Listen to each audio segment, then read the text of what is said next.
Hello and welcome into my latest live video. Today is the 8th of September. It's Tuesday and the year is 2020. My name is Kerry Holzman and thank you guys so much for joining me. Congratulations. Your experience points just went up by 2 simply by tuning in. It's true. It's true. You can work on those experience points virtually, or you can work on those experience points in reality. I think the ones in reality are worth more. Don't mind me when I amuse myself with my own cleverness. Yeah, that's what it is.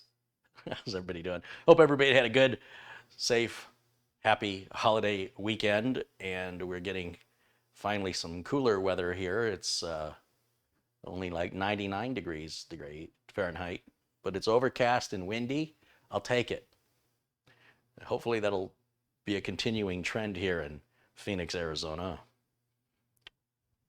Pulled open the drawer that has all the knives and forks and spoons, you know, the flatware. Scorpion about yay big in there. That's never happened before. Hasn't freaked me out one bit. Today, despite my attempts of trying to get Threadripper up here and upgraded, customers have called and I have been declining work, but there's some work I simply can't decline for reasons of urgency. And so at this point, this is one of those problems that fits into the category of prioritizing. This gentleman reached out to me. His name is Sean. Hey, Sean. And he built a computer following, he's inspired by watching my videos, and he's built computers before.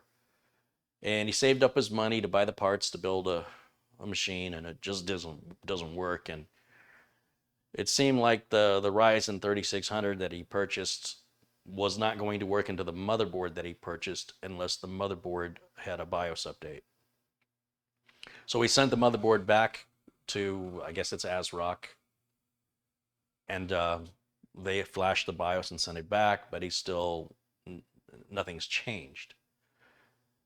He's tried a couple of different things, and he can't get the system to work. He's probably spent about $700, started this assembly back in late June. We're here now in early September, and it still has never fired up. He did throw a graphics card in there. He salvaged a graphics card out of an off-lease computer. He has taken some off-lease computers and refurbished them to help other people. You know, that's how nice of a guy this guy is. And said, oh, this one's got a, GPU in it. It's something better than nothing. And he put that in there, and yeah, it's not working. And he's got this case. I'm standing in front of it here, but the case, he does not like this case. I think he was attracted to the price of it. But it had an RGB fan on it, which he immediately removed because it drives him crazy. It's very tight, he says, to work in here. And he has requested that I put everything in a 200R once I get it working. And I said, no problem, happy to do it. I think this is an AeroCool case. So AeroCool, they make budget cases, and it's one of those, when I complain about how they steal a USB port, although I guess this one's not too bad. It's got 2 USB 2s, a USB 3, and then a memory card reader. So I guess that's where the other USB 3 must be going, I think. And if so, I guess that's okay, but these USB memory card readers are usually crap. If you buy just a memory card reader that's USB, you'll find your transfer rates are a lot faster. You can buy 6 different high-end laptops that all have built-in SD card readers, and 4 of them, the SD card readers have really bad performance. You're like, why are they doing that? Why? It's a high-end laptop. Shouldn't the SD card reader also be a high-end? Sometimes it is, sometimes it isn't. Depends who makes the chip that the manufacturer decided to go with. But I go online and I don't buy a lot of things that say Sony because, well, Sony makes really good products. They tend to be a bit pricey. But this one is fast. On this end is your SD card reader, and that's your USB 3.0 port, 3.0 plug. And I can transfer these large video files off of my camera onto my computer much, much faster than any internal memory card reader. I used to install memory card readers, and sometimes they would lock up where the only way you could reset it, it wasn't even enough to turn the computer off. You had to open the computer up, take the panel off, unplug the memory card reader from the USB port, and then plug it back in again, and it'd start working again. And then a lot of times they have a light that stays on even when the computer is off, and customers would complain. And then sometimes they break the little pins, especially on the compact flash part if somebody's using compact flash. And yes, I have customers that still use that, and they do frequently bend the pins because they're just not cautious when they're slapping the compact flash card in. And it's a hassle to change it out. But if the customer would just buy one of these, and you can get this with any kind of memory card, you know, if you're dealing with compact flash, or you can even buy one that's multiple that plugs in, then you plug it in when you need it. You don't have to worry about it, you know, not working over time. You don't have to worry about a light staying on. But if it fails on you, you just order another one, and you don't have to open the computer and work inside of it. So big fan of using any external memory card reader versus any built-in memory card reader, including the one that comes with laptops. My Dell XPS memory card reader works well enough. You know, if I'm traveling, I will not pack this with me because, you know, so I have to wait a few more minutes. To me, it's worth it to not have to worry about forgetting this or misplacing it. But for here, when I'm working, I'm in a hurry and I want everything to happen as quickly as possible. So, well, you can buy a memory card reader for $5 like this. This one's closer to $30, but it's also about 6 times faster, not just 6 times more money. So that's interesting because I just now noticed that I've never seen this computer before. I've never met this gentleman before. I had nothing to do with any of this. I don't know what's waiting for me behind this panel. I'm a real computer technician, and I've been paid professionally to fix computers, to upgrade and repair for going on 3 decades now. And it frustrates me when I see these YouTube hobbyists doing things that no customer would ever have you do, and furthermore, would not be any way to run a sustainable business. Not that what they're doing isn't fun, but I would hate for somebody to think, wow, I'd love to do that for a living, because that's not what you'll likely be doing. And so I think it's important that in any career that people turn a camera on and show you what it's really like to do whatever their job is. I think people don't quite understand, you know, people will complain about a product, but they don't understand the complexity of what was needed for that product to come to market. From the concept to the engineering to the budget to the timeline, there's a deadline. And sometimes when you have a limited amount of money and a limited amount of time, you end up with a product that could certainly be a lot better, but the alternative is no product at all. And so you end up, you know, then people will leave reviews going, oh, this thing sucks, or this thing could have been so much better.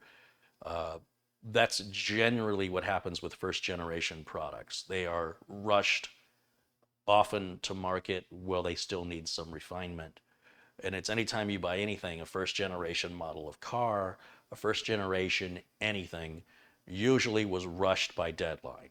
So for that reason, I try to avoid first generation products, you know, like a 30 series NVIDIA card isn't something I'm going to rush right out and get, even if I could, because I just don't have that kind of time to be messing around. Once other people spend their big money and wait in line to buy one, and they discover whatever issues it's got, and it will have issues, then those issues will be addressed, and then there'll be a revision, and everything should be much better. So in the meantime, what's going on here is, all I know is there's a Ryzen 3600 in there. They're using an AMD cooler, and they don't like this case. Now, I know that this is a budget case, and when you buy a budget case, are you seated? Are you sitting? Because I want to make sure. This is going to shock you. When you buy a budget case, you get a budget case. So not only did this person say this was very difficult to work inside, it was confined. They don't like the glass. It's not glass, it's plastic. They don't like the RGB. This light drives them nuts. The rear fan drove them nuts. And then they see that Corsair 200R, which I think Amazon has on sale for like $65 right now. Usually it's $75. Also, Amazon brought the price of the Samsung 970 EVO Plus 2 terabyte drive down to $349 again. It's been $369 for about 2 or 3 weeks. When before it was $349, and then before that it was $449. Well, back today it's $349, so who knows how long it'll stay at that price. And I have another emergency, I wouldn't call it an emergency, but I have an urgent build I have to do as well as this. And I still have to finish Roy's machine and get it shipped, and then I can do Threadripper. So that's sort of where I'm at with my schedule right now. Is a little hectic. He's got looks like a nice EVGA 500 watt 80 plus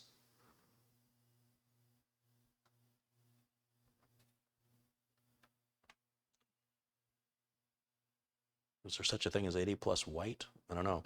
Anyway, that's fine. It's good. He's got a Samsung 2.5-inch solid state drive in there. This is the graphics card he threw in there, which I think, what did he say that was? I know he pulled it out of an off-lease computer. It's pretty old.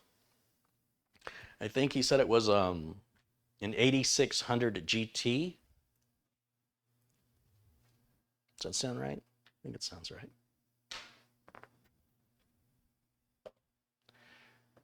And then what I'm thinking is, I can take some old board I've got laying around and repurpose this case for a giveaway or something, you know, to a vet.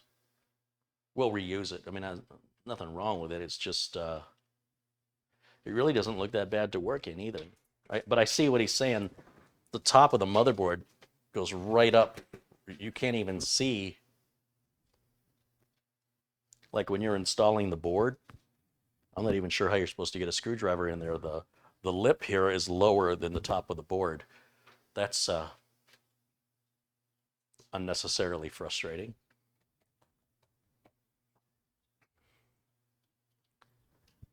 Is it time yet? It is not time yet. No, it isn't. You want to do some work for me? What about you? How about you? No, no touching. It's, oh my gosh, it is 1 minute after 5. It's their dinner time. Let's get these boys fed. You guys want dinner? One day he's going to pull my pants down doing that. And that's how my YouTube channel is going to end. There he is. Okay. All right. Okay. Let's see. Let's move this out of the way. And let's move this out. Let's see if Jimmy's going to do his leap. He hasn't been doing it lately, but he makes a leap over under the carpeting, which is quite hilarious. We'll see if he does that. And Jimmy's left his toys all over the floor. Okay, let's get you some food. Okay, here we go. A little food for you. Did he leap? Did you leap? Did you leap? Huh? Did you leap? You're a good boy. You're a good boy. You ready for some dinner? You hungry? Good boy. Okay. All right. We'll get that out of the way.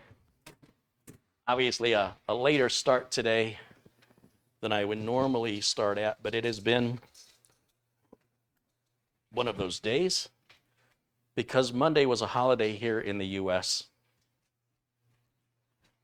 usually my business, if it's going to be busy, it's busy on a Monday. Today's my Monday because Monday was a holiday, and it's typical. What are you going to do? I also got the, I was telling you guys about the microphone I bought to try something a little different with the audio. Some people think my microphone is too sensitive. And this is a $450 microphone that looks like human ears. They're even, it's freaky. But this is really to make ASMR videos where you can hear whispering and scratching and, textures, which some people really enjoy, that visualization that happens in their head when you hear certain things and you know exactly what it is.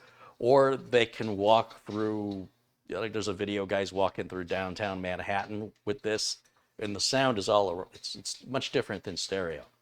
Now this may not be a good purchase decision for what I'm doing here, especially if I turn my back to the camera. My audio level's still the same, but with this it'll be no different than if somebody turned their back on you while they were talking. You can't hear them very well. But what you can do is you can say something in one ear and then come over and say something. And if you're listening with the headphones on, it can freak you out. So I've not yet had any more time with this than just looking at it. And it may be something that I use in addition to this microphone to add a little more ambiance to making it feel like you're really here with me. Or this is going to add unnecessary and distracting noise, which is annoying. But if I don't like it, Amazon's got a great return policy, and I'll send it back. But I thought, this is different, this is weird, and if it can enhance, well, excuse you, if it can enhance like the virtualness of you being here with me, then it's totally worth having. Or if I decide I want to start making ASMR videos, and I can start whispering in your ear, that could also be the death of my channel. So anyway, that came sooner than expected, but I'll play with that one of these days. I also picked up another, yes, I did. I picked up another used H370 HD3 motherboard, and I took a quick look at it, and guess what?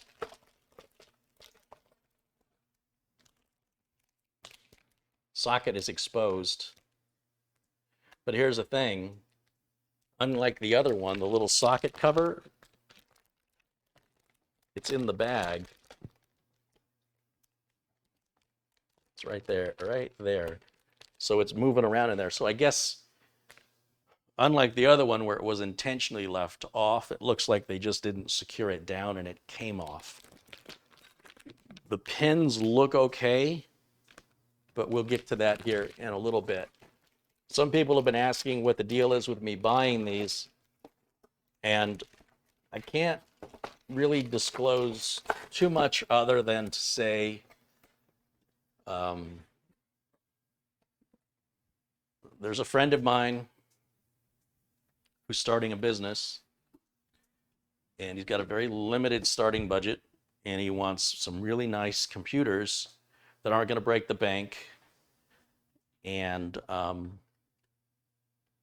I wouldn't put my reputation on the line to save somebody 20 bucks, but he pretty much needs every one I've got. And in fact, if I can get about 2 more, I'm still keeping my eyes open for it.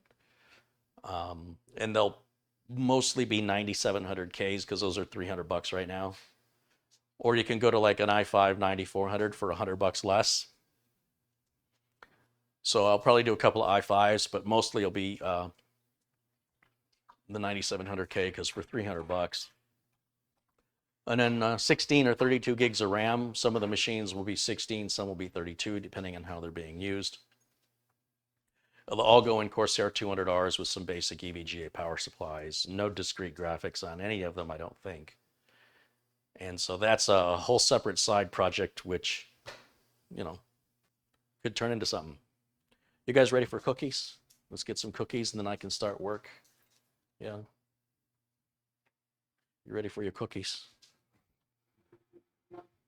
Cookies. Let's get cookies.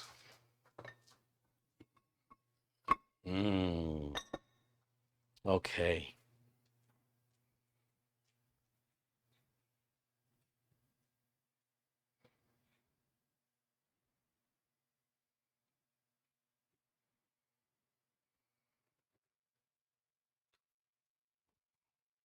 Come here, Jimmy.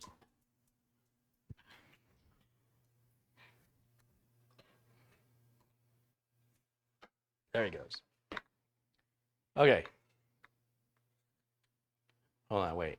Now I need a cookie. Where's my...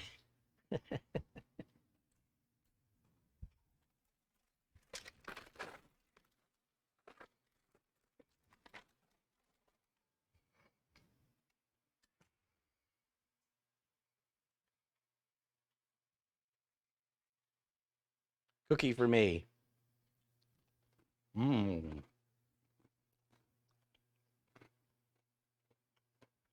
I see what the dogs like about these.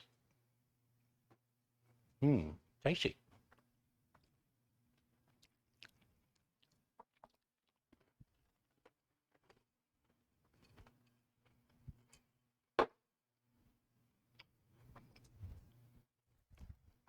Probably going to need one of these to hook up to verify this computer issue.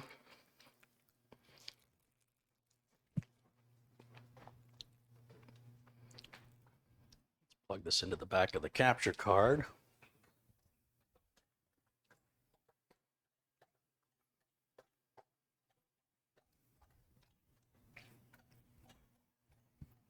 All right.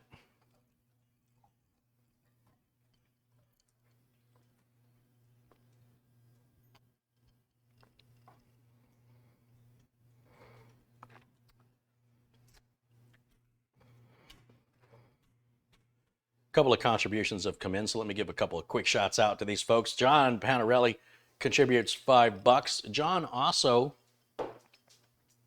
sent me a package that arrived today. And he says, there's a little letter here.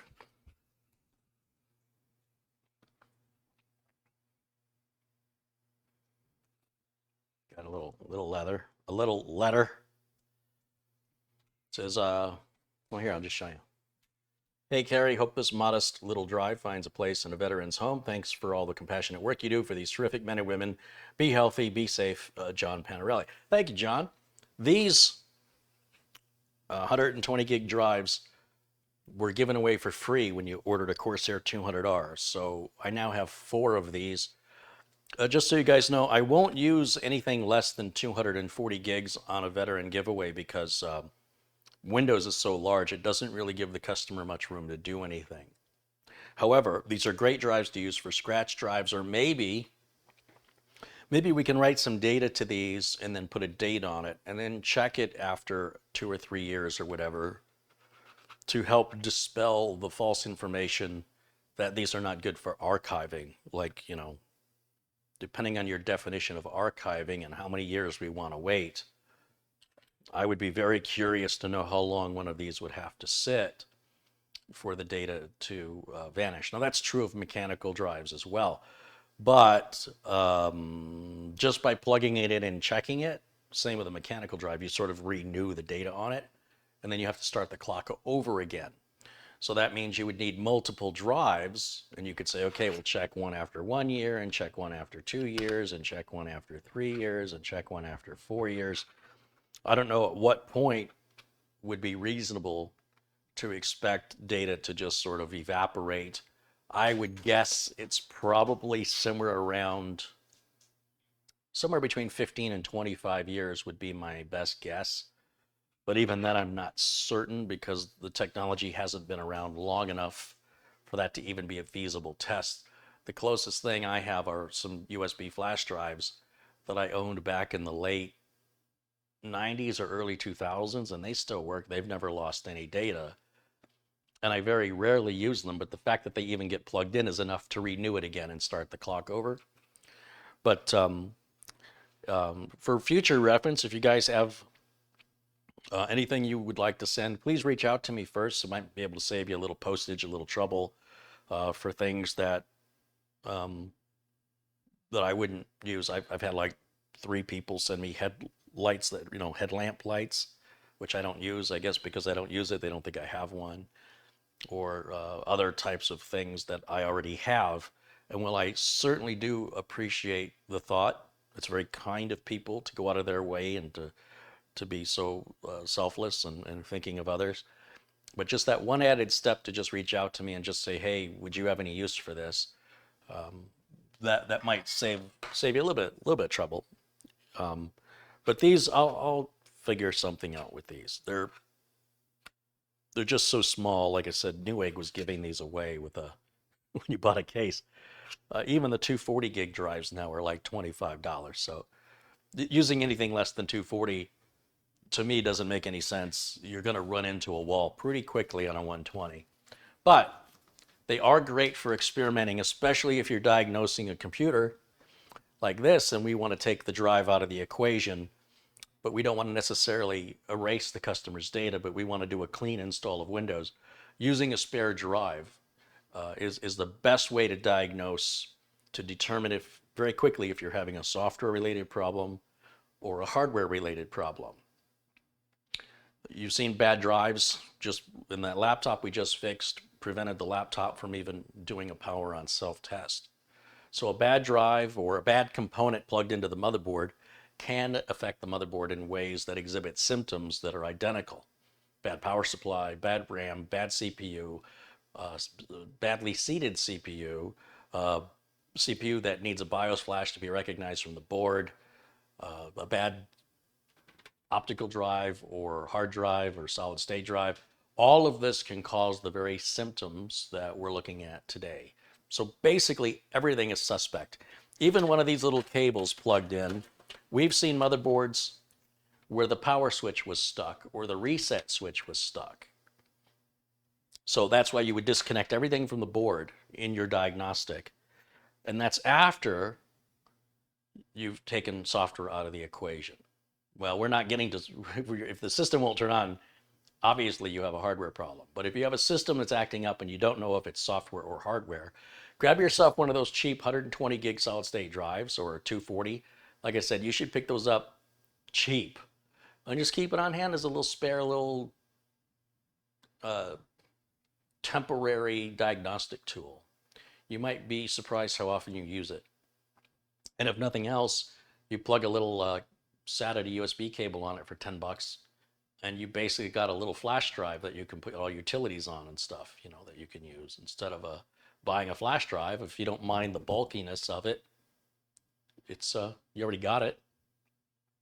And those little SATA to USB adapters, they're less than 10 bucks and they'll come in handy because you can always unplug it and use it on something else. And then when you're done, plug it back into, your little utilities drive. So just some food for thought there. Excuse me. Paul O'Brien contributes €2 and he says, I just sent another $15 through your Amazon store. Oh, very nice. Thank you. Thomas Robinson with £1.99. Thank you, Thomas. And Dr. Michael Ferguson in Scotland contributes £5. And there's Marty. Marty Yoel contributes $5. He says, good day, Carrie and chat. Love you all.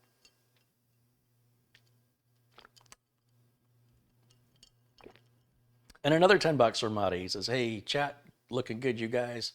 Hey, Marty's in a situation where he needs to get some stuff out of his house. And, it occurred to me, Marty, you could just like if you have like a big bedroom set, like it's some big bedroom set, it's really heavy and you don't want it and you don't want to move it. You take a picture of it, put it on Craigslist, say free, but you have to haul it away, and then say by appointment so you don't have 100 people showing up at your house. I'm telling you. And then you just tell people, you better not scratch my walls or anything when you take this thing out of here. So you supervise them and make sure everybody wears masks and you won't have to pay a company. They will gladly come and take it from you. My sister used to like going to garage sales in really high-end neighborhoods because the garage sales, the stuff that they were getting rid of was like, you know, for the rest of us, was really nice stuff that to them was junk, you know.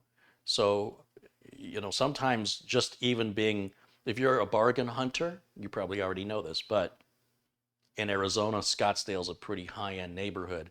And if somebody in Scottsdale has like a neighborhood sale, like a block sale, where there's a bunch of neighbors all selling on the weekend, and that's an expensive neighborhood, the stuff they're getting rid of is probably pretty nice stuff compared to what my neighbors are selling.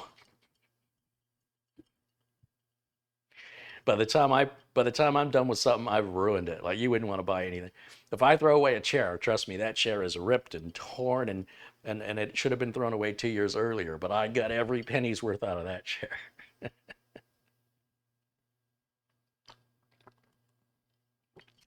Joseph Hawkins contributes 5 New Zealand dollars. He says, "Hey, Kerry, good to see you and all in the chat." Hey, Joseph. And there's Michael Dane. Michael Dane is the man.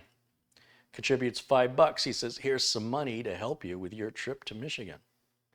All right. Well, thank you, Michael. I appreciate that. I'll pay for some gas. I'll take it.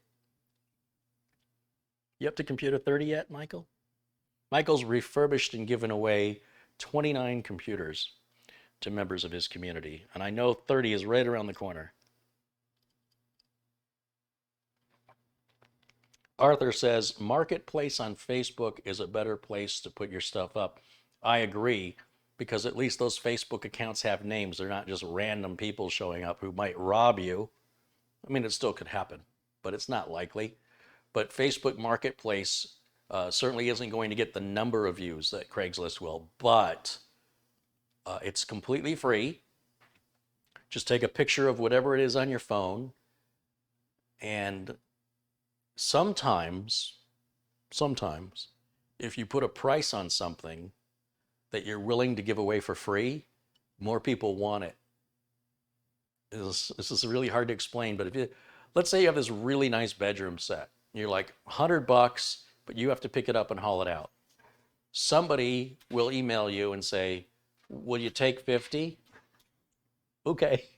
Don't tell them you were going to give it away. Now, instead of paying a moving company to come and take it and haul it out to the dump, you've got somebody who can really appreciate that and use it. And then if you've got other stuff, you've got a closet full of clothes, start taking them out, taking pictures of it. You know, here's a bunch of suits I don't wear. Put all the suits together. Go look. It's all ones. It's all or nothing. You got to take the whole box. $10. Somebody will say, "Will you take 5?" But if you say free, it doesn't quite get the same kind of response. It's very strange. So you ask for a little bit amount of money, and then they will always negotiate. Always. Nobody ever says, "That sounds good, I'm coming over." Would you take, you know, if you said it was 50 cents, they'd say, "Will you take a quarter?" So if it's free, they'll say, "Well, would you deliver it?" See, no matter what you post, they're going to negotiate. So you need to start with something, even if you want to, and you have to work your way down to free, which ultimately ends up putting a few bucks in your pocket that you didn't even necessarily were after. It's very strange the way people behave, but it's all about perceived value. People need to feel like they're getting a bargain, and that's the secret sauce right there. I'm telling you, it's very, very effective.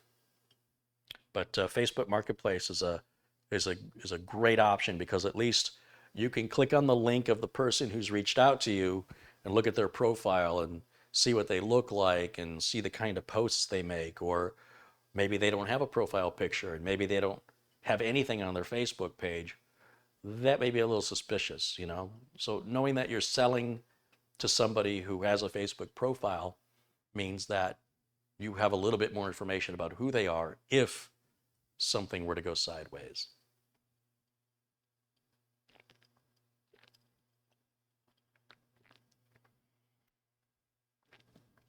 Monty and I were talking the other day, and I meant to call him and mention this, but I just thought, yeah, this is good information for everybody. in my neighborhood, if I put something out at the curb, it pretty much gets picked up. There are people that drive around in trucks. I guess poor people. I don't know how else to explain it. And they will take almost anything. And I don't know what they do with it. I have no idea. Um, there's one guy that was picking up old appliances. I had my old dishwasher that I was going to take to the other studio. I ended up putting a new dishwasher in. So now I'm like, well, when I bought the dishwasher, the company that delivered it asked if they were hauling away an old one. I said, no, I don't want to sell it. I just want to get rid of it. There was a guy who posted on nextdoor.com. That's another good place you can go. And said, if you have any old appliances, I pick them up and I recycle them. So basically, he fixes them and resells them, whatever. I don't care. Come take it. Come and get it out of my garage. And it's heavy. You know, dishwasher's pretty heavy. Or not a dishwasher. This was my washing machine. The washing machine was very heavy. Anyway,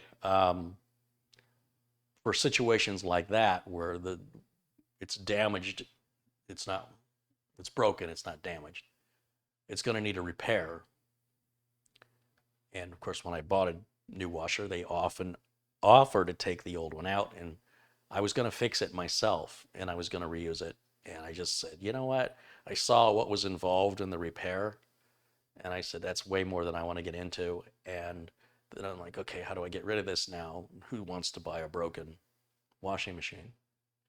So basically, this guy had posted on the nextdoor.com that he picks up old appliances, anything, water heaters, refrigerators.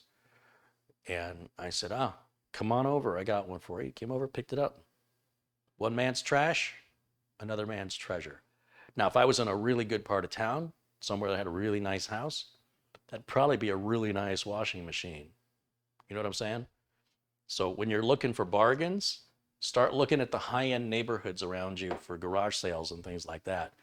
And you can often find some pretty nice stuff at very cheap rates.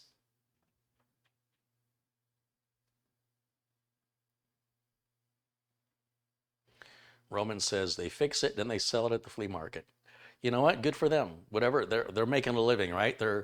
They are working. I don't care what anybody's doing as long as they're working. Nothing wrong. That's recycling. That's good for the environment. It's saving somebody some money. I got it out of my garage. Everybody wins in that scenario. And if it continues to have problems, I am not attached to that anymore. Now, that guy who sold it has to deal with that. Whether he does it or not, it doesn't affect me either way. So I think it's great. It's nothing wrong with that. Some people think that they have to work at a job they don't like because they don't have it doesn't occur to them, I could be picking up stuff people are throwing away and I could take it apart and you don't even have to know what it is. Like, let's say, for example, someone's throwing away a TV and it's clearly broken. Let's say it's got a cracked screen, but you're not working. You take that TV, get a screwdriver, open it up, and start taking each of the components out. And the components all have a little number written on them. And you take a picture of that and you list it on eBay, which is a worldwide site. And the model of this is a board for this TV. Somebody out there wants to buy that board. Somebody out there wants to fix their TV. They give you $20 for it. Now, granted, you're going to have to put it in an envelope and pay for the postage, but you add that to the price.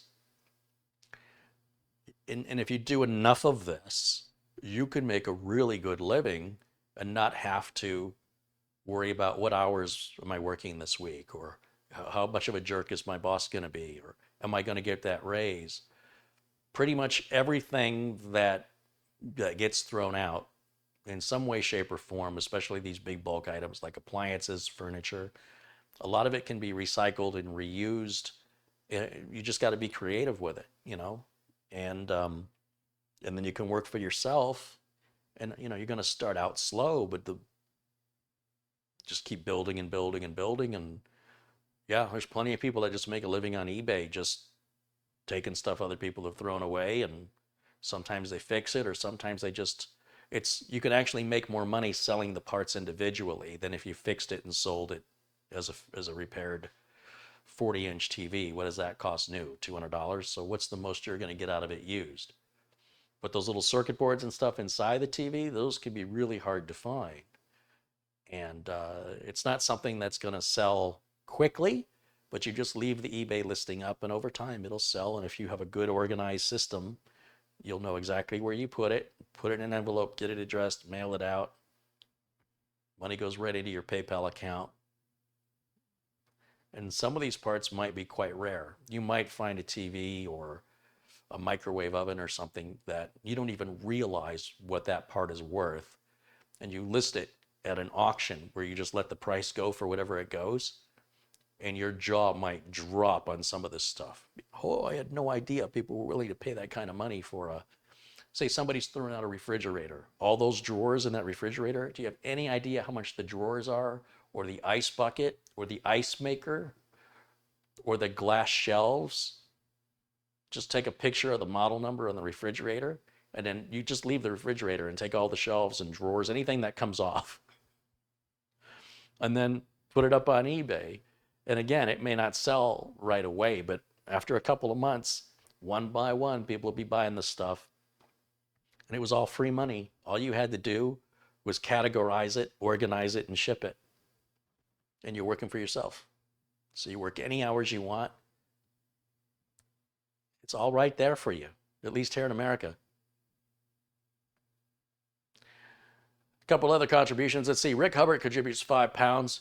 He says, is there anyone in the UK that wants a Corsair 100R case? If you are in the UK, you're watching live right now, and you are wanting a 100R case for free, reach out to Rick Hubbard here in the live chat right now. What part of the UK are you in? Central, Western, Eastern, North, South? Give us a region. There's Marty contributing $5. He says, good idea. I'm telling you, Marty. I mean, if you want it done quickly, like if you wanted everything cleared out right away, you're going to have to hire a moving company. But if you just like focus on a couple of things, like, you know, got some items, group some items together and say, you know, this is sold as a set, like if it's clothes, but you don't have to do all the clothes. Just do like whatever fits in a box. That's what they do at auction houses with like Amazon returns and stuff. You just get a pallet of random stuff. And usually there'll be a printout of what's on the pallet, but with no idea if it works or is damaged, you know, physically, if there's appearance. So you're sort of taking a gamble. These things go at auction, and then people will buy these pallets and they have no idea what they just bought. No differently than the shows on TV where people buy storage units. They're buying the contents of the storage unit that somebody has stopped paying on and abandoned, and they auction it, and you have no idea, is there anything in it? Is it empty? Who knows? Is there a diamond ring in there? Maybe. I mean, they do a whole TV show on this. So the same thing applies to buying palleted items that are returned items, police auctions.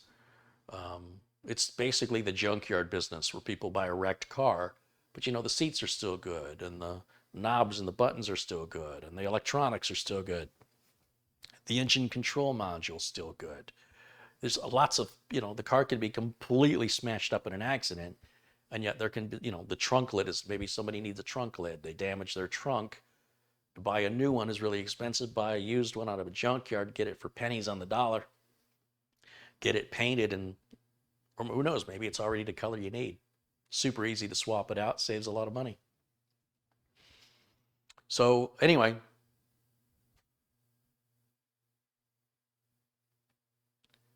let's get to this.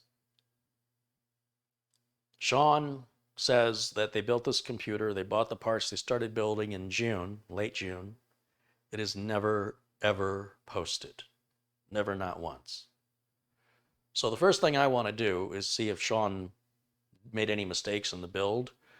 So I need to visually look for anything that might be obvious. That's the first step. Before we start overthinking everything, Always start by keeping it simple. What is the easiest thing that can cause this problem? Connectors on incorrectly, possibly a bad power supply, possibly some incompatible RAM, or maybe even a motherboard that's grounding out against a hidden standoff back on this case. Because I'm not familiar with the case, I think the best way to start this is to power it on, verify what the customer's telling us, and assuming it does exactly what he says it does, which is, the lights come on, the fans turn, and nothing happens, then I think the next step will be completely dismantle it and get the motherboard here on the Lazy Susan out of the case and use my own power supply. So let's follow that diagnostic procedure. Now remember, there's a lot of different ways people may go about diagnosing a computer. One person's way is not necessarily better than another person's way. I'm not here to try and impress people. I'm here to do a job that I'm paid to do, and I do it my way. I don't need anybody's permission. I don't need anybody's approval. As long as my customer's happy, I'm simply choosing to turn my camera on, because I don't have to, and share with you my process. In no way, shape, or form am I ever telling you what to do or how to do it. I'm showing you what I do and how I do it. And it does not require your approval or qualification. I didn't ask for it, so please don't volunteer it. That being said, let me proceed. We'll start with an HDMI cable. And that's not going to work because this is DVI output only. So I have adapters here. This is a DVI to HDMI adapter that I have here. DVI on one side, HDMI on the other. So now I can plug it in.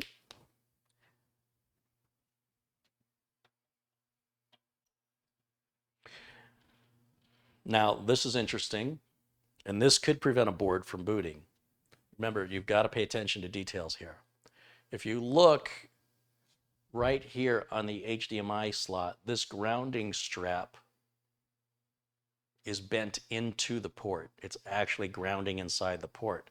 Something like that could cause a short circuit and cause the motherboard to not boot. Something that simple could be the result of 2 months of struggling with this, trying to get it to work. You can also see that the motherboard's not seated very well, because you see the red port, how it sticks out, and then the green port sticks out a little less, and then the blue port barely sticks out at all. That tells me the motherboard's not installed straight. This is something, all three should be sticking out equally. So when I tell you to keep it simple and pay attention, this is what I'm referring to. I want you to look at early indicators of the build quality. If I see that, the next thing that occurs to me is that maybe this I/O shield's not installed correctly. So if I run my finger along the I/O shield, I can feel the edge of the I/O shield, and as I move my finger up, it recesses back into the case. So this corner's not in. So this kind of gives me an indication that whoever built this, Sean, maybe needs to slow down a little bit and enjoy their build and don't rush it through. I feel like this was rushed. And I know when you get your parts and you're anxious and you want to, oh, I can't wait to turn this on, mistakes like this are very common. Sometimes people forget to put the CPU power connector on. That's a very common one. Or they don't seat it all the way. So, you give a little light pull on the cables. And I can see screws are missing that should be securing this board in on the corners. These corners shouldn't be moving like that. That's way too loose. Now, again, that's not something that would prevent the computer from booting, but it's an indicator to me that it wasn't installed correctly. The other thing I'm noticing is the little M.2 screws are not installed on the board. And if I don't have them, let's see if I can adjust this and you can see. Right, look at this one down here. I like to have the screws installed. Whether or not I'm using that M.2 slot is irrelevant. Where's the screws? Now, he did give me a box or a baggie of extra screws and stuff, but we didn't discuss that because he's not using an M.2 drive. But if we wanted to upgrade him to one, we don't have the screws. Yeah, he didn't give them to me.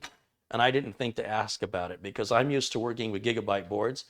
And on Gigabyte boards, those are pre-installed. On ASRock and Asus boards, they put those little screws in a separate little baggie for some reason. And that's really not a big deal, but it stinks when the day comes that you want to put an M.2 drive in there, and it could be months or years since you build the computer, and it's like, uh-oh, where did those screws go? It's my opinion, if your screws for your M.2 drive come in a little baggie, go ahead and put them in the standoffs. Even if the standoffs come in a baggie, take the standoffs and the screws and put them on the board so that they'll be ready for you. At some point, you will want to use them, but you may not be able to find them, right? So if you do that, they'll be exactly where they should be. It's quite common.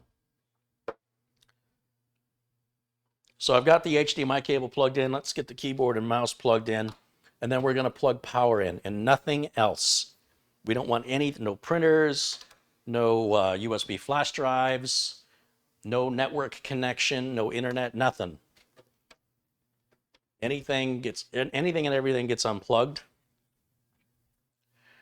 And then let's flip this over to camera 2 so you guys can see what I'm about to see.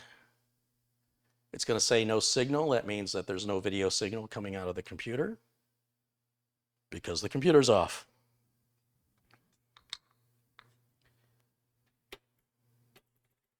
Let me hit the switch on the power supply. Let's turn that on.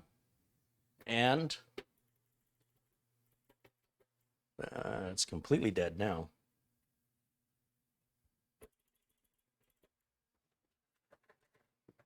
So I want to make sure the power switch is on the right pins.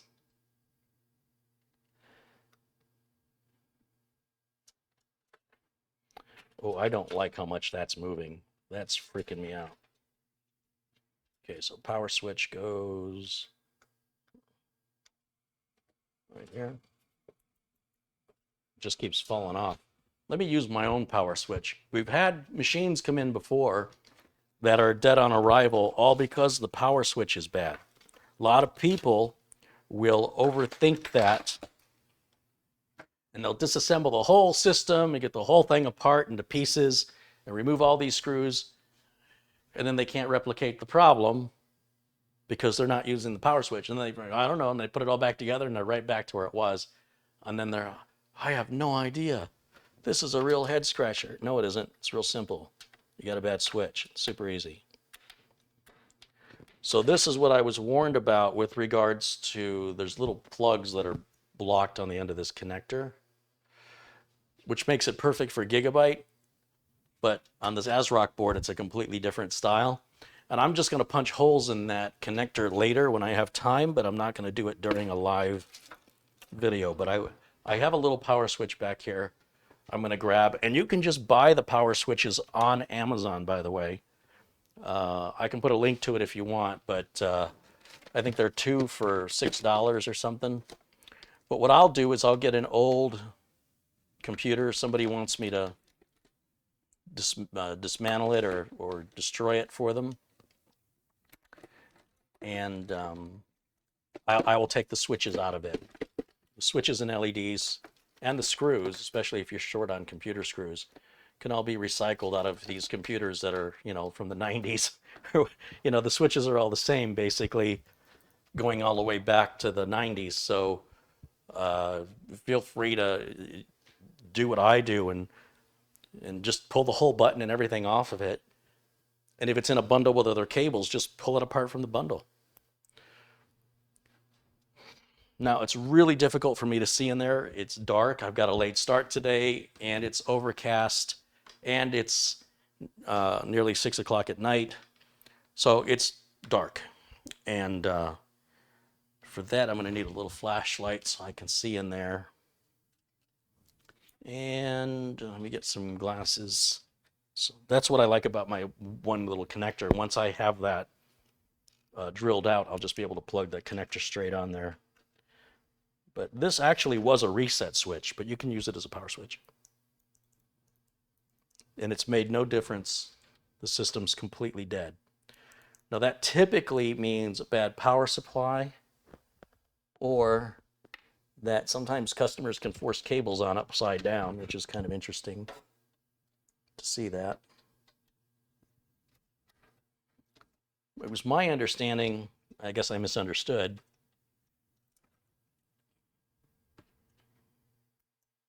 you did see that, right? When I move this, you see the fans.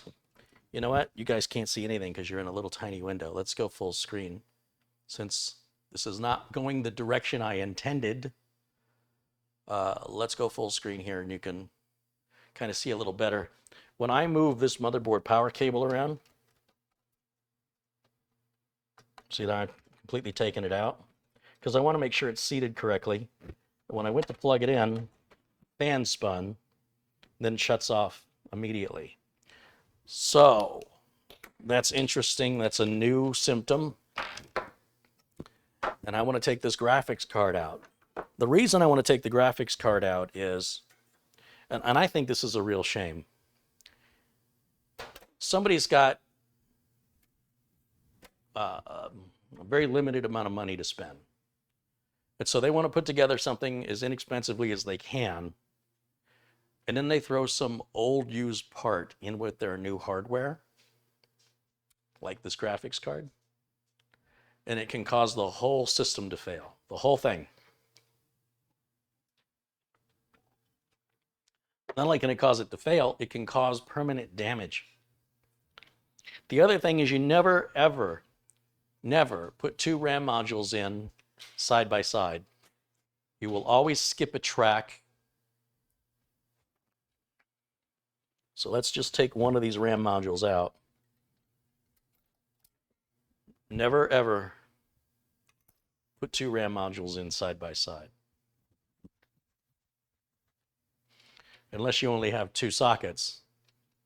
So we know we're good there. You see the way that's moving? The back of that motherboard is hitting this metal case. That's going to cause this whole thing to short out. And that makes me feel very uncomfortable because every time I go to plug something in, if I'm not absolutely certain that I have unplugged the power supply or flipped the switch to the off position, there's still voltage going through that board even when the system's off if it's plugged in. And that means you could be shorting it out just in the process of plugging cables in, pushing down on that board. Those mounting holes are there for a reason. They're there to secure the board so that it doesn't do that, so that it doesn't make contact with any metal behind it, except for the standoffs themselves.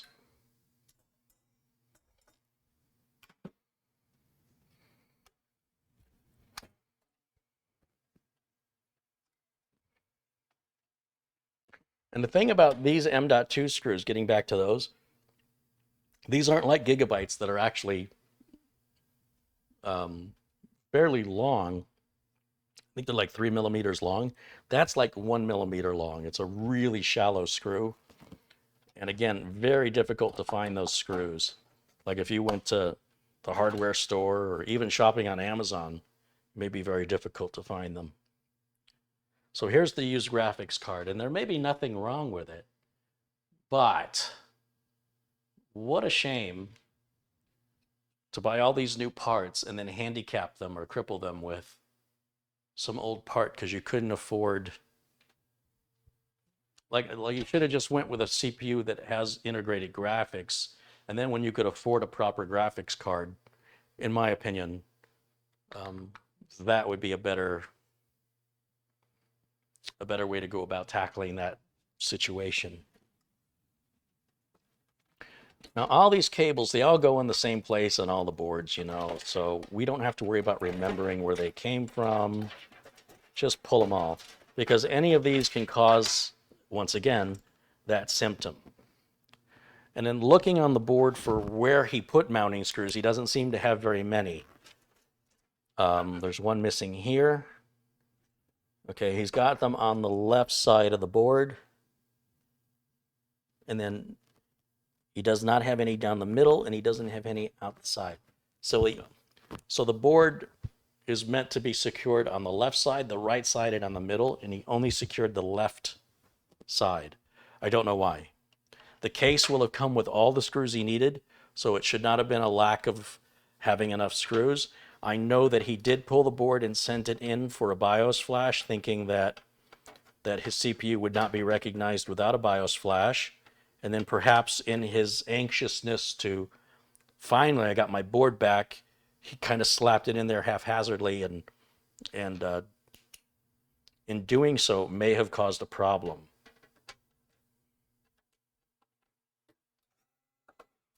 On the other hand, and I think this is also important to note, none of this may have made any difference at all, and that he just has a bad part somewhere.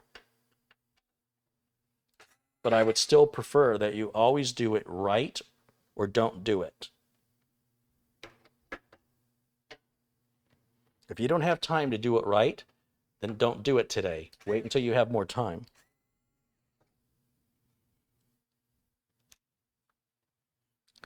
You will likely have fewer problems if you follow that process.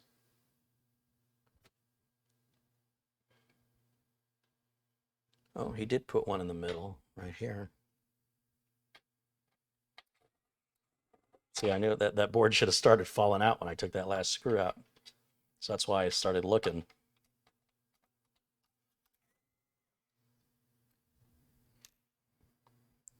So I think all of 4 screws held that in. Oh, wait, maybe there's another. Yep, there's another one. This board may just fall right out once I take this last one out.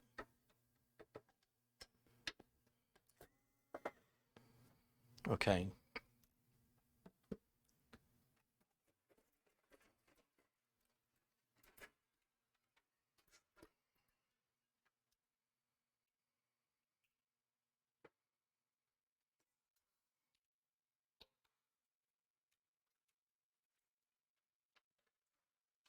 Okay, here's a board. In case you were curious with the make and model and whatnot, we'll give you a nice little close-up of what we're working with here today.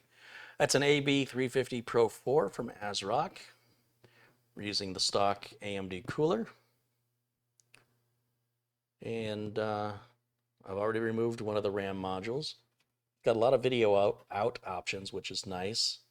And you can see I left my wireless keyboard and mouse dongle by mistake. That's why the I/O shield came out. If that little dongle has a bigger top on it than the part that goes in, and it'll oftentimes trap the USB. The USB dongle will oftentimes trap the I/O shield if you don't remove it. I got lucky. So we're going to just get this out of the way now. Just put it over here. And we'll just set this down here on the bench. And let me grab just a regular old power supply. A spare power supply is the cheapest way to check to see if your power supply is good or bad. A voltage meter will not put a load on the power supply. So just because you can measure the proper voltage doesn't mean you have a good power supply. The example I like to give is a car battery. You could open the car door and the dome light comes on and you can listen to the radio, but when you go to start the car, there's not enough amperage to turn the engine over. So if you measure the voltage on that battery, it's still, 12 volts, 12.8 volts. But when you actually try and have the battery do anything that requires a load, it can't carry the load. So I've had some people that were a little smart alecky say, so you're telling me I have to buy a new power supply to see if I have a bad power supply. That is exactly what I'm telling you.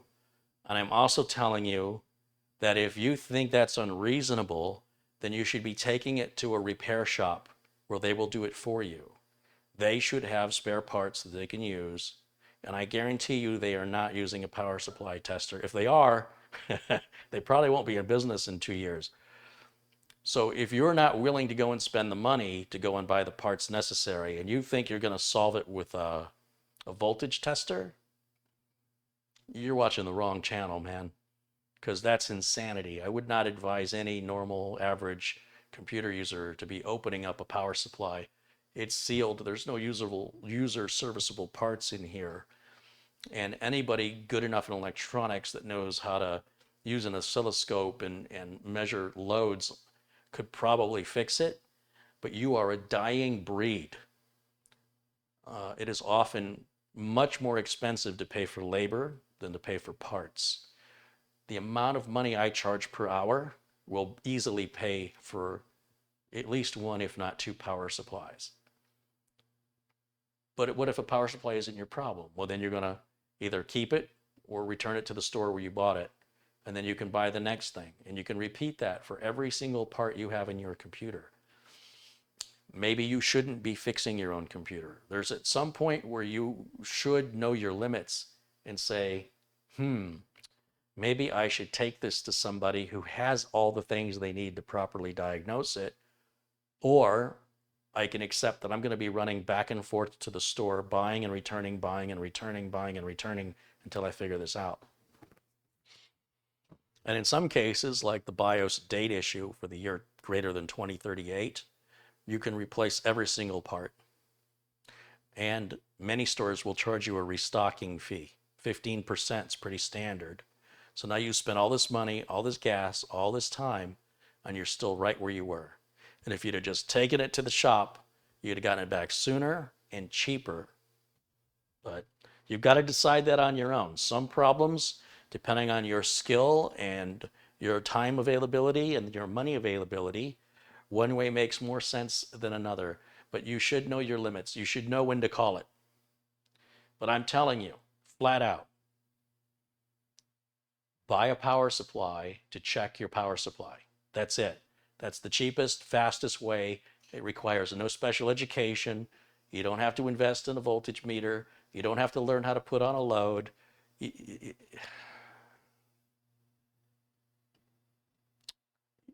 I hear the voices in my head of the people commenting, and they do not represent normal people. So if you're a regular person who owns a computer, you have to decide if you're willing to invest. If you wanted to do your own front-end alignment, it requires a front-end alignment tool. I think they're around $20,000, $15,000, $20,000. Then you have to learn how to use it. But hey, you win because you didn't pay the dealer the $80 they wanted for the front-end alignment. If you're not doing it for a living, it may not make sense to buy it. You know what I'm saying? Let somebody else make that investment.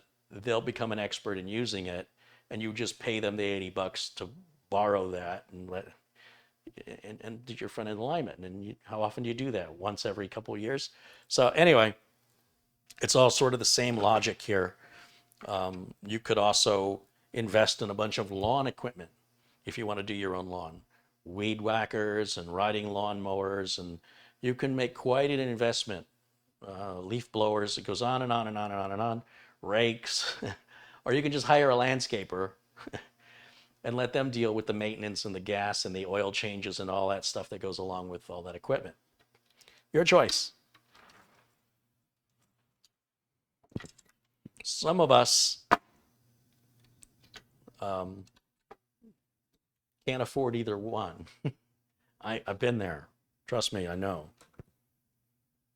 But it still has to get done. Usually, the city will come after you if your home becomes an issue of blight for your community. At least that's the way it is out here. And the fines from the city are far more expensive than just taking care of it, one way or the other. I don't know exactly which Ryzen CPU he has in here.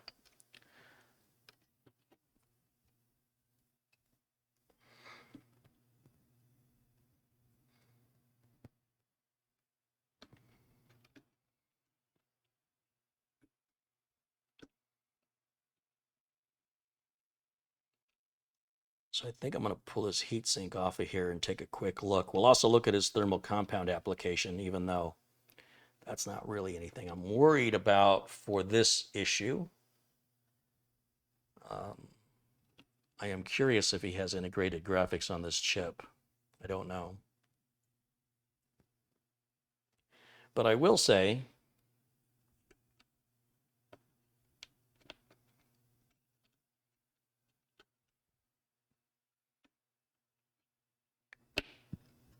he did a good job with his power supply selection. I don't see any problem with the board or the chip. And the RAM is made by Team.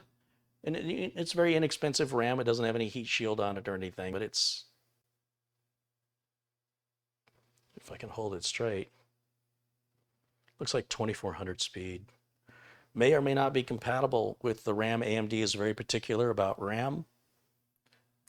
If it was Intel, you wouldn't have this problem if it was RAM related, but with AMD, you better just do your homework on the RAM you buy if you don't want to experience problems like this.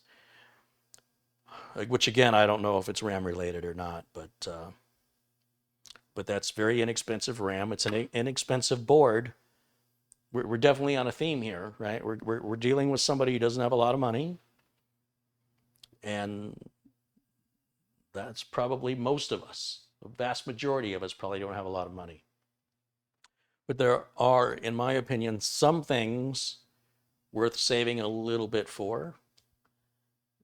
Not that you have to get the best of the best, but scraping the bottom of the barrel is how you get to these problems. Almost every single time I have a computer repair come in, I wouldn't say, if it's a new build, almost every single time a new build comes in that doesn't work, somebody scraped the bottom of the barrel. Like that whole date issue, that's because that customer bought a board used off of Amazon warehouse. Only saved him 20 bucks. So scraping the bottom of the barrel, I'm telling you what. Have you ever noticed a lot of times I see people drink a beer, and when they get down to about that much left in the bottle, they throw the bottle out. And I don't get that. I'm like, you still have beer in there. There's like some logic that that's like the backwash, or somehow it all settled at the bottom of the people. They're like, when they get down to about that much, they throw it out, which to me is wasteful. So with that same mentality, why would you, if you're not scraping the bottom of the bottle, why is it okay to scrape the bottom of the barrel? I just made that up. I like it. Are you one of those people? Are you one of those people when you drink something and you get to about that much left of it, that's the part you throw away? Does the backwash all settle to the bottom? Is that how that works? I don't understand. I see beer bottles out in front of my house or all up and down the street, and I'll pick them up, and they always have about that much in them. Like, if I was broke, I'd be drinking every last drop.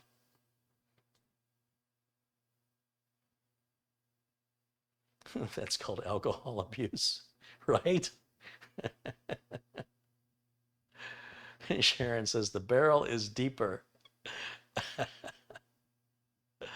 Morbid says he drinks all the beer. That's what I'm saying. Don't be wasteful. Drink it all.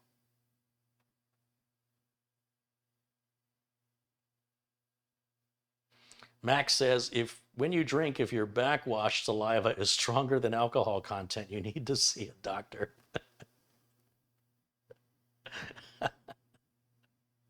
Avocado Productions contributes $2, and another $2 says, "What's up, Corey?" I don't know, EV Cat? Oh, Evo Cat. See, how do you like it? "What's up, Corey? LOL, how are you doing tonight?" Well, if Corey Fruitman from Instant House Call was here, I'd ask him. Carrie, like Cary Grant, Mariah Carey, Drew Carey, Jim Carrey, Carrie Always. You ever watch The Princess Bride? He's like the main guy. Carrie? Is that such a weird name, Carrie? Nobody can Carrie? That's all right. I'm just teasing. I don't care. I've been called way worse. We believe you.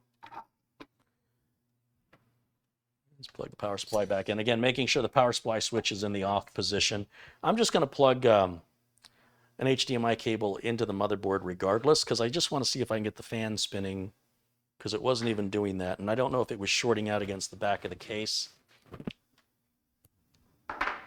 Or maybe we got a bad power supply situation happening here too. That's always a possibility.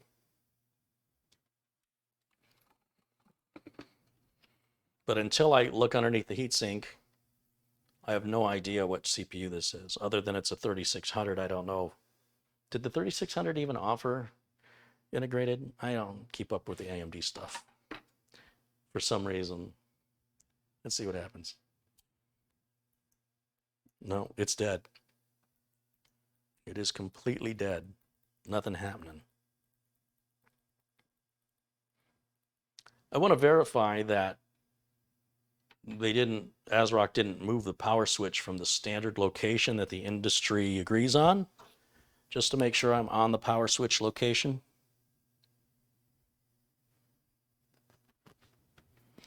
So we have a chassis fan header, chassis fan, USB, COM1. Who has COM1 anymore? Has a serial port?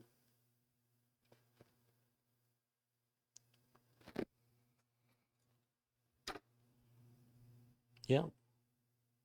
It does say that's where the power switch goes.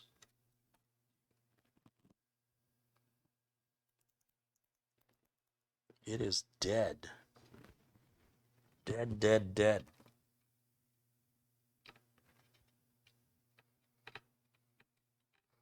Just want to plug in the reset, see what it'll do. It does nothing. This is truly dead. Like, this is flat, completely out of service, gone, gonzo. This is an ex-pettit. Is dead. It's very unusual for a board to not acknowledge power at all. Because what that's telling me is somewhere between this point and this point here, where I'm plugging in the power switch, a circuit is not being completed. See, even without RAM in, we should get something.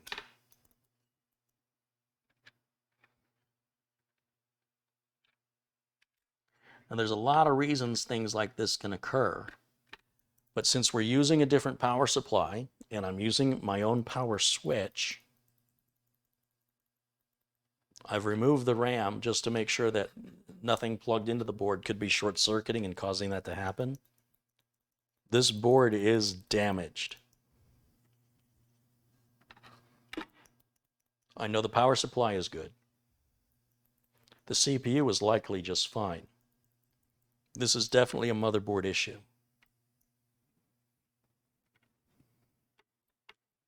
Let me flip the switch off on that.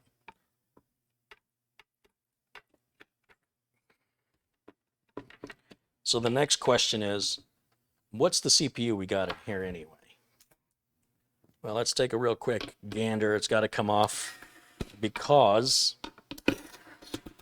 if we're going to try a different motherboard, we're going to want to put the CPU in it. So the thermal application is perfect. It looks like they just used what was pre-applied by the factory, which is perfect. Leave it alone.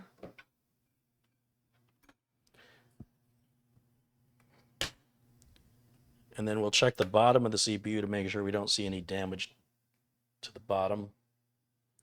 If we look there, the pins look pretty darn good to me.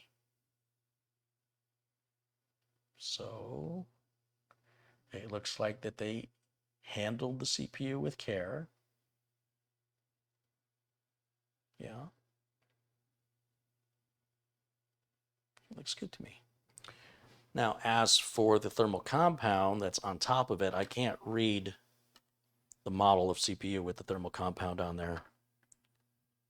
I want you to notice that I'm going to seat the CPU back in the socket so I can clean it. I don't want the CPU out of the socket, because then you invite damage both to the bottom of the CPU, or in the case of an Intel, to damage to the socket by moving it around and such. So we'll make sure the CPU is locked down, and then we can wipe this thermal compound off of here. And I just use a paper towel to get the bulk of it. We'll use a Q-tip and some rubbing alcohol before we're ready to reapply a new thermal compound. And I'm just taking it off of the heatsink as well this way. Just grab the bulk of it off of there. It also helps keep it from getting all over your fingers and clothes. Now I can take the CPU back out and we can read that this CPU is a Ryzen 5 3600, just like the customer said.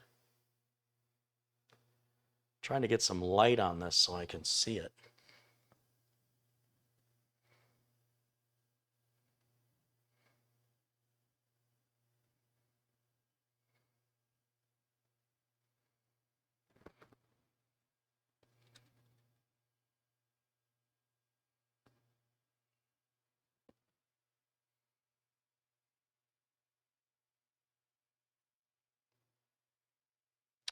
And I don't recall if that has an integrated chip. I'm sure in the chat room you guys will tell me. You can see we've got thermal compound all along the edges. When you see me using the Q-tip and you see me go along the edges, I'm just trying to clean that up because it gets a little messy. It doesn't actually help the CPU cool. It's just gets all over stuff. And then the next thing I touch, like if I touch this case, now I'm going to have thermal compound on the case. It's hard to get that stuff off.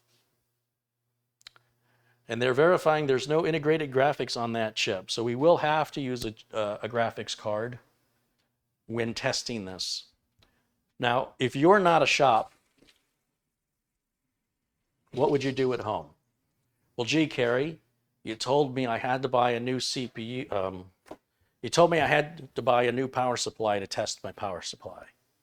So how do I test my motherboard with another motherboard? Well, now you're not fixing anything, are you? No, that's how we fix things in the United States. If you take your car to the dealer or any mechanic to have your alternator, your starter, your water pump, whatever, replaced, that mechanic will not be rebuilding your alternator, water pump, or starter. In fact, they won't even typically rebuild a transmission anymore. They'll just drop your old transmission, put a new transmission in, and send you on your way. You can wait while they do it. It's that quick. That way they're able to help more customers faster. Those parts that are removed are then sent somewhere to be repaired. Welcome to America, because labor is very expensive. Jay Leno was complaining about that. He had a brand new Cadillac with some 12-speed transmission, had a problem, and they just dropped the transmission, popped a new one in, and sent him home. He's like, doesn't anybody fix anything anymore? Well, somebody's going to fix it, but probably in another country. A lot of times there's great work opportunities in other countries that ordinarily don't have work available, by the US sending them like a big batch of starters to rebuild or alternators, and they will rebuild the same alternator all day long, which makes them really good at it. And if you're rebuilding any alternator that rolls in your shop, they're all different, and you're probably going to screw up more than you actually fix because you're not intimately familiar with that particular model. So it's a benefit to everybody in that it brings an economy to a country that doesn't have that ability on its own. It saves Americans money because we're not paying our labor rates to do that kind of work. And it's also giving jobs to people in distribution to get the parts shipped there and get the parts shipped back. And then that results in a market for now remanufactured product, which is cheaper than oftentimes the new product. And that's how the world goes around and everybody's happy. Because a lot of times, a lot of these places, they ship for remanufacturing. That's a real appreciated opportunity for people who want to work, but there's no jobs.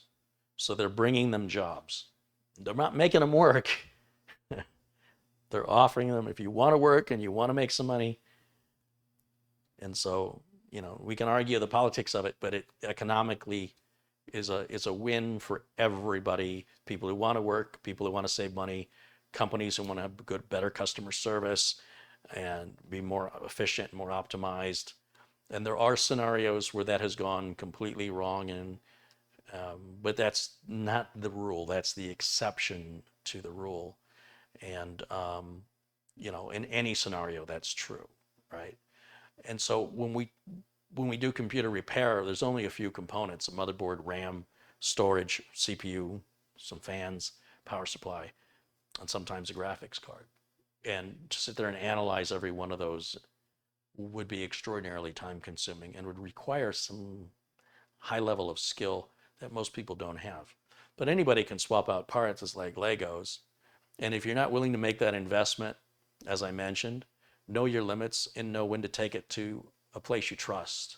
I wouldn't take it to a big corporate place. I would take it to a mom and pop shop, and preferably one recommended by a friend, not just something you found online. And if you do find it online, read the reviews before you do anything. A lot of people go back and read the reviews after they've been burned. Yeah, that's not the way you're supposed to do it. You're supposed to read the reviews first. Now, I've got some motherboards back here for AMD systems. What can I use? What do I have? I don't have much. Excuse me. I have, what is this, a B365? That's got to be Intel, right? These numbers are getting confusing now. I have a B450 Aorus M. That's kind of high end for this build. Z390. There's an X570. That's way overkill.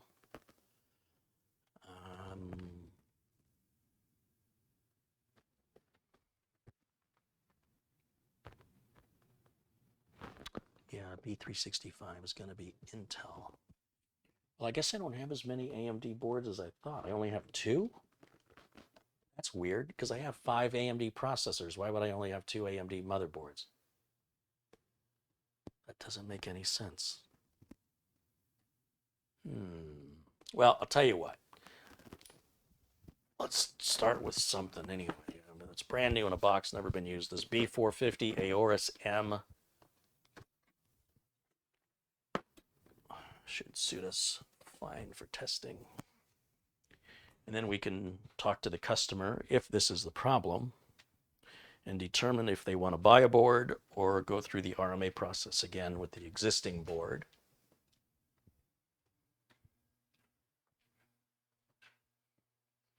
Santiago says even an A320 is fine for 3600. He's using a very low-end board. So give him the equivalent unless he needs better. Well, see, I don't have any boards that low. I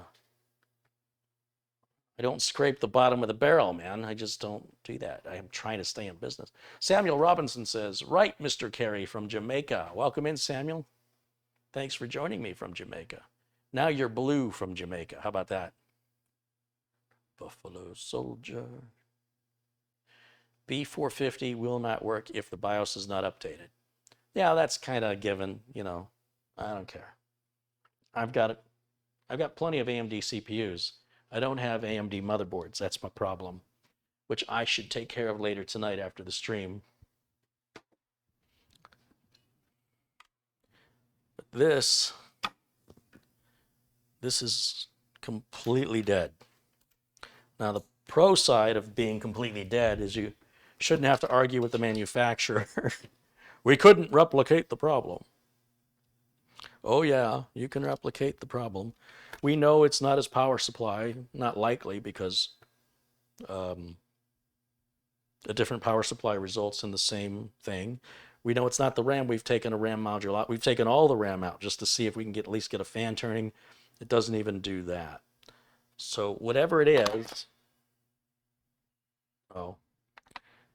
and so this has to be secured. The back plate has to be secured with a little plastic. You know what? Let me just put that on now. He gave that to me specifically. He said, do you want that in case you have to send the board back? I said, yeah, the manufacturer is going to require those little plastic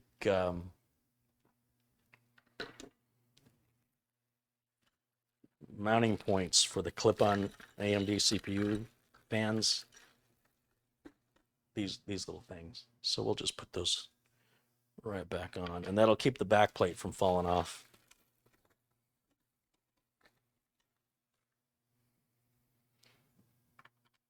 It's possible he's got a bad CPU, but even then the system should still power up. Even with a bad CPU, in most cases, the fans will spin and just nothing will happen after that.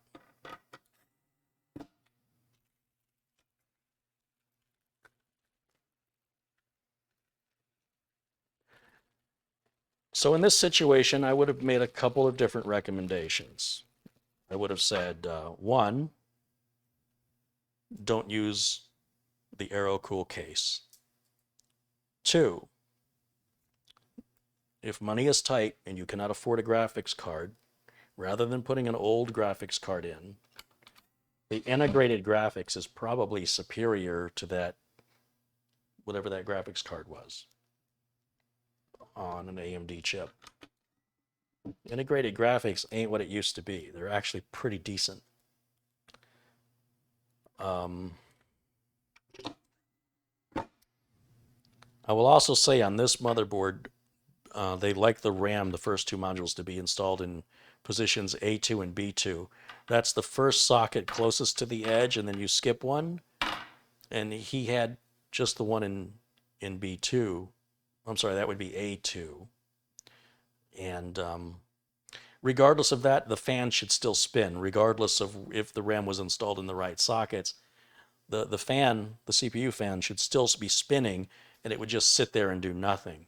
The fact that the CPU fan won't even begin to spin and the motherboard won't get any power suggests to me that it's fairly strong evidence we have a bad fuse or a bad component that's fueling the power. And these fuses, they're self-healing fuses to a certain extent, after which you just have to replace the whole board. So let me put this aside over here. And let's take a look at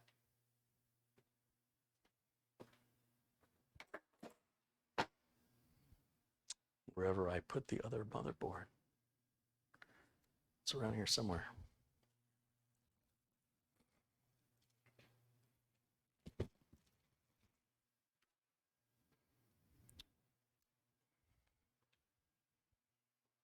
Does anybody have any questions?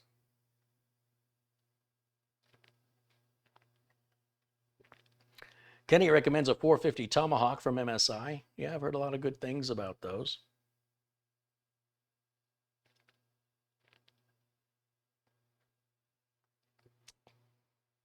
Am I using RTX voice? No, this is the Threadripper machine. This is Thready. And Thready has a Vega 64.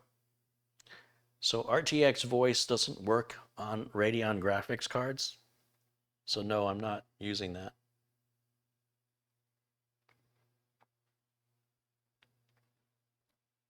Should I try a different CPU? Well, it is possible that a bad CPU could have that effect, but I should tell you that if you take a motherboard without CPU or RAM and you apply power to it and hit the power switch, it should turn on. Should. But anytime you have a short circuit, then the power won't go any further than wherever the circuit is shorted. And if the circuit is shorted in the CPU itself, then it's possible, but it's not probable. And in this business, as a technician, you can't just assume that can't be bad because this other thing isn't bad. That doesn't work. You might get away with it sometimes, but that makes you, in my opinion, a very, very bad tech. Until you've tested it, you really don't know if it's working or not working. But in my experience, and I'm going from experience here, I'm going to go first to what I think is more likely the problem. And I believe the problem was more likely a bad motherboard than it is a bad CPU or bad RAM or a bad power supply. And we're not even going to talk about the storage because we're not even that far along yet. So I wouldn't bother with the CPU yet because in my career, I've only seen, what, 4 or 5 bad CPUs in nearly 30 years. So to immediately jump to something that is highly unlikely and improbable would, to me, be a complete waste of time. Now, bad motherboards, I've changed out countless bad motherboards. And given the symptoms, like I said, a board should still power on even without a CPU or RAM. And knowing I used a different power supply, that just leaves the motherboard. I am nearly 100% certain that we have a bad board here. But I have been wrong before. Until we test it, we simply don't know. But are we just going to test things randomly for no reason? I don't. I'm not just going to sit here and randomly pull parts and check them like some sort of a weird ritual. I want to use logic and critical thinking to help efficiently identify the bad part in a manner that is as quick as possible. Now, I have to remove those plastic stands from this around the CPU area so I can mount his CPU back in there. So let me do that real quick. And this is a brand new motherboard. I don't think I've ever powered it on before. It may require a BIOS update. And I have an older Ryzen chip on hand specifically for that reason, which is no big deal. So maybe that's what I'll do, is we'll start out by grabbing my older Ryzen chip, and let's see what BIOS state we've got on here and update it before we try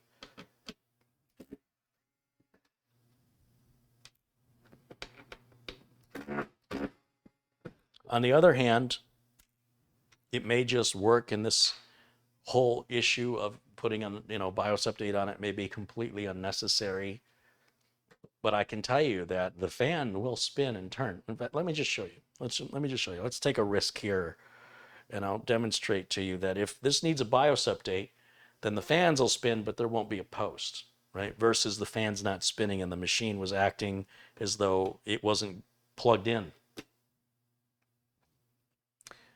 Now, once again, because this is just temporary, I'm not worried about putting any thermal compound on it at this point, because we're only going to have it on very briefly, a few minutes. Even if we do a BIOS flash, we're still going to be staving off the heat. We just won't be doing it as efficiently.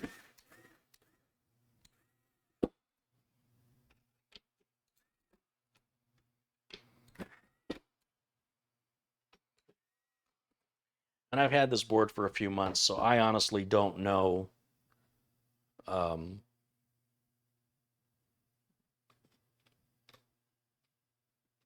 whenever that BIOS update was released that makes it compatible with the Ryzen 5 3600. It may already be on there, it may not. This is a gigabyte board, so traditionally we use the first socket closest to the edge. I need my glasses to find my glasses.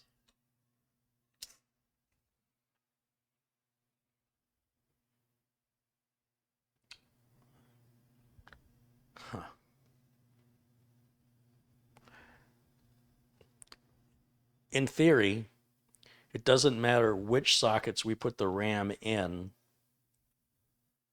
as long as we skip a set, or as long as we skip one socket and go to the next one. It just may not be optimal. Okay, there's a difference between doing something that works and doing something that works efficiently. It's two different things. But that should be all right. I'm just going to guess because, I'm lazy.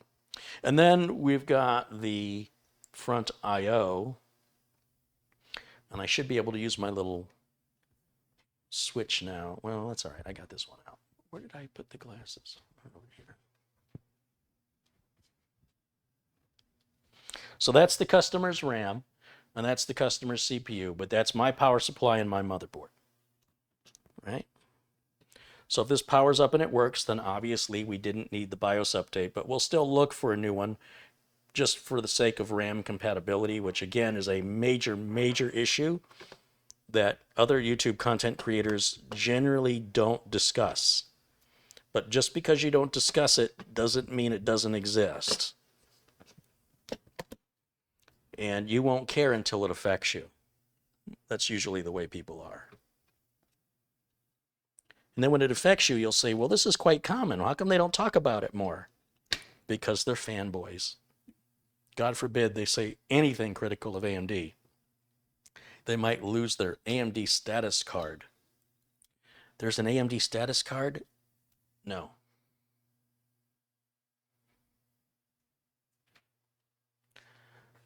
Now this graphics card, I don't want to use that graphics card. It's really, really old. Let's find something back here we can use.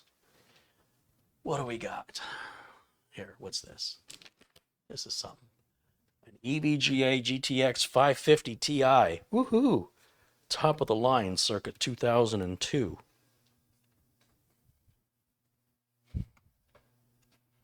Power supply switch is off, yes. Connector's open, okay. Oh goody, it's DVI. But I know this card works. You know, for all I know, that card toasted his motherboard. Anything's possible. Anything. So we're going to start with as many parts that we know already are verifiably good. And then we'll move forward from there. Now, when I flip the switch on and I hit this switch, I should see that fan spin.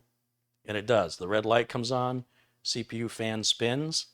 And if I go over to camera input number 2 right now, we'll see if we get a post or not. Right now it says no signal, and the machine just switched off. But it may turn back on. It's turning back on. Remember, on a first boot, that is a normal process on a new build. Oh, hold on.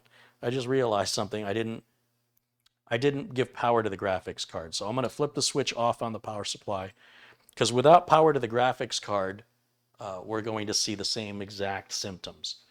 So there's a 6-pin power connector here on the back of this card that I have to plug in. And but it just it demonstrates to you what I'm describing with regards to identifying a bad board based on the fact that with everything removed, the fan should still spin even without RAM. And the fact that it wasn't spinning suggests to me the board's not getting power. So let's try this one more time. All right, that fan's turning now. All right, now let's flip back over to camera 2. And let's see if we get a post. Now, if it doesn't post, we still may need a BIOS update. That would be valid. But give it a good 90 seconds to 2 minutes. Give it a chance. Don't be so impatient. Something's happening. There we are.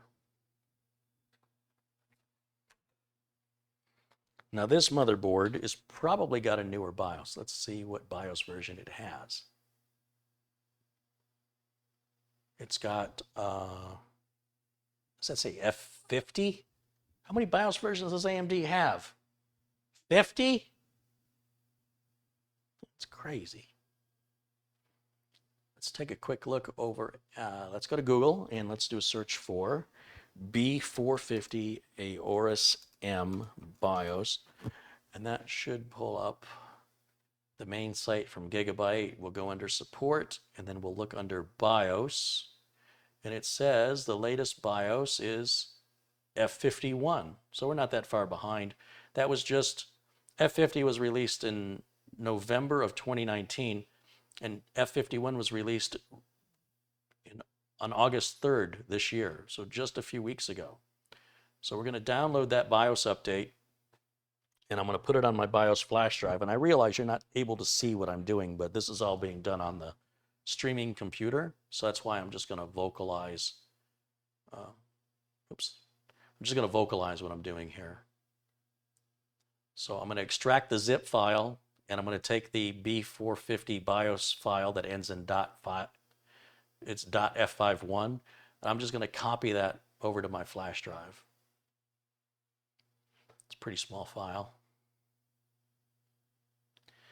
And I've also got the H370 BIOS still on that same flash drive, remember, from when I was testing those H370 boards.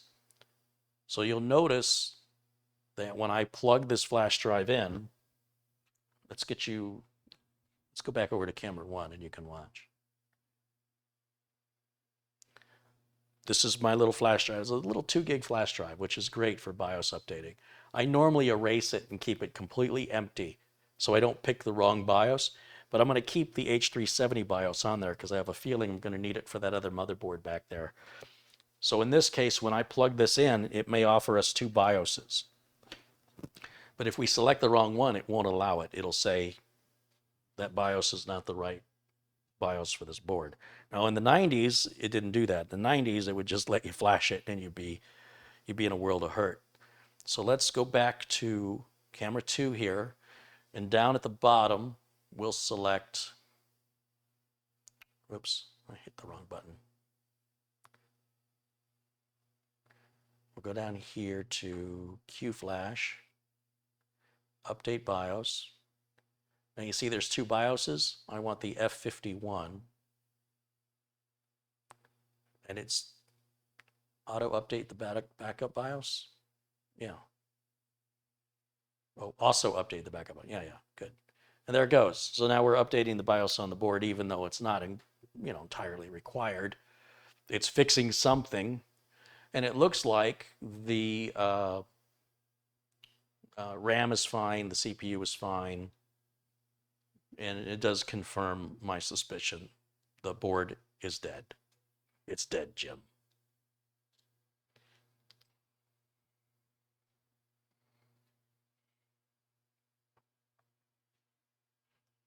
Martin says F50 had some issues and F51 is the safe bet.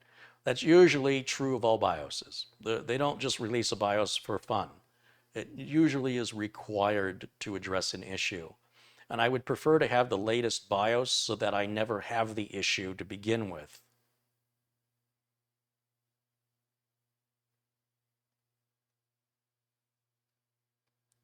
Somebody wants to know if the 4000 series Ryzens will work on a B450.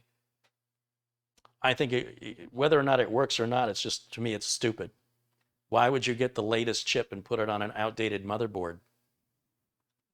In my opinion, they should not allow it. They should say, we're going to save you from yourself. We're going to save you from making really bad investment strategies and not allow you to do that. It's just like putting high-performance tires on an old beat-up car that's not a high-performance car. They just shouldn't allow it. It's just somebody wasting money. Putting the latest and greatest CPU on an old, outdated motherboard defeats the whole point of having the latest CPU. So whether or not you can doesn't mean that you should. But what are you going to do? People justify their behaviors, and I'm probably not going to change their mind. But for the rest of you, think about what you're doing, man. It doesn't make sense.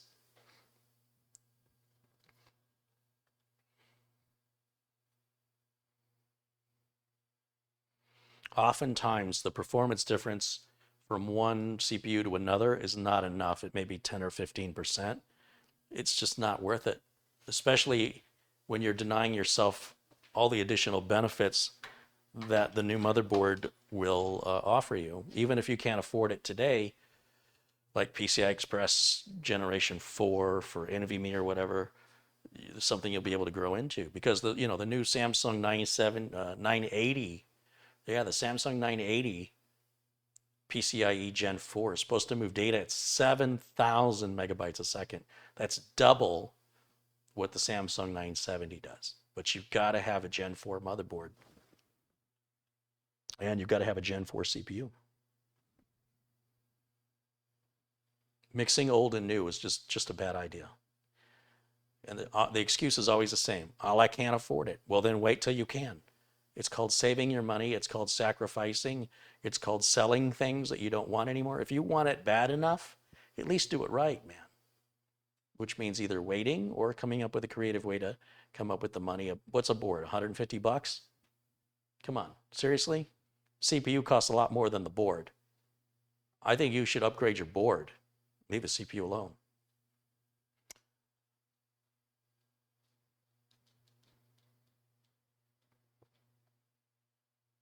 So the system's rebooting itself. I'm not touching anything. Everything's happening all on its own here.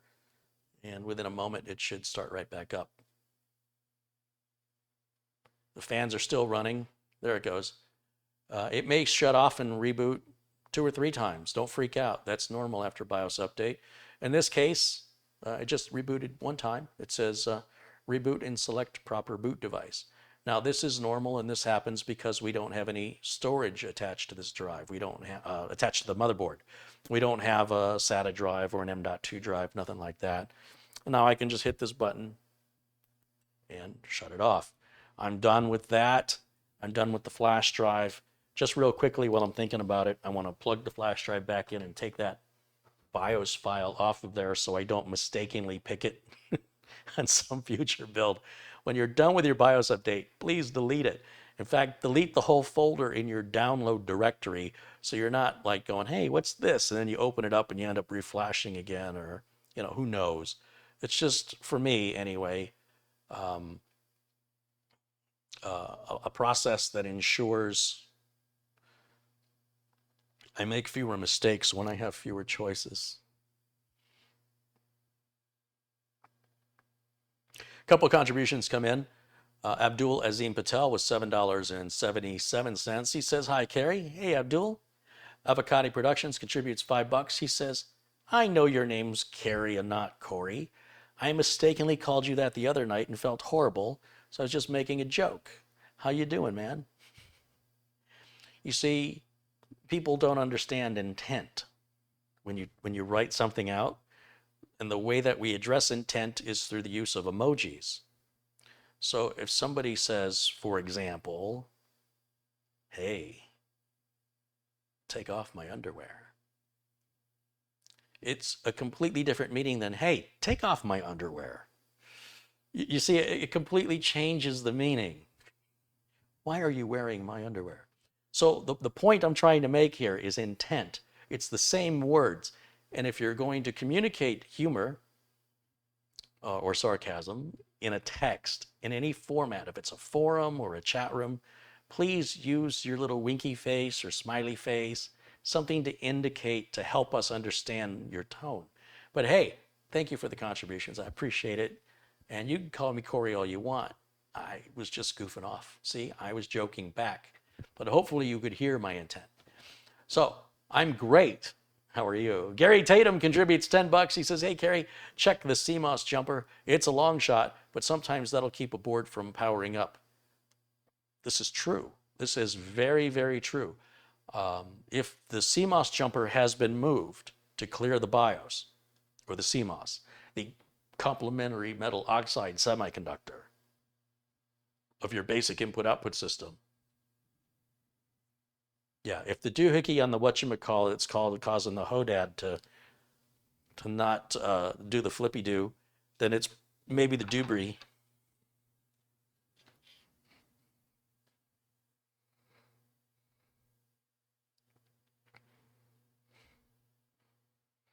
So the clear CMOS jumper, we'd have to pull up the manual to see where it's supposed to be. It looks to me like it's in the right place. But the clear CMOS jumper is right there. Right there.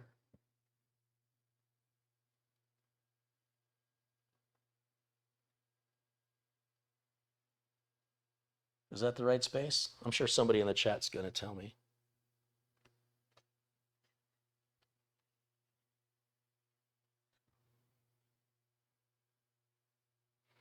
Compliments on your CMOS. I know, right? Thank you for being complimentary to my metal oxide semiconductor.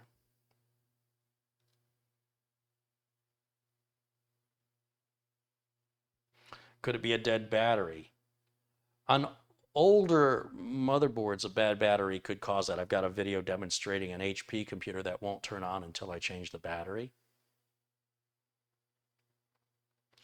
So the clear CMOS jumper needs to be on 2 of the 3 pins in normal mode, and then you move it to the other 2 pins, the other 2 of 3, to clear the BIOS. But sometimes when you do that, the system won't even turn on anymore until you move it back.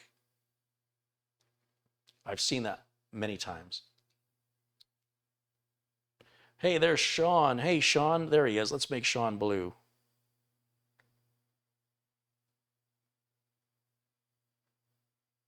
Sorry, Sean. I don't know how long you've been here, but I just noticed you. Sean is the owner of this computer, guys.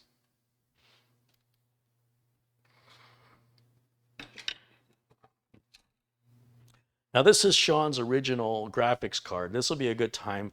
Since now we know that the system posts, let me flip the power supply off before you unplug any graphics card. It is absolutely critical that you make sure that you've unplugged the computer from the wall, or at least turn the switch off on the back of the power supply so that we don't have any voltage running through the board. I had a friend of mine. He said, I think I screwed up, Carrie. I said, what happened? He says, well, I forgot to unplug the computer and I went to put my graphics card in and I saw this blue arc about 4 inches long go from the graphics card to the port, and now my system doesn't work. So I think I toasted it. I said, yeah, that sounds about right. I think your diagnostic is correct.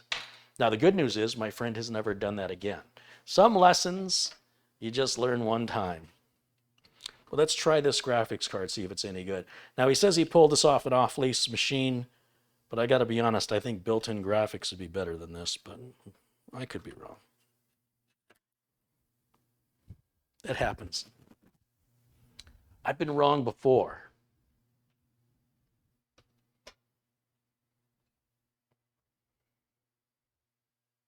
So I guess that makes me a bit unusual, unlike most people on the internet.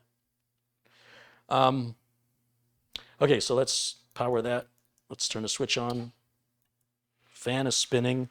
Let's take a quick look over at camera 2 and see if we post.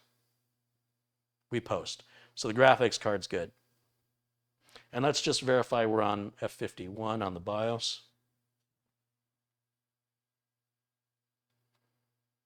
We are in F51, and let's load all the defaults just to be safe.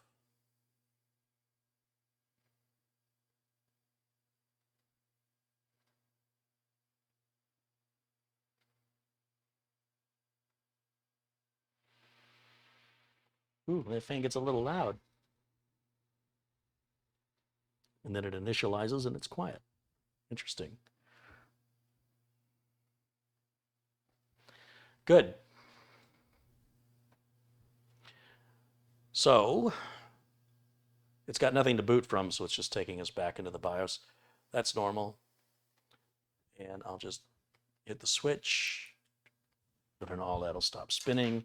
And I'm going to flip the switch here in case whatever I'm going to do next. I don't know what I'm going to do next. But I want to be ready for whatever the heck I'm going to do next. Because, you know, I'm a crazy man. You never know what crazy thing I might do. All right, so graphics card's good. RAM is good. CPU is good. All signs point to a bad motherboard. Doesn't answer the question about the CMOS jumper setting or the status of the motherboard battery. Let me pop the battery out. It's a fairly new system, so I don't think we're going to have a battery problem. But remember, you cannot have that mentality as a successful real computer tech. You can be a home computer tech, but the difference between the pros and the wannabes is the pros check and verify everything. You cannot make any assumption and call yourself a pro. Sorry. The fact that you call yourself a pro when you make assumptions is yet another assumption, and that's why it doesn't work. That makes sense. Let's go with that. Does that sound good to you? Like it. Now, where's my battery tester?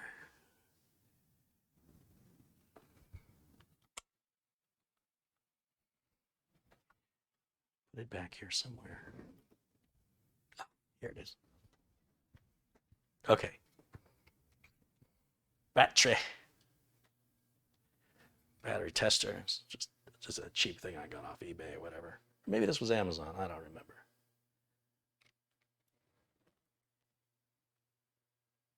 I'd say that's a good battery. Looks good to me. So let's put that back in here where that was. Battery's good.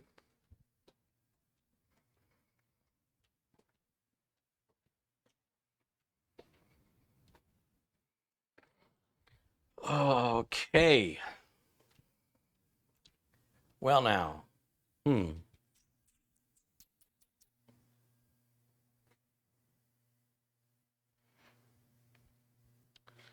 Sean.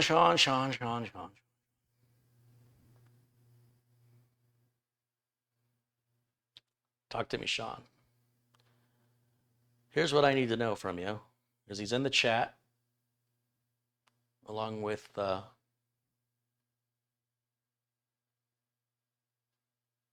1,400 other people, nearly 1,500 other people. But, Sean, what would you like to do? Would you like me to send the motherboard back for you and I can handle the whole process? Or would you like me to source a new board for you, maybe something equivalent? It'll be faster. We send the board back, you know how long that takes, about 2 weeks.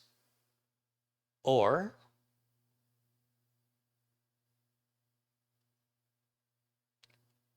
do you want to buy the board I've got? Although that's not really ideal for you. You should use a full ATX board. The M board is for a micro ATX for a smaller case, so you only have 2 PCI Express slots and then this 1x1 slot here and only one M.2. It's really designed for a compact case. If we're going to put you in a 200R, you should have a full size motherboard because then you'd have more upgradability to it. But it doesn't have to be expensive. In fact, maybe even cheaper than this board, quite honestly. Sometimes the smaller they are, the more expensive they get. He says, I think my PNY GeForce GT 430 had killed the motherboard. Okay, well, regardless of that, let's say your board's bad. What I need to know is, so Sean says he paid $126 for that ASRock board. That sounds about right. So these boards can go anywhere from, I'd say, a little over $100 to $500, like for an MSI Godlike board. And it wouldn't make sense to go a super high-end board with a cheap chip or a cheap chip or an expensive chip with a cheap motherboard, right? So along these lines, like a lot of people like the B450 boards, the MSI Tomahawk's a very popular choice. People in the chat, do you have any recommendations for so money's an issue. We don't want to do something over the top. We're not worried about future proofing so much as just good bang for the buck. That's going to work well with this configuration. What do you guys think? What's a good deal? And Sean, what do you want to do? Do you want to send the board back and then wait a couple weeks? Or I can go on Amazon and order a board and probably have it in 2 days. Wayne Lawrence thinks the B450 Aorus Elite is a good board. I think that's pretty pricey though. Isn't that like $170? John Paul Bacon says any B450 or X470 would be good.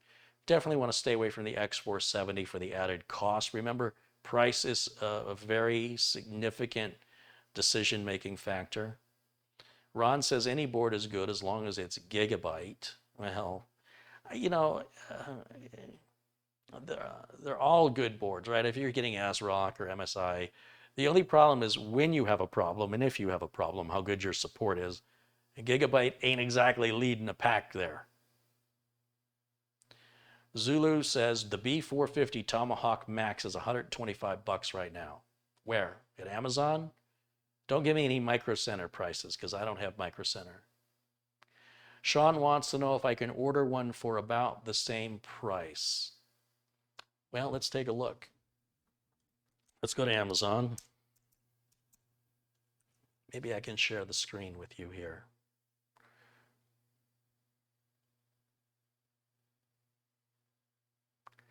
Let's add a new video source, window capture. Yeah, let's do that. Okay, so you should be able to see my screen or this window. And what did they say? A B450 what was it called? Well, we don't want BioStar. I thought they went out of business. Let's come over here. Let's sort by lowest price. Oh, look. Look at that motherboard. Let's choose Asus, MSI, ASRock, and Gigabyte. What the heck is this? What is that? Oh, trusted platform module. Okay. Okay.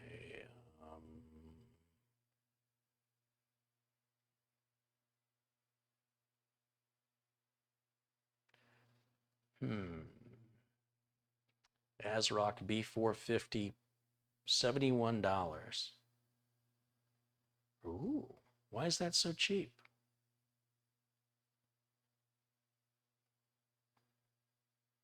Another one for 74. These are cheap.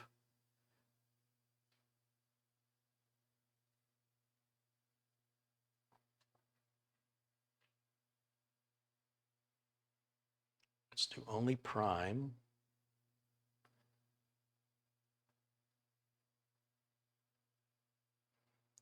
Why does a B365 show up down there? Yeah, I'm pretty sure a socket 1151 is not AMD. This says AMD, right? Is it me or did... Oh, I got to check the box. All right, never mind.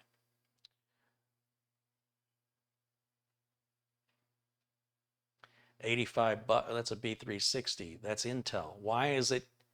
Oh, Amazon.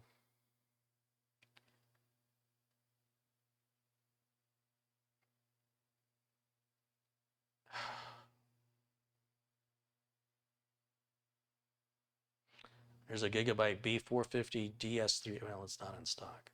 $105. No, that's an H370. So that's the boards I buy, by the way. Hold on a minute. 22 used and new for $52. Used. Missing bonus material. Fulfillment by Amazon. Okay, if one of you guys doesn't buy this, you know I'm going to be buying this, right? That's like half price. What? Okay. Stay focused, Carrie. Squirrel. I didn't even see the Tomahawk. Oh, here it is. $180. Never mind. I thought this was sorted by price. Why did it go to 164 and then 120? Did I not sort it by lowest price? Oh, Amazon.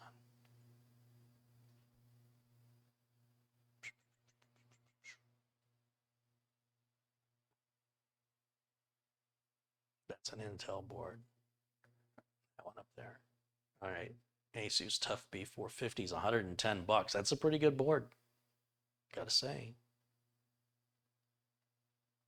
ASRock 470, B450 steel, Asus Tough, $89. That's not bad. It's not bad. $90. Asus board. I think this might be my choice if it was me.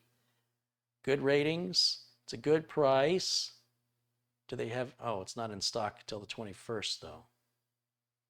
Are there other buying options? Can we get a used one from Amazon warehouse?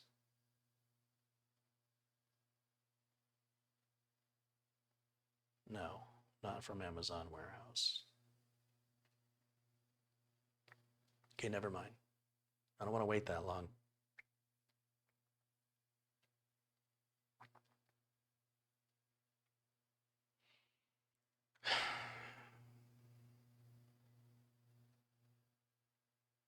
That's Intel.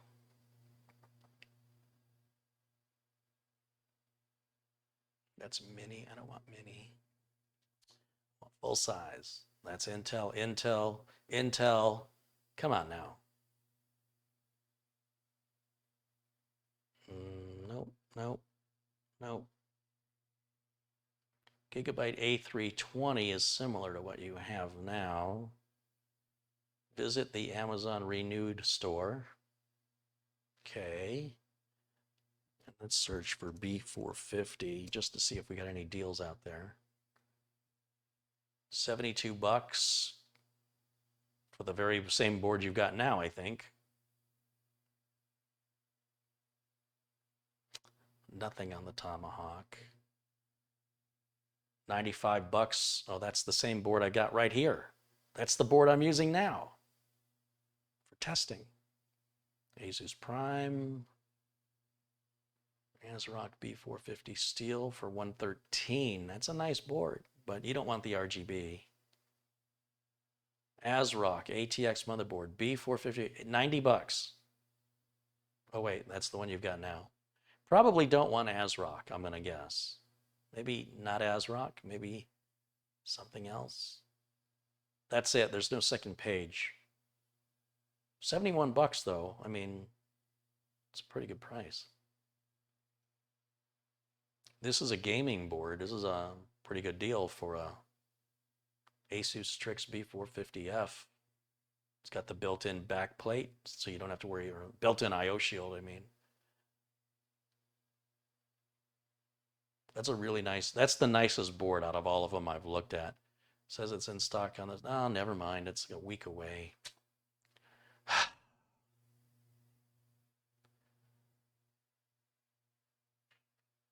Okay, let me go back and see what you guys are saying. I can't see the chat room when I'm doing this. So let's take a look at what the chat room is shouting at me right now. Sean Gallagher says he'll take the RGB. Asus ROG Strix B450F Gaming, that's the way to go. For $83.48, the MSI B450 Tomahawk Max. Hey, I don't have to order from Amazon. We could totally do Newegg. Let's take a look at that. It shows it's $125.99. So I'm not quite sure what you guys are looking at, but mine says $125.99. Where do you see $83? B450 Tomahawk Max. There's the regular Tomahawk. That's more expensive. Yeah, I don't know what you guys are talking about. Tomahawk Max. Oh, wait. That just switched to $83.48. Sale ends in 4 days. That looks pretty good. What kind of video output do we have on? Oh, it doesn't matter. We got to use a graphics card.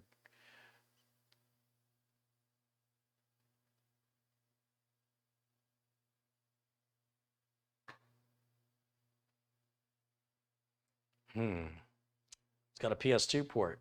What? What the hell is this button right over here for? What is that? That's weird. Is that a reset button? Well, you don't get a lot of USB on there, do you? It's very limited. How much USB does he have now?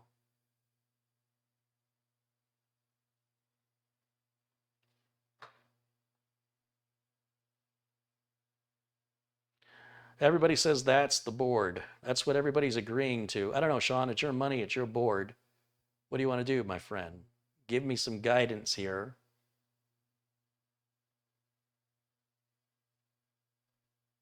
Do you have a preference over... Oh, Jonathan says that's for the BIOS flashback. I'm surprised that's on a... Usually BIOS flashback is reserved for expensive boards. Sean says, I'll take any full ATX board that you can get right away.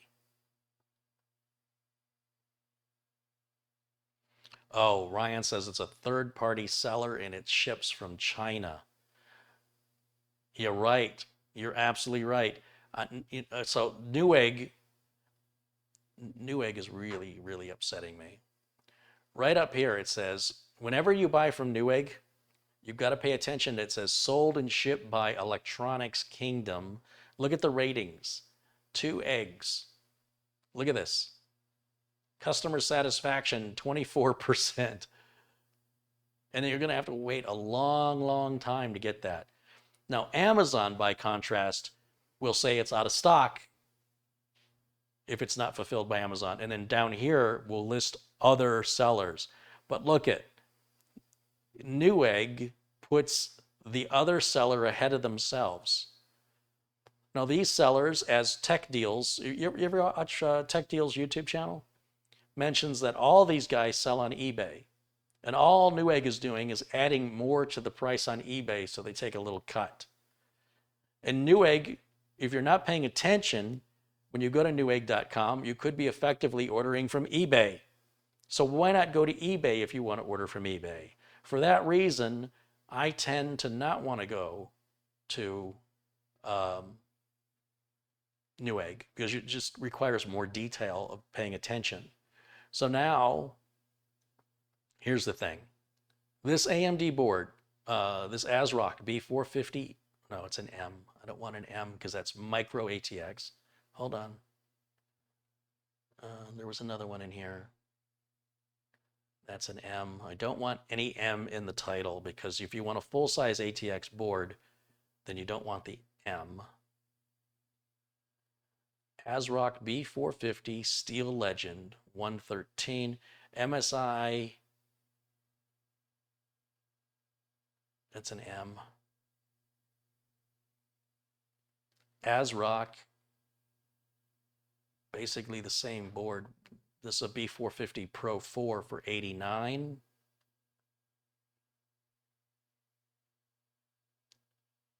This MSI board is a B450A.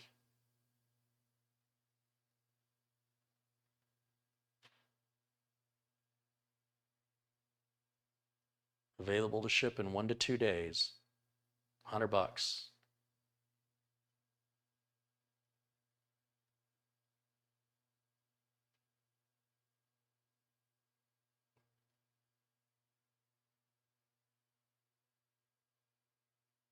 Just trying to see what the I/O ports look like. There's no picture.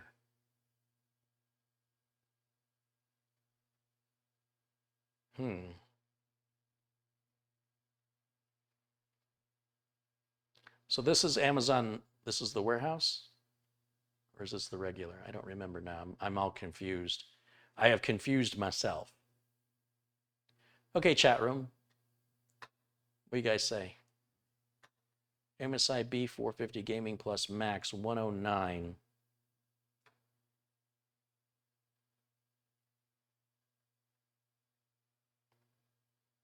Get a B550. Okay, let's take a look at the B550s. Let's go back over there and let's take a look for B550. You might be right, Catherine. Catherine, got to listen to Catherine, guys. She knows what she's talking about. Let's see what we got. $94, but that's micro ATX. AORS Masters 270, 169, 269, 149. Yeah, they're all well over $100. 139, 149. Look, you can get a garage door opener for $215. Amazon. 115. That's not bad. Not bad. Got any used ones? New from 114. Yeah, some deal. Thanks for nothing.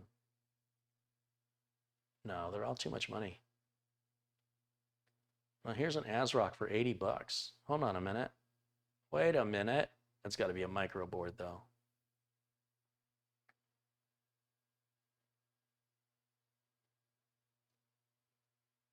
Yeah, that's not a full-size board.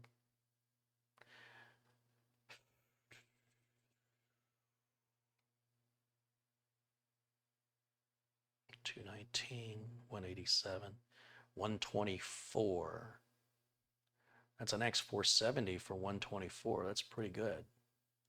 That's pretty damn good. Are there any used ones from $123? No. Free shipping available to ship in 1 to 2 days. Okay, well, okay. So here's where we're at. You could certainly do an X470 or a B550.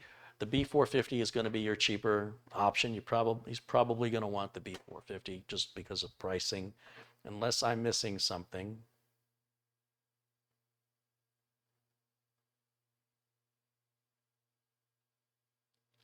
We're trying to keep it as close to $100 as possible, and we're also looking for something in stock. People are posting links to things not in stock. That doesn't do us much good. If we don't care about waiting, then we can just send the other board back, you know? So keep in mind whether or not the item is in stock. And try and keep it at the $100 price point or less. $100 or less.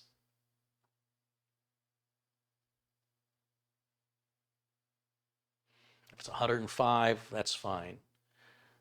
What does Sean say? Don't forget about the case. Yeah, the Corsair 200R. Those are on sale right now. Did I mention that? We go over to, let's go back.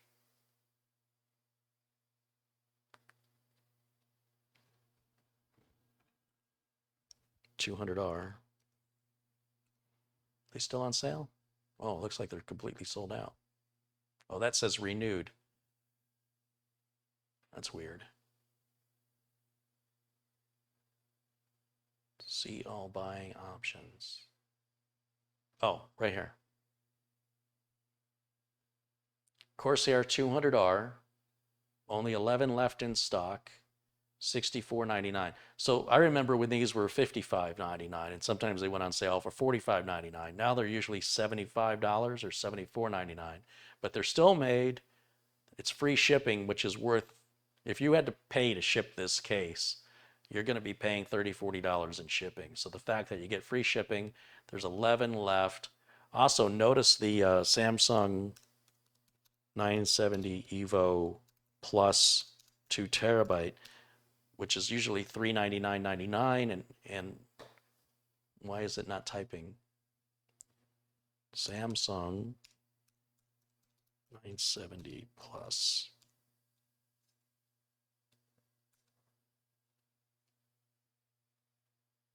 So there's the 1 terabyte, and over here, there's the 2 terabyte right there. And it's, wish it would stop doing that. $349 in free shipping. That's a great deal. That's a really good deal. This price fluctuates. If you watch this, if you add this to your wish list, you'll see this price go up and down. It's been at $369 for about 2 or 3 weeks. So it finally went back down to $399. It was $499. And the retail price it was going for about a year was $399 until the pandemic. You can go to Camel and look at the price history on this. It's pretty interesting to watch. That's a really good deal, but that has absolutely nothing at all to do with helping Sean. But I just thought I'd mention it. Also, the power switches.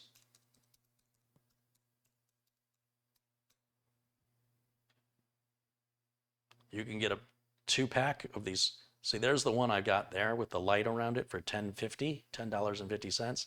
And here's the little, you get 2 of them for $5.99. It's good to have as spare parts if you're working on machines. That's why I'm telling you guys, you can find everything you need on Amazon now for the most part. Even those little M.2 screws are very difficult to find, but you can probably get them.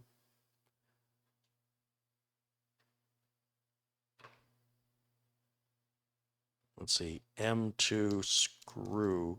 But remember, they're not all the same size. The ASRock and Asus boards use a much shallower screw. Ah, this one is a nice little kit. There's some standoffs. Oh, and the screws. Suitable for Asus and Gigabyte. Look at that. $6.99. So if you lose them, you can still find them. These little red washers, we haven't used those since the 90s. I don't know why they're still selling them. But the problem is you're going to have to wait a few days to get them. You know what I mean? Like people are impatient. They want to do stuff now. There's a great example of the different lengths of standoffs. They're going to have a taller one and a shorter one. And then there are different lengths of the screws. Gigabyte uses one length. This shows a 2.5 millimeter standoff, but doesn't show me the screw. These are really the short ones. This looks like what ASRock and Asus use. Oh yeah, it says Asus right there. But it also says Gigabyte. They don't use the same one. I don't understand. But look, if you're a shop, you're going to have these in stock. If you're just a home builder, I mean, this guy is just going to sell you the standoff and the screw, and he wants $495 for it. But it is free shipping. And the envelope and the stamp does cost money, along with the labor to put it in the mail. You know what I mean? So that's $5. Okay, let's get back to Sean. Sean, sorry, buddy. There were squirrels, man. There were squirrels. Did you see a particular motherboard you like, Sean? And if so, please tell me.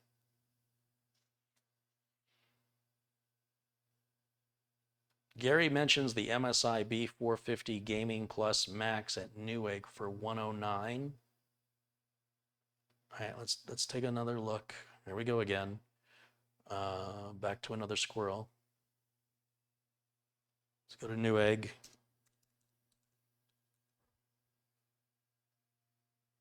B450 Max.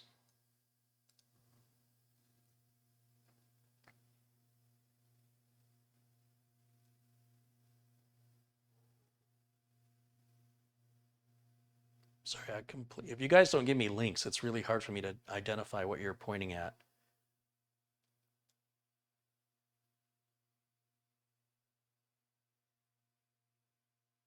There's an ASRock B450 Steel Legend they promoted, sent a link for, that's back ordered. Yeah, so that's not good. You guys have to pay attention to inventory, man. B450 Max was a gaming 109. I see. Okay, this is the one he's talking about. So if we look at this one, this is the MSI B450 Gaming Plus Max 109.99. It'll arrive in a week. See, that sucks. That sucks.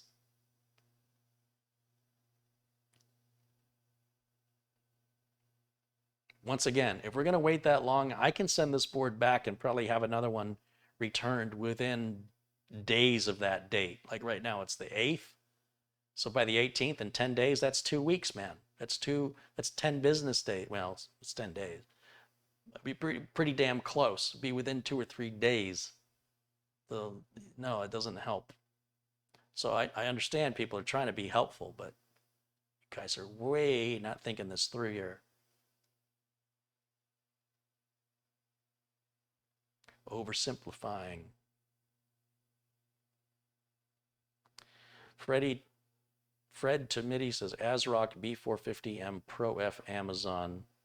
Price is $72. We don't want an M board. I said, Sean said he wants an ATX board. If the board model has the letter M in it, it's a micro ATX board. Similar to this board here. It says Aorus M. That means it's not a full-size board, which means it doesn't have all the expansion slots. So we don't want an M board. We don't want a board out of stock. We don't want a board over $100.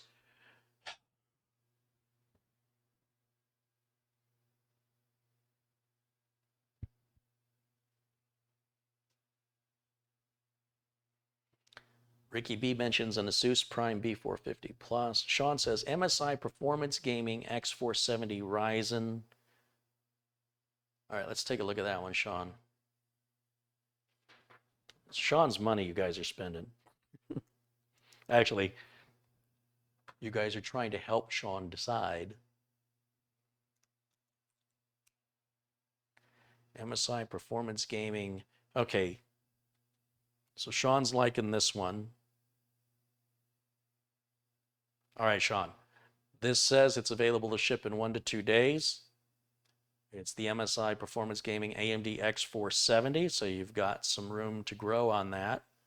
124 plus sales tax is going to bring it to about 135, well, maybe 130. I like it. I would certainly use it. It's got 4 more USB ports than that other cheap thing we were looking at. But it still has that weird PS2 port, which is really weird. But who cares? It doesn't matter. I'm not going to use it anyway. Is that the one you want, Sean? It'll work. I mean, that will do the job. 125 is a fair price. I certainly have no reservations about it.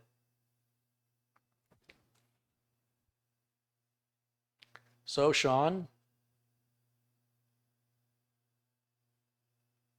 is that what you want me to pull the trigger on, or do you want more time? You don't have to decide right now. In fact, you and I can speak over the phone later if you want.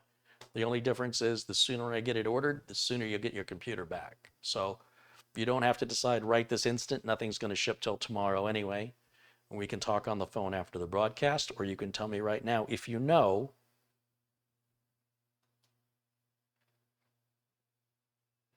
Joshua says, Sean, I have MSI and love it. I've sold one MSI motherboard to a customer. His name was Bill Bailey.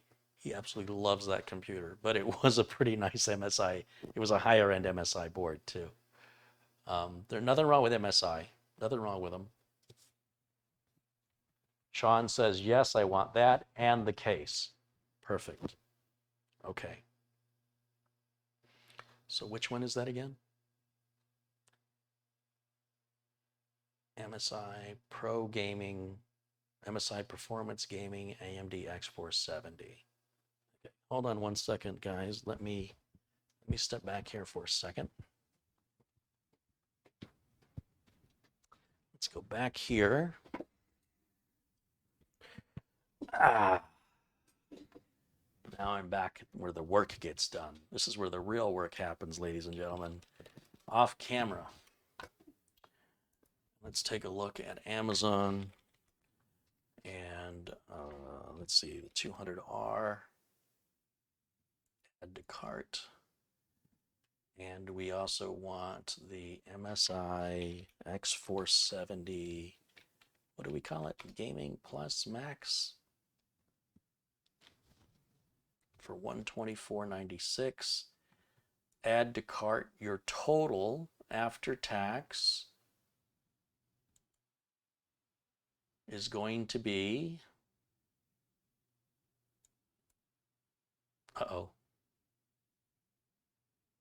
you have reached the purchase limit for the Corsair 200R.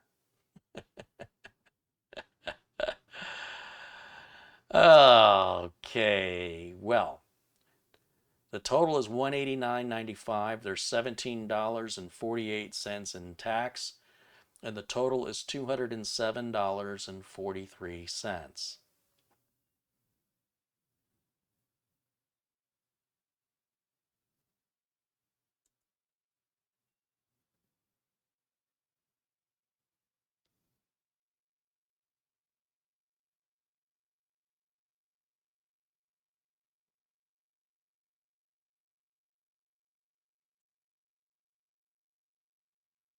I'm just kind of double checking.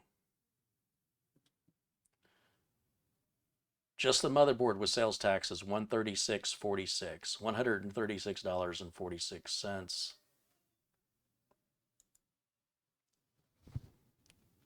And it'll be delivered on Saturday. Oh, that sucks. Why is it taking that long? So before I pull the trigger on this, Sean, and I don't know why, but it won't be delivered until the 12th of September, and I won't be here. So that means it'll be the 13th. I leave from Michigan at the end of that week. That's going to be a real tight squeeze. Do you still want to go with that board, or would you like to choose something else? Something we can get like tomorrow.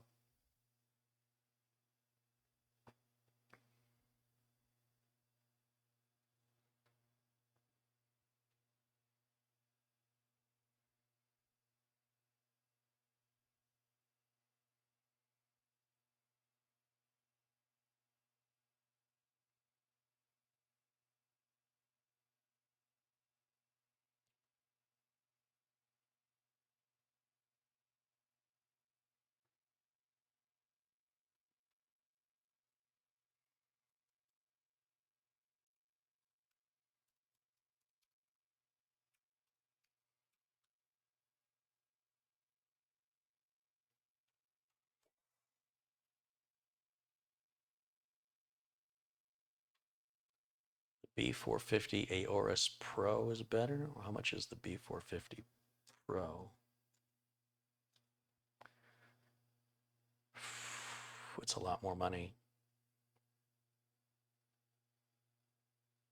Yeah, it's too much money, guys.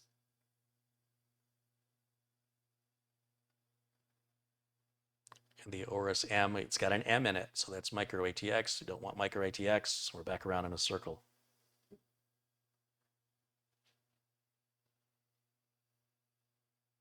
No micro ATX boards, guys. He wants full ATX.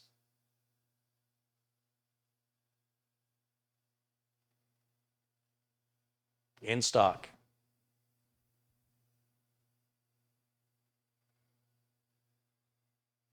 Ron says MSI failed us 2 months ago. I don't know, Ron. You're still having the same exact problem with a completely different board. I don't think there's anything wrong with that board. Unless you're talking about something else. I don't see any difference whatsoever in the experience you're having now to the experience you had then. So I don't know what you're talking about.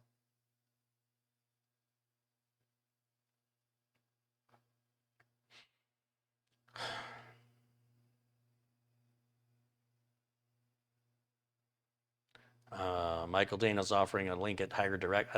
So I need something that can be shipped quickly. So with Amazon Prime, if it's in stock, I should have it as soon as tomorrow or the next day, and I can get this back by Friday. That's what I'd like to do because I have got to get ready for a trip.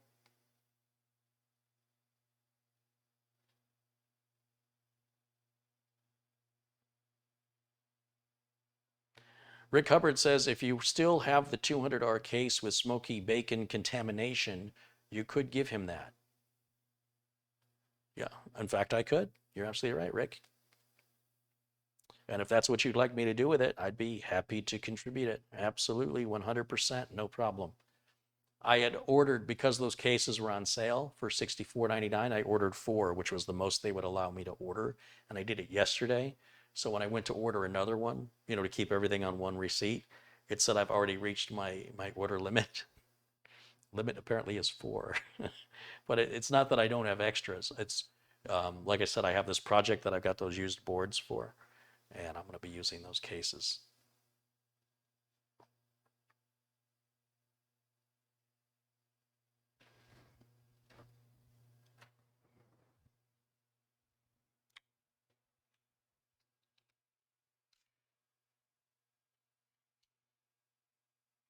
Will I be live streaming the trip? No, no, no. The trip is going to be 13 hours a day of driving, or between 8 and 13 hours a day, probably between 10 and 13 hours a day for 3 days.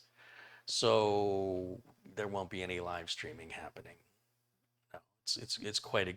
I enjoy driving. It's very therapeutic, but it takes a lot out of me. There's not a whole lot left to do any live streaming. But when I'm there, I will eventually go online at least once. I think last time I did it twice. It just depends. I really want to unwind. And unwinding means going into a little dark cave somewhere and hiding from the world for a little bit so I can reset my BIOS.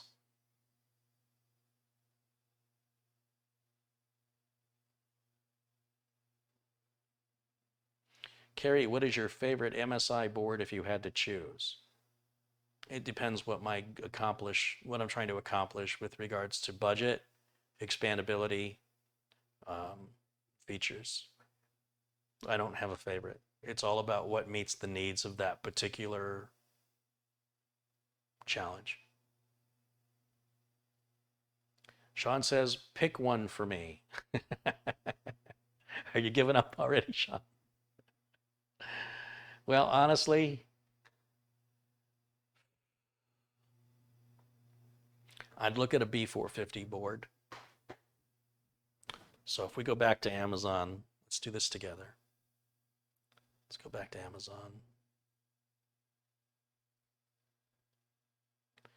And let's look at a B450 board. Let's start over where I was when I started. See how we came right back around to where I was?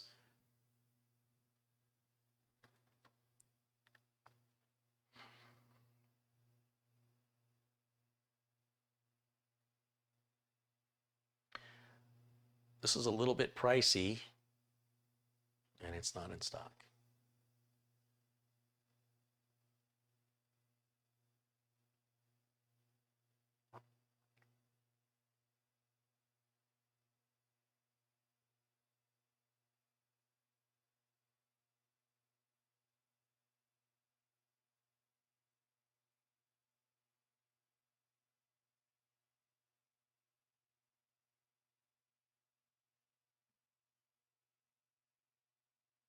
ECS, are they still in business? Why? This was a bad idea. Let's clear this out. Let's do prime again. Let's put the word motherboard in here because Amazon search is not. Newegg search is much better, but you got to be careful with Newegg, like I said. Definitely, I would stay away from BioStar. The only reason it's at the top is because they're paying to be at the top. I hear all good things about this board, but it's not available. What's wrong with this? Oh, it's a micro ATX. Micro ATX. Not in stock. Micro ATX.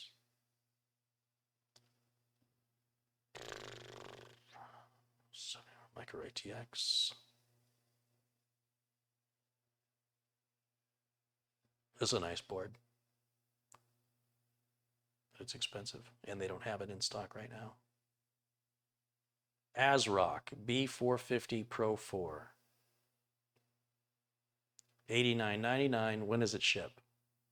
Ugh. Asus tough. That's another micro ATX. Apparently, a lot of B450s are micro ATX. $107.99 in stock on the 15th. That's not going to work. ASRock B450 Steel Legend. Non-stock. Micro ATX.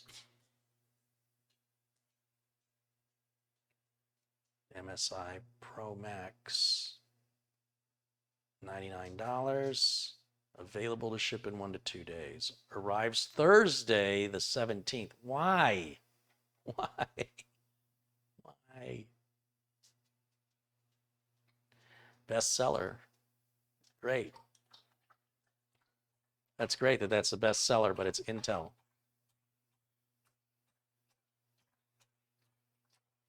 Available to ship. Arrives Friday the 18th. I don't understand if it's available to ship. What's the problem here? I'm just going to click on anything now. Wait a minute. Fastest delivery, September 11th.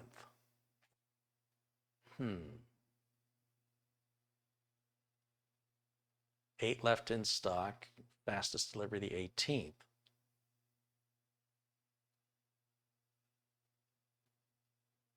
Fastest delivery, the 14th.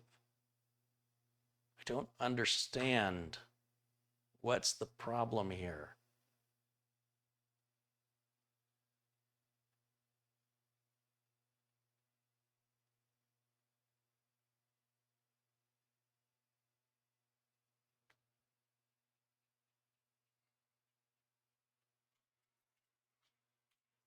Let me guess, the $175 one?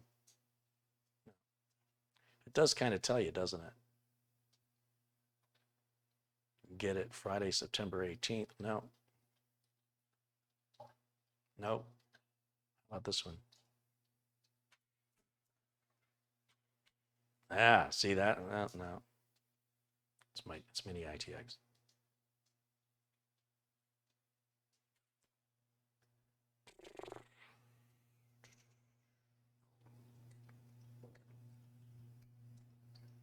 Well, I'm going to have to give this a little more research. Maybe a B450 isn't what we want to go for after all. I just don't know why the fastest delivery is 3 days from now. There's no reason this shouldn't be like, with Amazon Prime should be, the next day or, the day after. It should be within 2 days. Anyway, I don't know. I don't know, man. I'm stumped. This is an interesting situation to be in. The only thing I can do quickly, hold on, Garth Clark says this one's in stock and can ship right away. The Asus B450 Plus. Let me just take a quick look.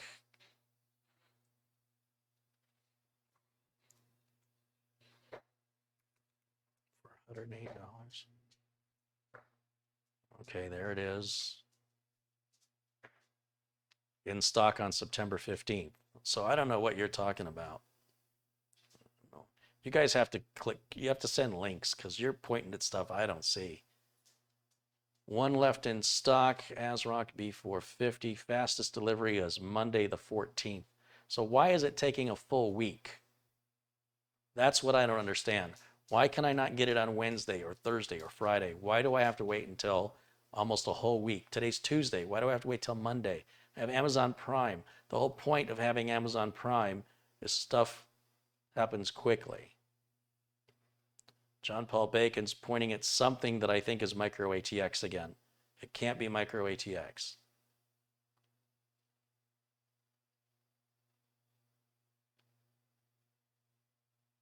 The only solution I have on hand isn't what he wants. This is a micro ATX board. I don't believe I have a full-size AMD board other than the X570, which is way overkill and out of his price range. What do I have? I have Z490, Z490, Z490. I have a lot of Z490s for socket 1200 Intels. I have a bunch of my H370 HD3s. I have a couple B365. That's all Intel, Intel, Intel.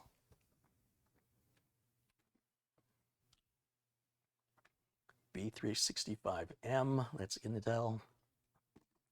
MSI H310i Pro, Intel. B460i, Intel. Z390M Gaming, Intel. I have, the only full-size board I've got is an MPG X570 Gaming Edge Wi-Fi from MSI. And he doesn't want RGB, and it's nearly twice the price. I don't know what to do here. Don't know what to do.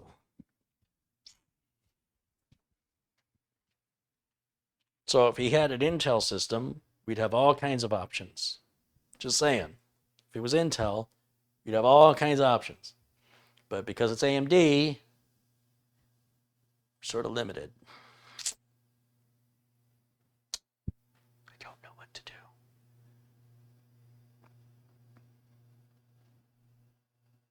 BJet Pilot's posting a link to Best Buy. I really don't want to buy from Best Buy. They've got the B450 Tomahawk for $124.99, which I suppose if I was going to get in the car and drive over there to get it is doable. You know, I haven't gone into a Best Buy store in years.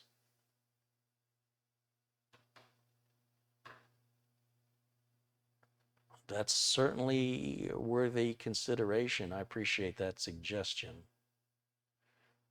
Bordura posts a link to Amazon. What's this one? Oh, that's that same one. $102. Won't arrive till Monday. Just don't understand that. I don't know why there's such a delay. Why is it I can order something from Amazon and get it the next day when I don't even want it? That, like, I'm not in a hurry, but now I want something in a hurry and I can't find Murphy's Law.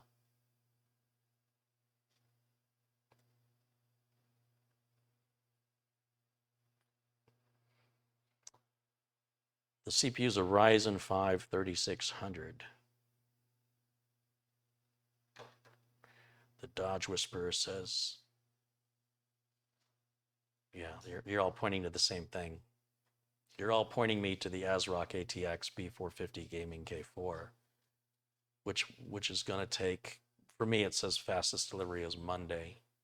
That's the one I keep talking about.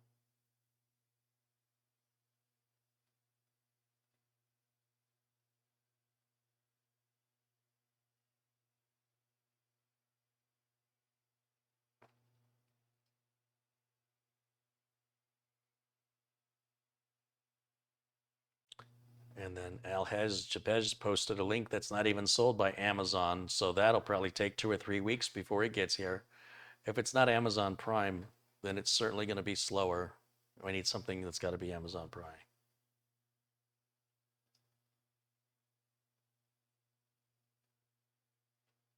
And I suppose, it doesn't have to be a B450 socket. I mean, what's the board he's got now? So the ASRock Pro. Given this information, I would be leaning towards maybe just sending this board back since it's not going to happen quickly. Either going with what I have, which means you're going to be on a micro ATX board.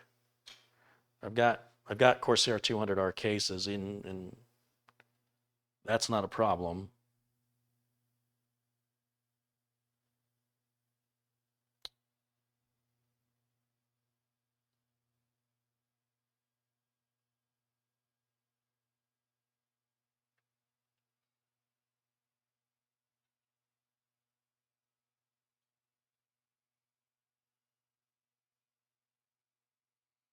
Oh, B&H Photo, that's an option I hadn't considered. B&H Photo says it could arrive. That's from Ricky B, contributed $5. He says an Amazon Prime B450 Plus, $108, arrives by the 11th. So that's Friday, right? I'm just so used to Amazon Prime being so quick. This is very unusual. And Ricky B contributed $5 earlier. Thanks, Ricky. Thanks for your contributions and your suggestions. And Robert Rockin' Rob Radigan contributes $2 and says, just because, excellent broadcast as always.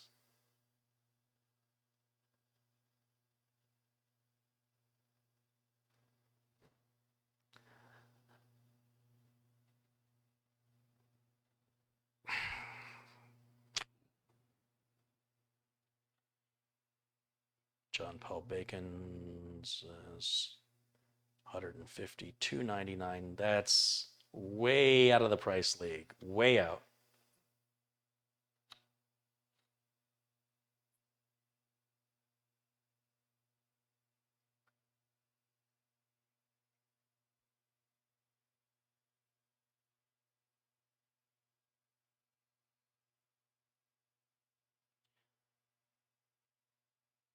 Michael says, Kerry, change him chips. Change him to what? Put him in Intel? Put him in a 9700K with an H370 motherboard?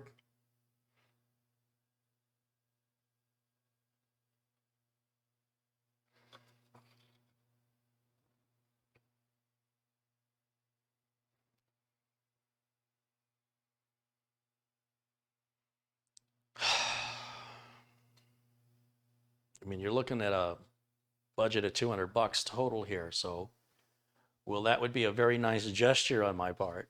It would also be me going in the hole about $700. Well, no, the chip's 400, the motherboard's 100, and if we move everything over, so that's what did I say it was? It's $299.99 plus 100, so it's $400. So it kind of meets him halfway if he gives me 200 and I give him. Boy, that's a tough way to stay in business, though, isn't it? Still. Oh, Michael says the i5 could do it. So the i5 is $100 less. So if he gives me 200 and I give him $300 worth of parts, then I'm only upside down $100. I mean, look, you're right, Michael. It would be a very nice thing to do, and I'm sure he would appreciate it. But that's not why he called me. Like, he didn't call me. He built this, right?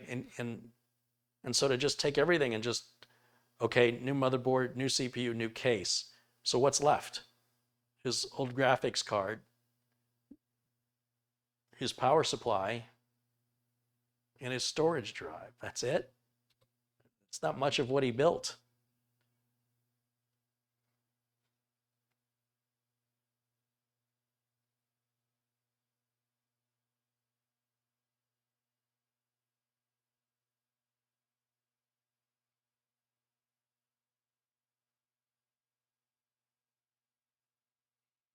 I want to hook this board back up where you guys are coming up with ideas in the chat room here.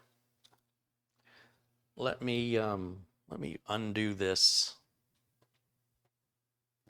Take a closer look at this other board. We know this works. So this board has served its purpose. It's provided me with the information I need to know how to proceed, which leads me, of course, to where we're at now on how to proceed. But at least now, the direction is much clearer. Come on, get out of there.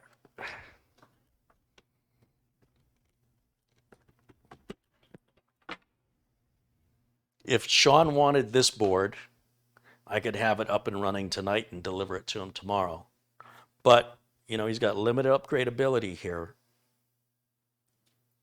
which may or may not be something he'll ever use. I don't know. I don't know him. I don't know anything about him. But he had a full-size board originally. And if we were going to change it to something equivalent, then that means another full-size board.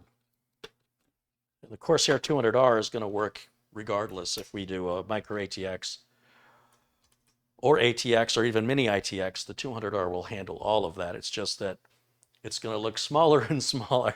You put a little mini ITX system in a motherboard into a 200R and it looks really sad because you see this big case and a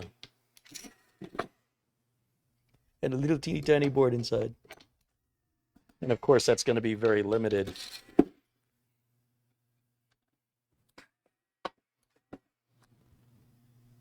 With any expandability, you only have one PCI Express slot.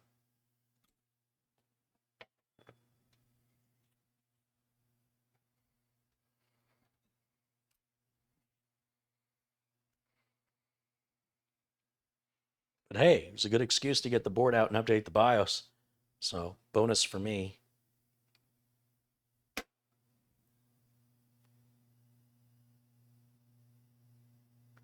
Ron says you don't even know if the memory is compatible. Well, that's true, but it did post. A lot of times with incompatible memory, the system won't even turn on. So the fact that it turns on suggests to me the memory's probably going to be fine. And certainly on an Intel system, we won't have any memory compatibility issues, just don't exist. So I'm not worried about it there.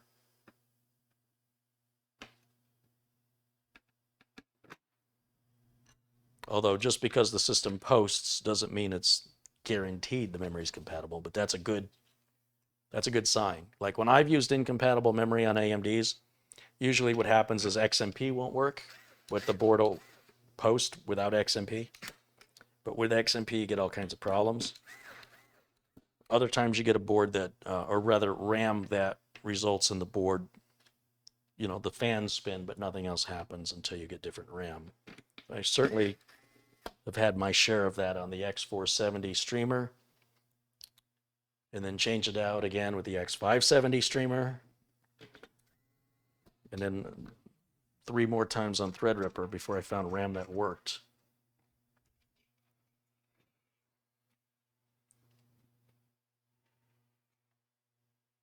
Sean Gallagher says, how much out the door with everything right there? Sean?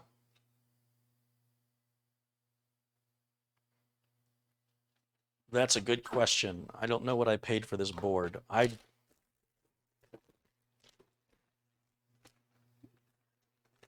would guess this board, well, this board was available for sale.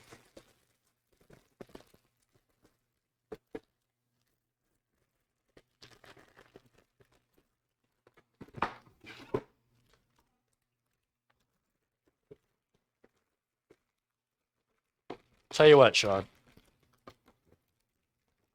Let me just do something first here, before we get too ahead of ourselves.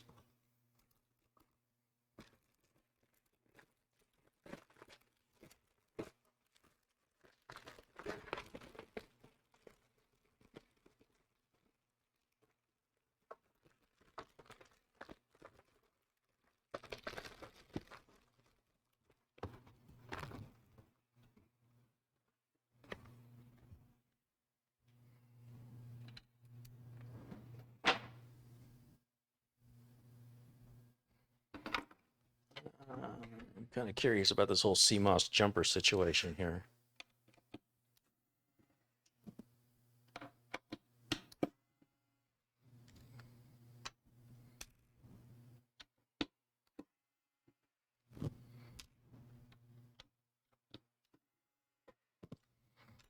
And over, I've got an angle.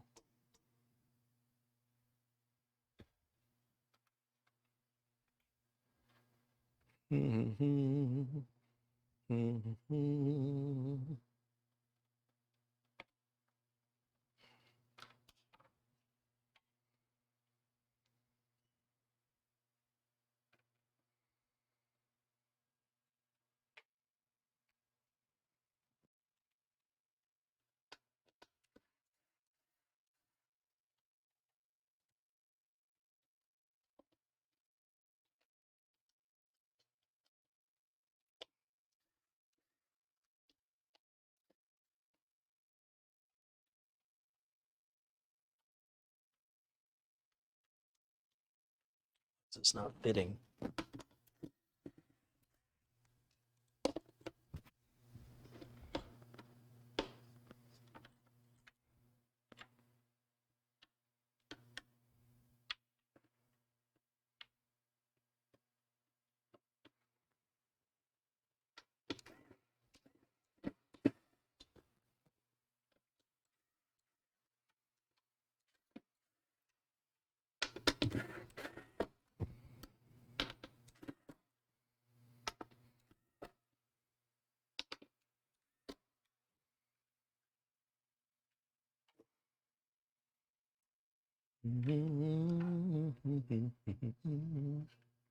A la da dee, a la da da.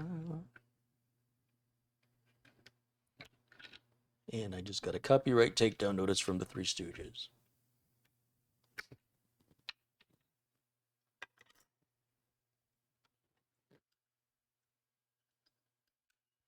Oh, it's gonna go the other way.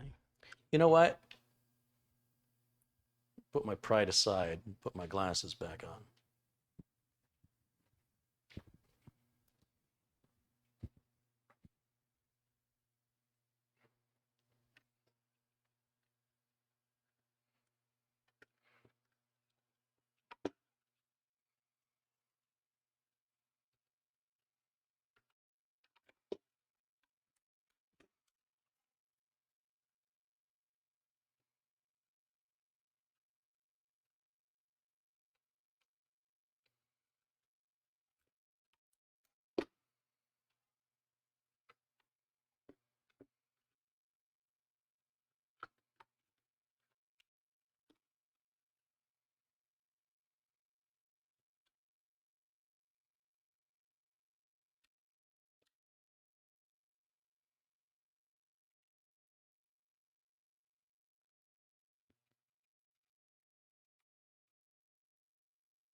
Did you just see that?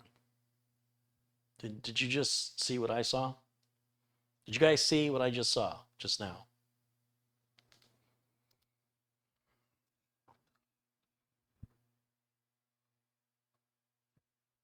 So I got no keyboard, no mouse, no video card. RAM is in what should be the right sockets. Turn the switch on the power supply. Can you see it?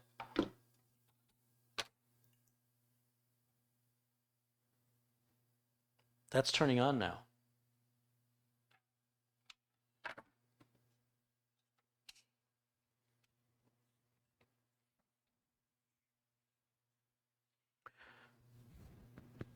One of the main reasons I talk so much about the philosophies that I use when fixing computers. Get away from the technical side. Get away from the geeky, nerdy, myopic, minutia, microscopic focus, and take several steps back and take a look at the whole thing all over again. So we have a board that's dead. It won't power on. Looks like a bad board. We take it out. We experience the same problem. So, okay, we need a new board or we need to change the board. We start talking about boards that are budget range boards. What's available? What's in stock? What can I get before I have to leave on vacation and get this back in the hands of the customer?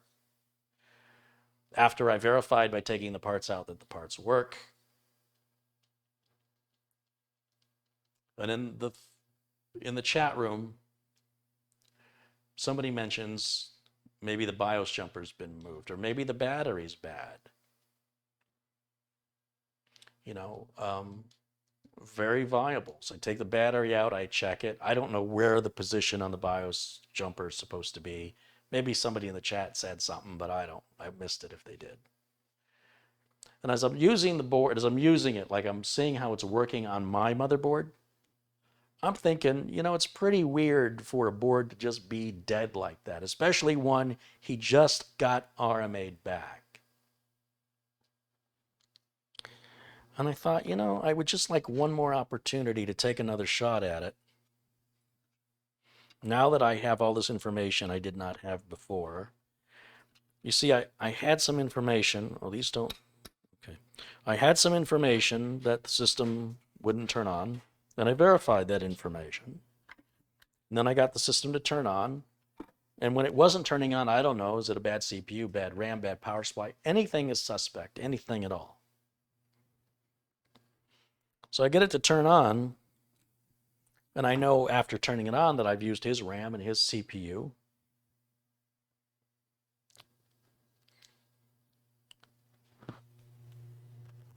And we start going down this road. We start going down this path.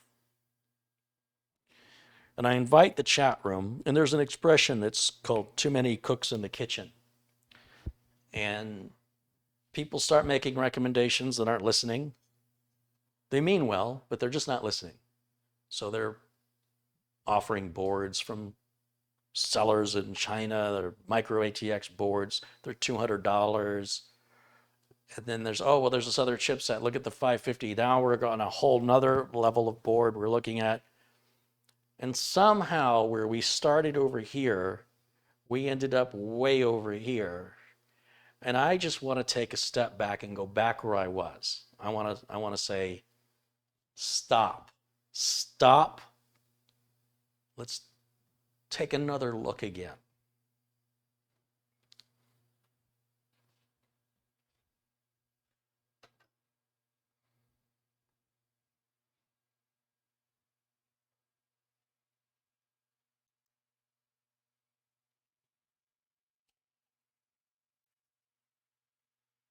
It's running.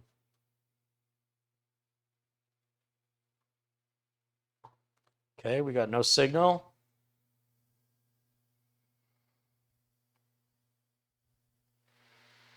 Fans are kind of ramping up and down here.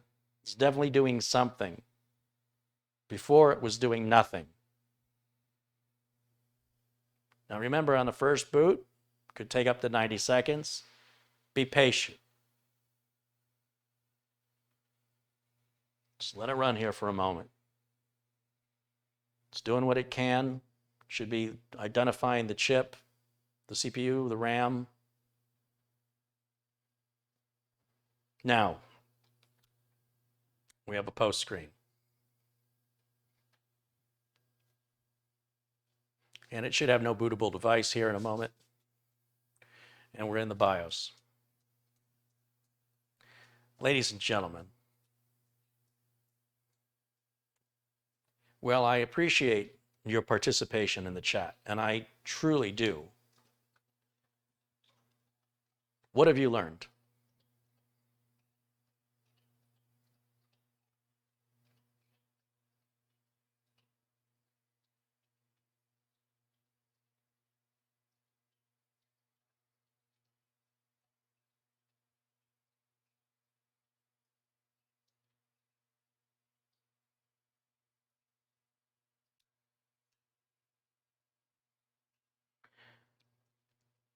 There's nothing I get madder at myself about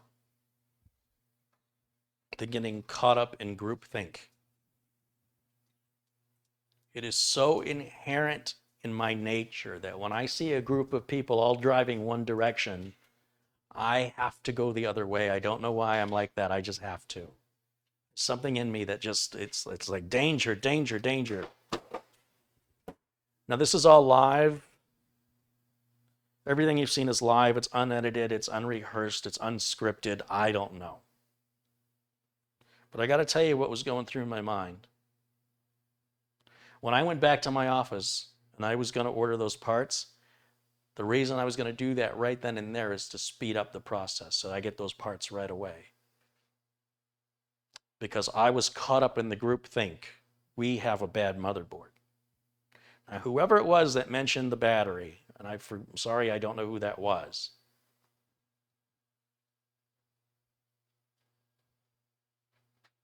Whether or not taking the battery out and putting it back in reset the BIOS, which it clearly did based on how long it took to power on.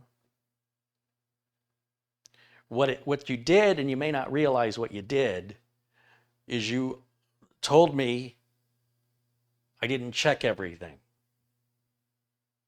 including the BIOS jumper, which was an excellent recommendation. Now, I've been on camera the whole time. When you saw me walk off, there's no magic editing tricks.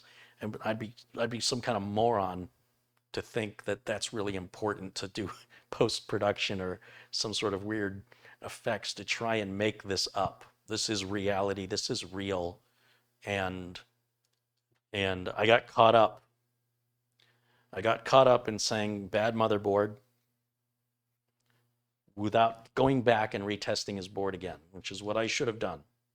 I should have verified, but I was in a hurry. And I was overconfident. And that led me to looking at boards. Pretty interesting how many are not in stock. And it led me down this whole other path. And then, well, look at 550 series and look at this. And, how about X570? How about no? How about we just make what we've got work? I mean, let's just make sure we've exhausted every option. And this is why there's so many bad techs, in my opinion. Because if Sean brought this motherboard to me and I said, hey, it's a bad board, you saw the video, you saw it. And Sean says, all right, just hook me up with whatever and I'll pay whatever. And Sean's happy, right? Sean gets the system back fast, he pays the money, it's all good. And you guys might say, well, it's a nice gesture. Maybe you give Sean an i7 or something from parts you got laying around. But this is Sean's baby, man. What if you gave birth to a baby and a doctor said to you, this baby's got a lot of medical health issues. What if we just throw this one away? I'll get you a nice healthy baby over here. That's not his baby. This is his baby. When you build a system yourself, and especially if you're scraping together the money to make it happen, and it's not working, it's never ever worked since day one. For somebody to come along and go, here's a whole different system, hey, that might be a very generous, kind, nice thing to do, and it would probably be really appreciated. But in his heart, this is his baby. And if he's going to sacrifice his baby for a better baby, he'd probably say, yeah, I can live with that. I can get a better computer. Sure, why not? But it's not emotionally as rewarding. I know it's hard to explain. And Sean's over there going, shut up, give me the faster computer. But seriously, Sean says he's saved up for a year or 2 years to pay for this, to have the money to pay for this, right? And so to just say all this is crap and not worth fixing, let's get you something else, even if it's better, it's got a higher frequency or whatever, faster, more cores, that's not his baby. So I try to be respectful. And I try to be considerate of what it is we're doing. If it's a corporation, we need something fixed now, and money's not an issue. Do whatever you got to do, get it up and running, get my employee back up. Customers are waiting. Make this happen yesterday. If we're dealing with a home user who had a system and it's old and it's been causing some problems, maybe a good excuse to upgrade it, we go another way. If we have a system where somebody has saved and saved and saved and they're trying to get the system to work and they're just running into one obstacle after another and it never works, never. And they feel like I just wasted all this money. What did I screw up? I probably did this. I probably did that. They're beating themselves up over it.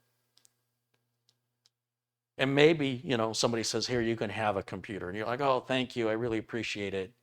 But in the back of their mind, they're still thinking about this. Well, if you could bring their baby back to life, you're a far better tech than somebody who just throws it away and says, here's a new one. So let's see if we can get Windows 10 installed. In here, he's got a Samsung drive, which is probably I'm gonna have to remove the drive from the case. But that's all right. We're not gonna. He doesn't want the case, so everything's got to come out anyway. So don't mind me. I'm just down here on the floor, just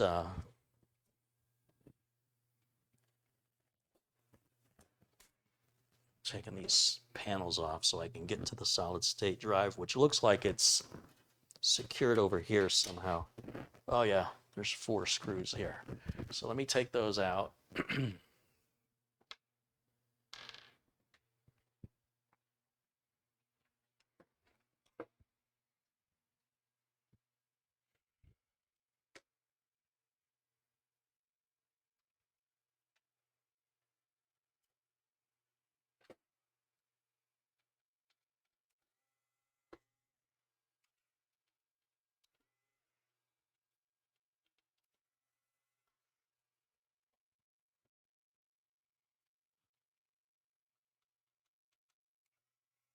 Now do keep in mind when I take the last screw out, the drive's going to fall and hit the floor. So I'll stick my fingers in here and hold the drive up.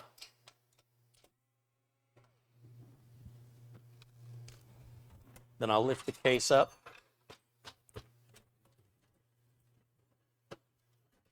Now it is a solid state drive, so dropping it on the floor isn't going to be the worst thing in the world. But I just prefer not to drop it on the floor. I'm funny that way.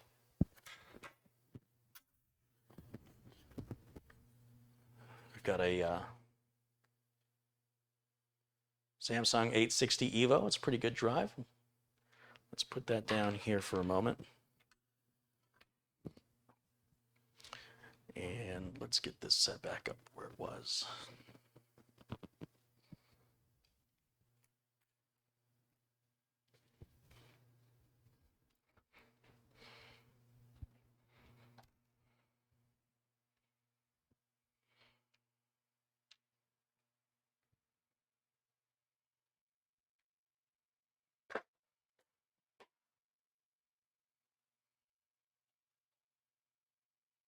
We'll turn this off.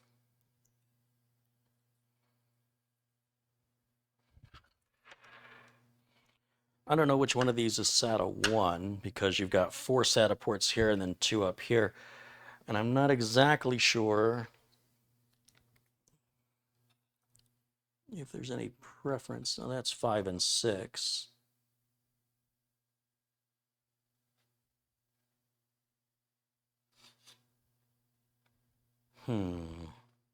It probably doesn't matter at the end of the day. I just prefer to use SATA port 1,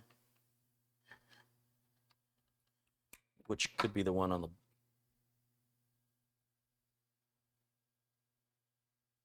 it doesn't matter. And let's give it some juice.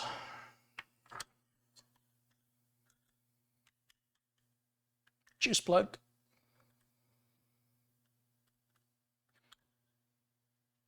Only goes on one way, Carrie.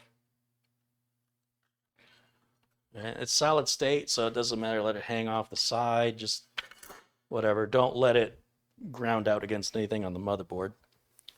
I need my Windows 10 installation media right here.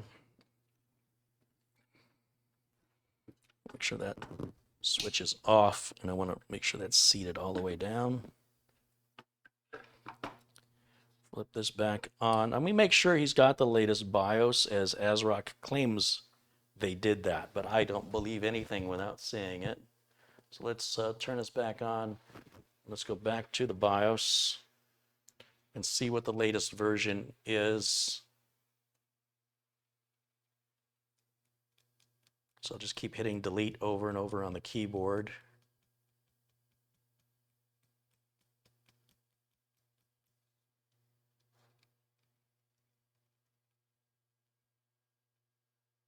Did I miss it? Okay, so the BIOS version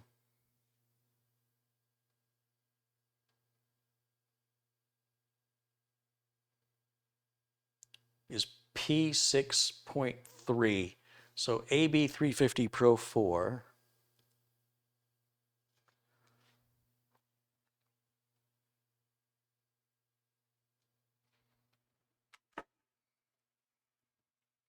AB350 Pro 4 BIOS.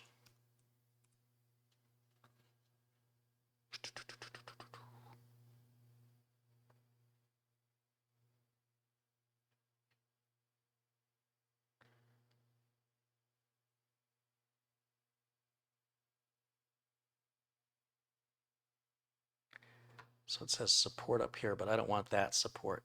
There should be a support down here somewhere. Ah, there it is.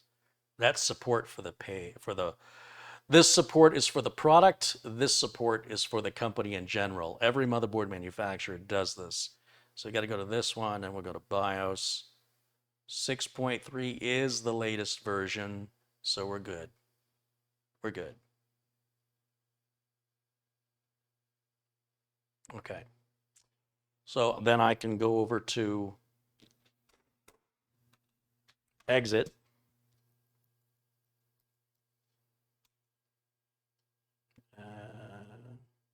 Yeah, whatever. And now it should automatically boot from my Windows 10 installation flash drive.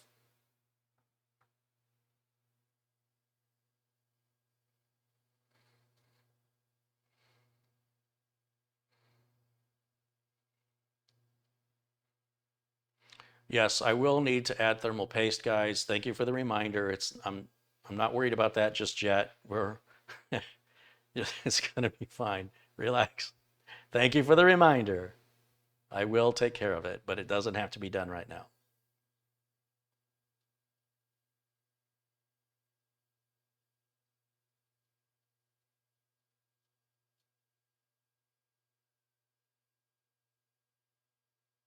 Now, ideally, this will start off the flash drive all by itself.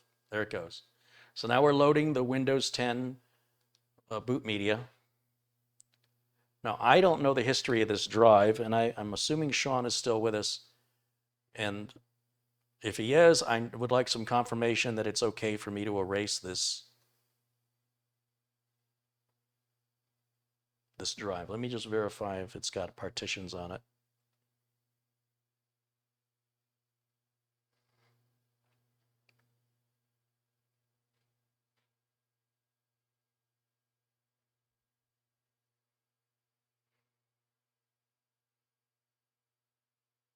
And I think Sean has a Windows 10 Pro. What did I do with it?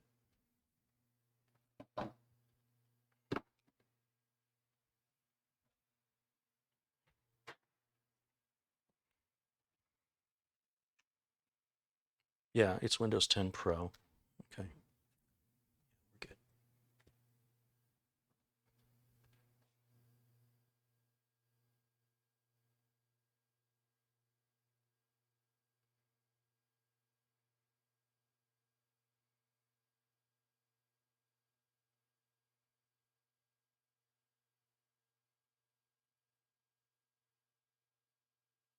Okay. So there's one partition on the drive. Sean says it should be blank. So Sean, I just want to confirm with you. I'm going to stop right here because there's no way I can go back. This looks like it was a secondary or a slave drive at some point because it only has one partition. And usually drives will have 2 or 4 partitions if they're hosting Windows. So if this was added as a secondary drive, when I wipe out the partition, if there was anything on this drive you wanted, it's gone forever.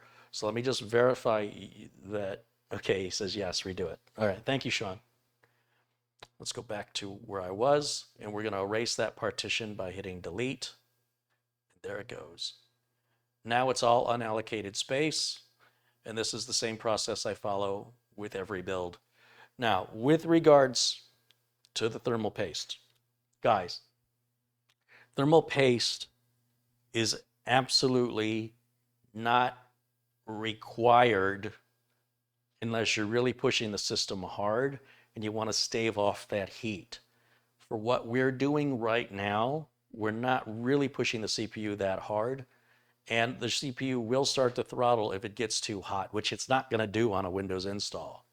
However, thermal paste is recommended. You should use it, and I will be applying it, and we will take care of that once I'm finished installing Windows 10.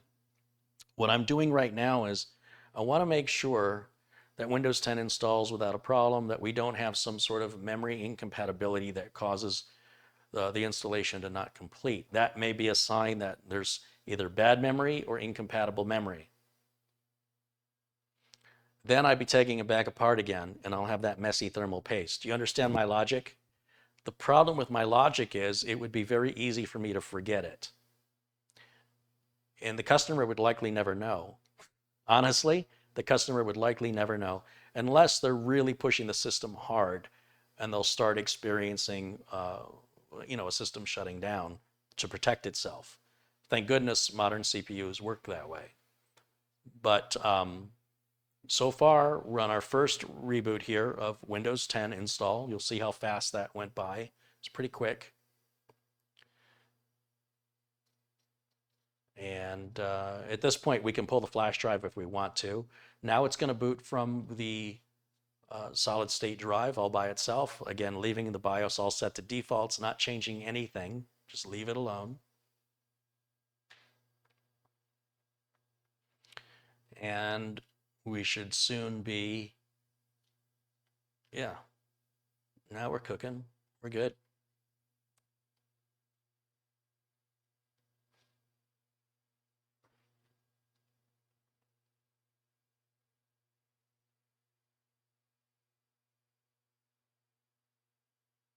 Now it's going to come up and it's going to ask us a few questions with our keyboard layout, our language, Cortana, all that other stuff. It's always important that I am not connected to the internet, or it'll force me to create a Microsoft online account.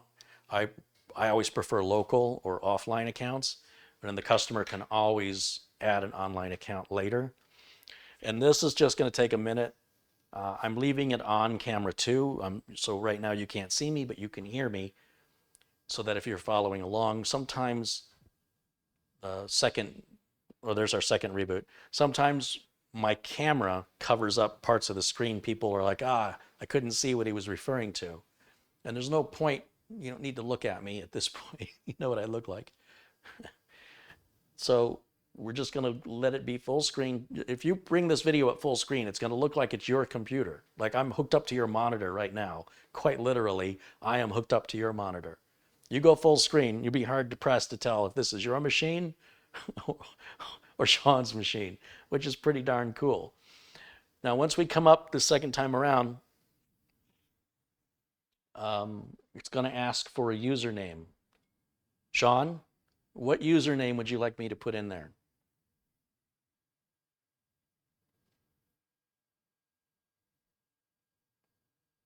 Some people use their first and last name. Some people make up a name. Some people, I don't know.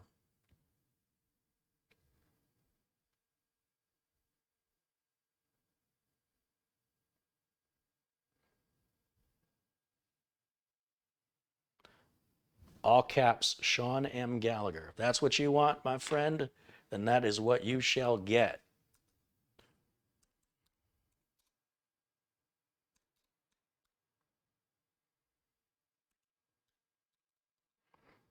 Sean, look at the screen. Is that the way you like it? Is that what you, before I press OK? Because it's going to create a folder on the hard drive. So I just want to make sure that's what you want. That should be the last question I have for you, Sean.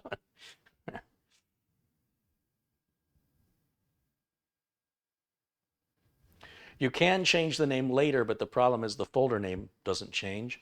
Or you create multiple folders with multiple names, and then customers get confused. So I prefer to get this good out the gate, because it's a really stupid technical support call to get. Because at the end of the day, it doesn't matter. It's just for the end user to feel good about it or whatever.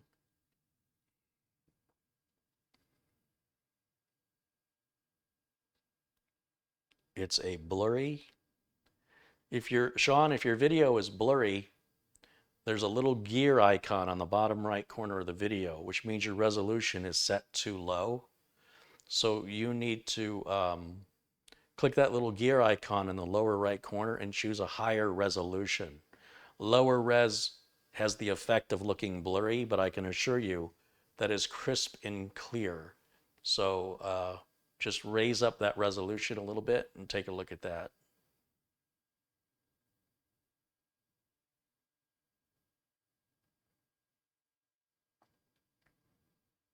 Sean says, yes, that's it. Thank you, Sean.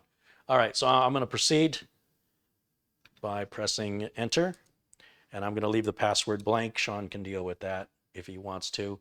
Now, you guys know me at this point, right? I'm going to go through and turn all this stuff off except for location setting, and that's going to set the date and time for us automatically and throughout the year. For those of us that deal with daylight savings time, you don't have to worry about it. If you turn location off, well, then it's up to you to constantly maintain that on your own. And that installs Windows 10. Now, Sean does have a product key for me to use to activate Windows 10, and I'm very confident everything's good here. I want to do something for Sean. What can I do for Sean? Tell you what, Sean, if it's okay with Rick Hubbard, I will give you a Corsair 200R case for free. Well, it's not me giving it to you, it's Rick. Is Rick still in the chat room?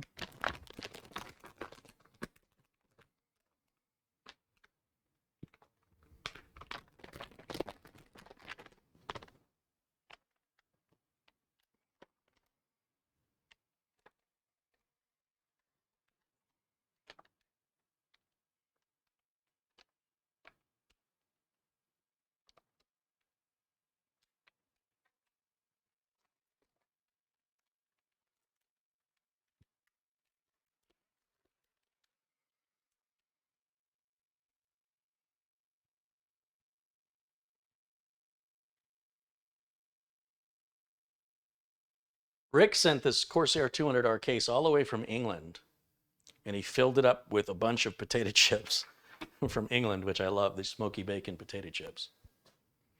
And Rick seemed to suggest that he was okay with me giving the case to you. So I think that's what we'll do. Now, I have this old graphics card. I use it for testing. It's an old 550 Ti graphics card from EVGA. It's a little dusty. I have some bigger graphics cards, but I don't think your power supply is enough. Is it 500 or 600?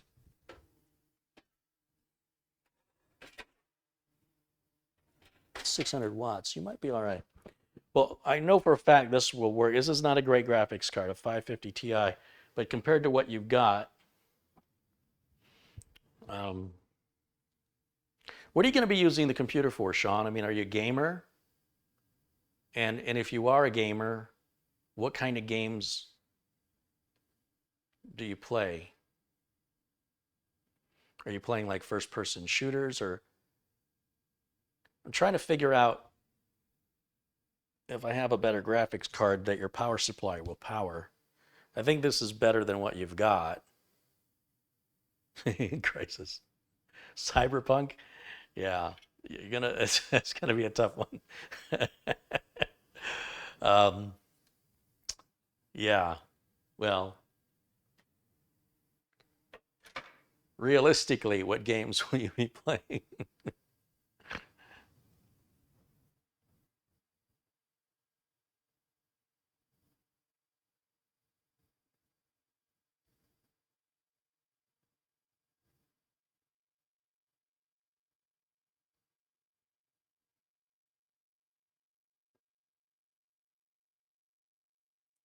Lance says you can't do anything with a 550 Ti. Do you think a 550 Ti is better or worse than whatever this is? I forgot what it was already. I'm trying to give Sean an upgrade here, guys. I didn't say I was gonna.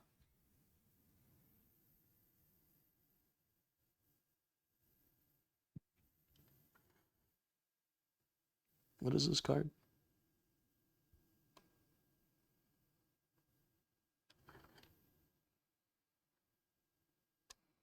I've already forgotten. It's an 8600 GT. You can't tell me an 8600 GT is better than a 550 Ti, is it? No way. Sean seriously built this for Cyberpunk. Well, you're going to be playing Cyberpunk in some pretty low res, but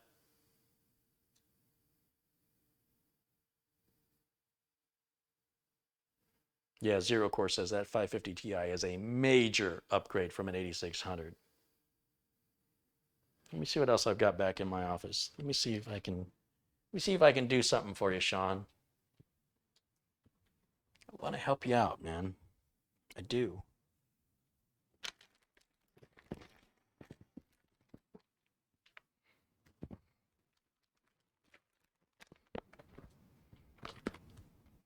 I kind of like to keep that 550 Ti for testing because it's so small. These bigger cards are a little harder to test with. So I have a GTX 680. Oh, I've got there's a GTX 680 blower style, and then I have Mitch's old GTX 770. Is it your birthday?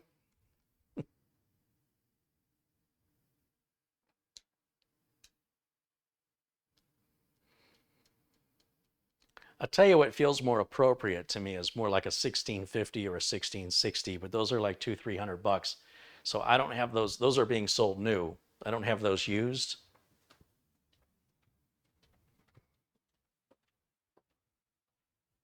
Yeah.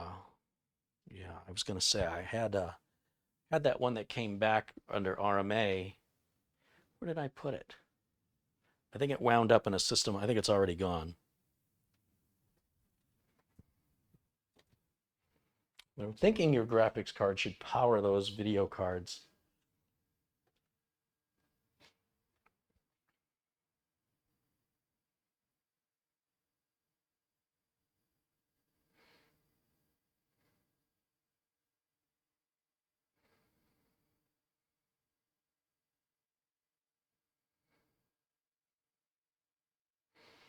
Bit says I want to help. I will donate $100.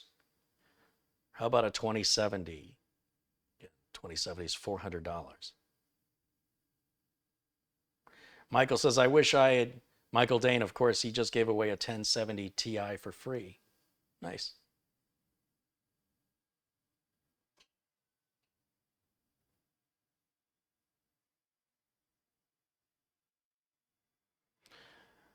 And Lance Ripplinger says the 680 and 770 are power hogs. That's my concern. That is my concern, is the amount of power they're going to use.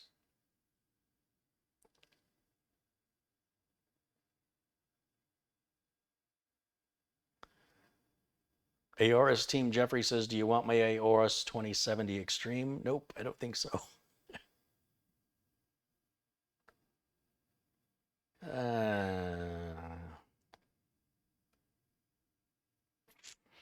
Paul says there's a lot of graphics cards going cheap now on eBay. Yeah, and a lot of them are fake. A lot of them are listings. Look at the history of the sellers. A lot of those are not real. They're just scamming you out of money. And I would say there's probably more available for sale, more GTX, more RTX 20 series cards are available for sale than are real. They're mostly fakes.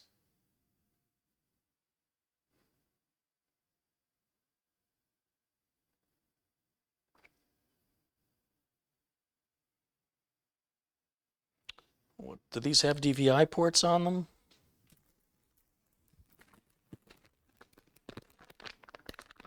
No. Oh, yeah, you know what? You know what? You might be in luck. This is a GeForce GTX 680. got your DVI port right back there. Got two of them. And HDMI and DisplayPort, all four. One of everything. Well, no VGA. So what do you think, Sean? What do you think, buddy?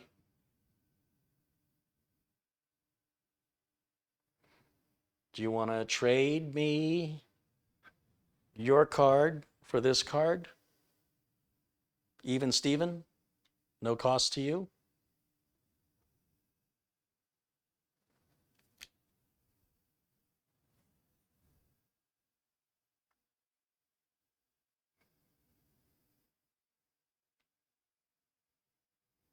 Sean says yes. Then so it shall be. Let's make sure it works. Let's go back to camera 2 and let's shut her down for a moment here. Let's power down. Hey, that's not supposed to happen. All I did is hit the power button. It should have cycled down. That's all right. Give that a minute to shut down.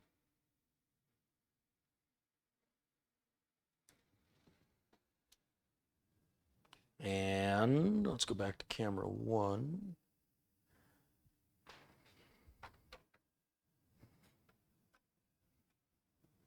Power's off. I don't need the USB stick in there anymore. That over there. Let's remove the retention slot. Let's pull this out. This would be great for me testing computers.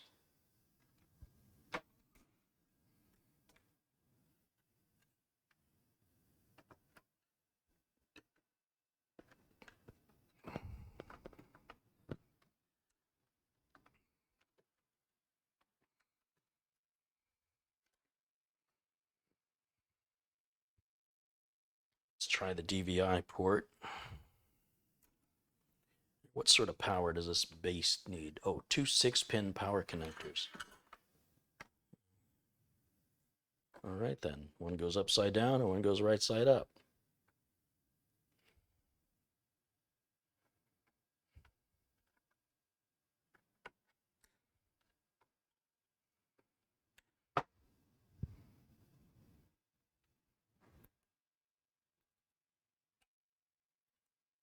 It's turning. Let's make sure it works.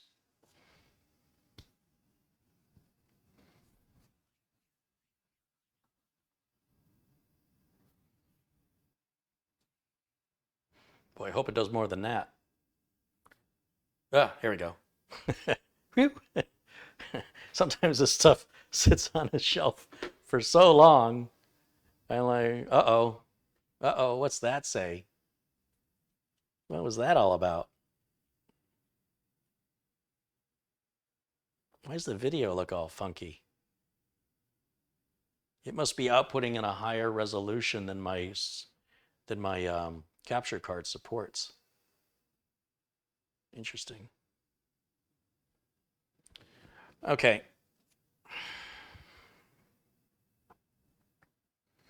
Let me go grab an Ethernet cable. Let's grab some Windows updates and it'll install the drivers for us, and then we can wrap up today's video.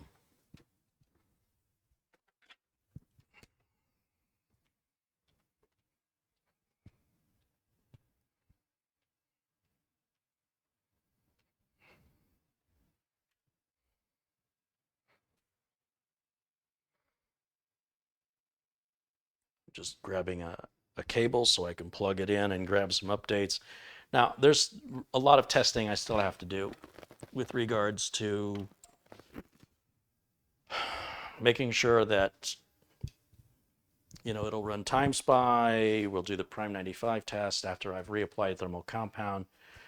Put it back in the case. But it looks to me, Sean, it looks to me like your repair is going to cost you $0.00. And the way that's possible is Rick Hubbard in England would like you to have his case that he sent to me. So you get a free Corsair 200R case. This graphics card came out of another customer system that didn't want it. And you don't have to buy a new motherboard. So $0 and 0 cents, thanks to the community. And Zero, of course, says that was a memory training error. Okay. We might have to deal with the, we might have to revisit the whole memory thing here. But I'll deal with that a little bit later. Right now, I'm just glad we're posting and it's working. So we go back to, where's my mouse?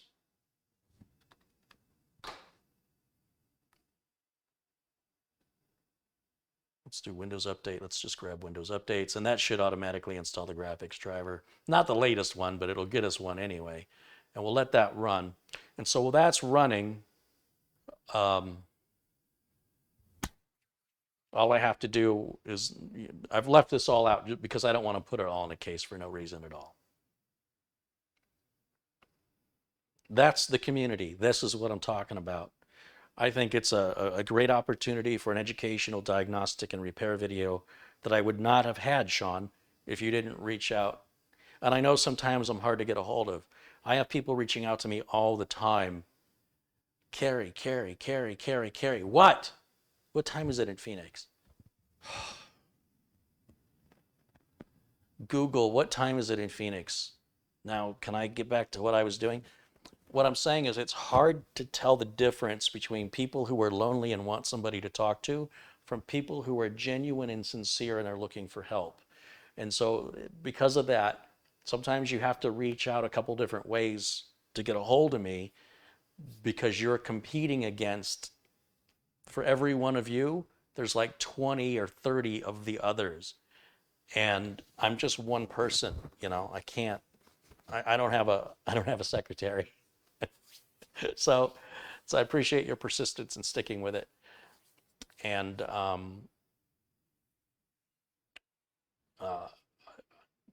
there's nothing I enjoy more than you know, the challenge of a repair, and especially if it's local where we don't deal with the shipping cost, because on these, you know, on some of these machines, the shipping costs nearly as much as the whole computer, and it just doesn't financially make any sense.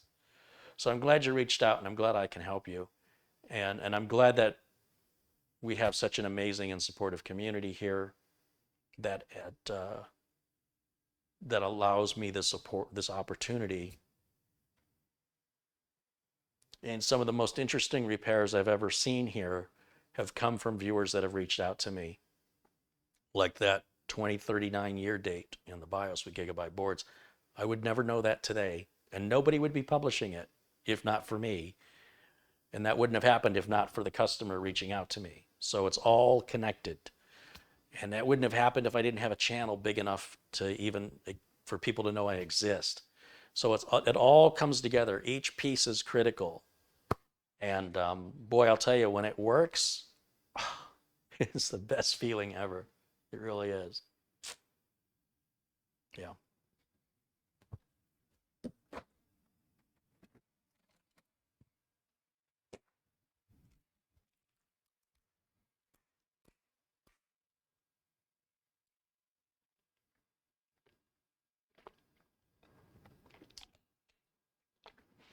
With the island and kitchen counter full of computer parts, how do you prep your meals? All this stuff gets moved. Most at the end of almost every day, all these cables get unplugged because they can't have a tripping hazard here. The dogs will yank on them and knock stuff over. A lot of the stuff has to get moved and then it's set back up. And I try and make it look exactly like it looked before, except for this. This hasn't moved. This hasn't moved in some time. It's big and heavy and I'm not moving it. But this other stuff, I move this stuff all the time. So I can have somewhere to sit and eat. There's also the other side of this camera where there's a kitchen table, but it's filled with health food like Doritos and Cheez-Its. Michael Dane has contributed $5. He says, my 30th computer is going out to a woman that is 99 years old and she needs a way to connect with her family. You are amazing. Rick Hubbard with £2 and says, enjoy Sean. Hey, Rick, still in there. Awesome. Look at that, Rick. See, now, when Rick sent that case, he had no idea that's what was going to happen to it, but it apparently supports the spirit of why he sent it. Nunman1962 contributes $10. He says, Carrie, I have a GTX 970 card I'm not using if Sean wants it. The problem may be getting it to Sean. I don't mind doing this stuff while I've got it, but it's not my intent to keep running back and forth, and I'm going to be out of town. If you have any graphics cards, if anybody has any graphics cards that are, 600 series or higher, and you want to submit it to the channel for other giveaways, please reach out.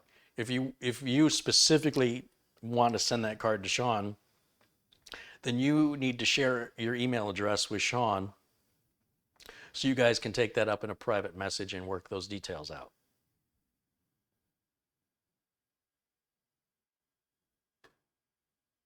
But it's very kind of you. Very kind of you to ask.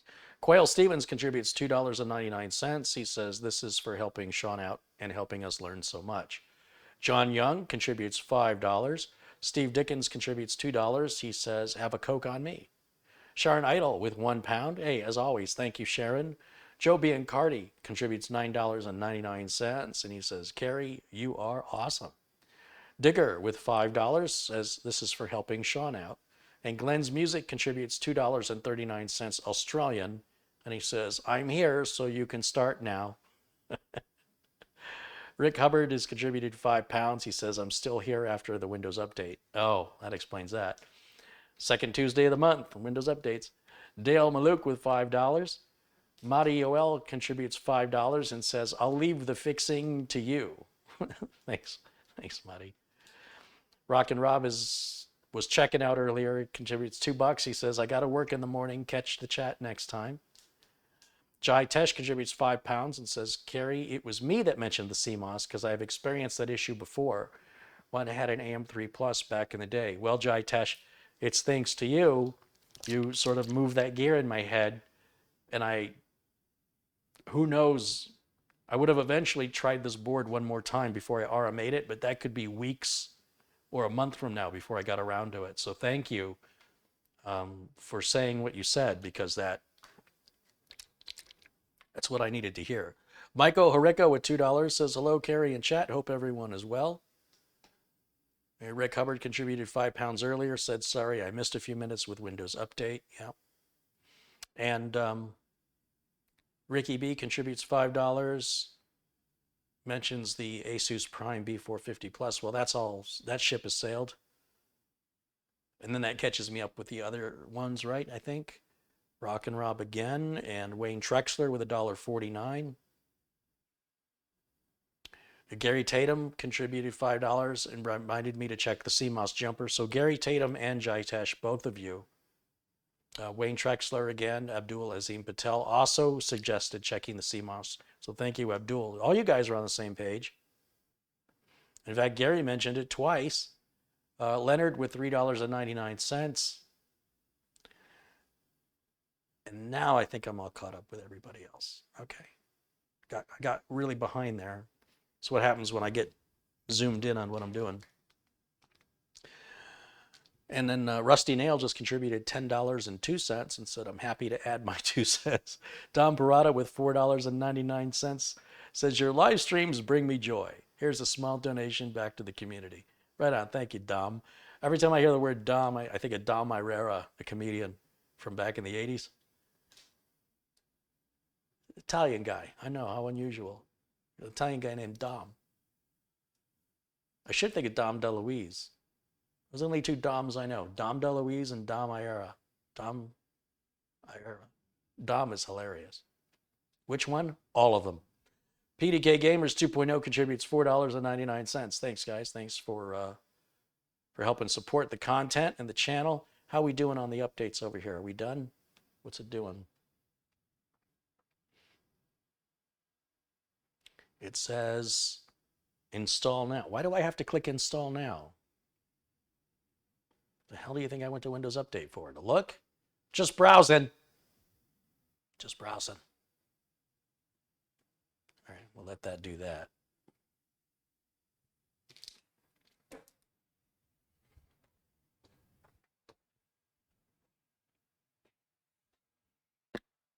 So over behind the camera, what you guys can't see, I have junk food. And my latest addiction are these damn things. I know what you're thinking. They're probably really spicy and they burn your mouth. They're not. I don't eat spicy foods. Like, I like a little bit of spice, but not like my mouth's on fire. Get me something to drink. These are like little breaded. Get these at Walmart and Fry's grocery stores, which is it's Kroger, I think, isn't it? And I'm sort of down to the crumbs, but they're just like bits and pieces of breaded, shredded and breaded jalapenos.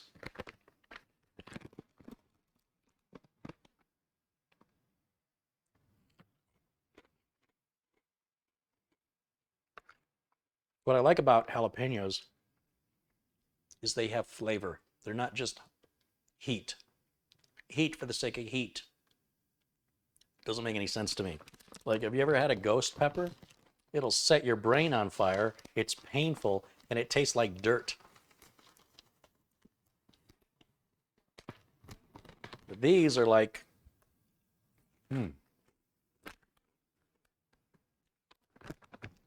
Here's the thing. Here's what you need to know about me. I don't like going out. If I like something, oh, we get a little bit of the burn. It's just a little tiny, it's nice. If I like something, I don't want to buy it for a while. So I might just go to the store. I might just go to the store and just buy a few bags. And then I'm good for about 2 or 3 weeks. And it didn't hurt that they were $1 off. I think they were normally $2.99, and they were and then they were $1 off. So $2. See, here's a brand new one. I'll show you what they look like, because that's the crumbs, man. There's some pretty much larger pieces, like that one. That's a good one. Look at that.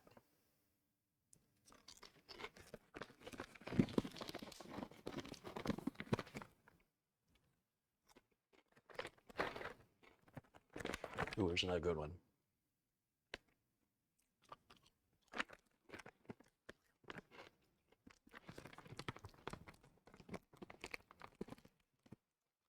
Max Steele says, I'm pushing 45 and I can't eat junk food anymore. I had a malnourished childhood. Don't be like me. Start on vegetables and trail mix early. I eat what brings me enjoyment. I don't eat to live. I live to eat. Now, when and if the day comes that a doctor says you have to eat cauliflower and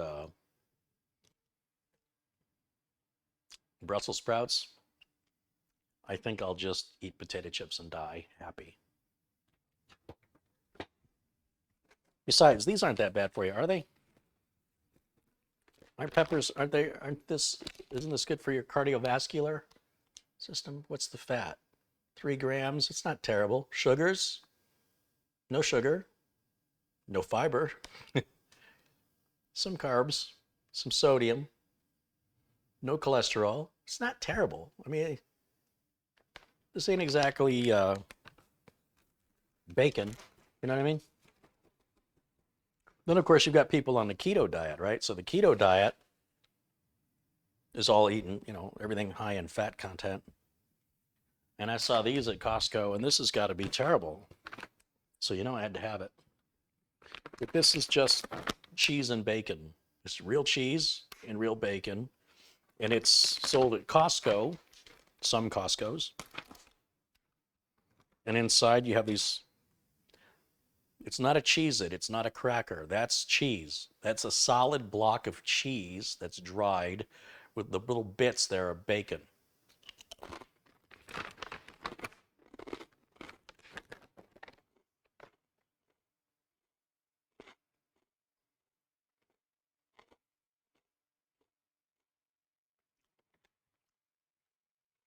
They're very rich. So I only eat like one or two, and it's like, that's enough. But if you're keto, and I showed these the other day, another little Costco find, my sister alerted me to these. That's all totally healthy. It's come from Australia. I think they're Australian. Does it say it's from Australia? Yeah. New South Wales. No. I'm not much of a shiitake mushroom fan. You see these look like I haven't eaten all day.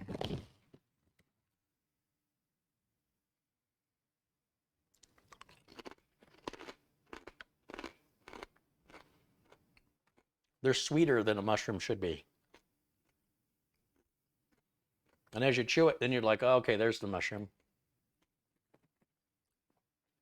And then it's gone. So I only eat one or two of these, and it's like, If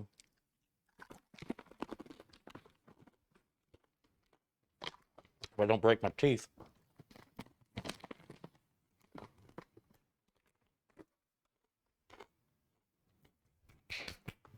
So I'm eating junk, but, you know,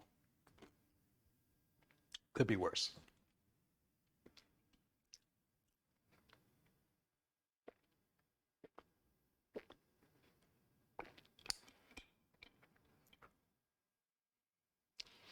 Those mushrooms don't taste like mushrooms. They taste like cereal. It's very strange. They do, eventually you get to it. You can say, okay, you can kind of taste the mushroom.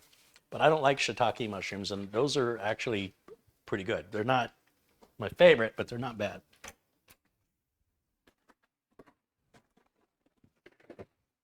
But those damn jalapenos. Mm. Mm-mm-mm. These things, I don't know. And they also have, although they're not quite as good, but they're definitely different. They have them like this too. And these taste like I don't eat hatch chilies. I don't eat them. This is kind of the same thing. And these taste like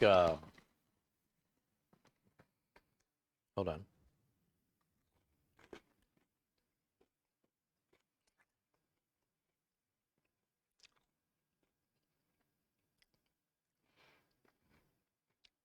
These taste like wood smoke. I'm trying to think what kind of wood. It probably says on the back.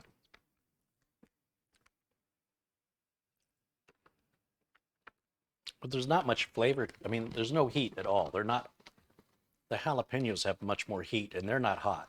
These have like zero heat, and they just taste like crunchy wooden smoke.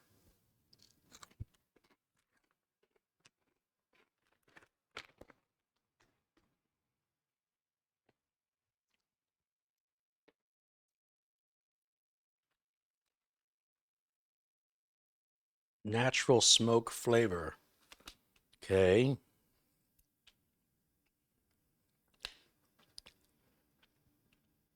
Yeah. I don't know. I can't tell you if it's mesquite or hickory or pecan, but it's definitely smoke. It's not hot at all.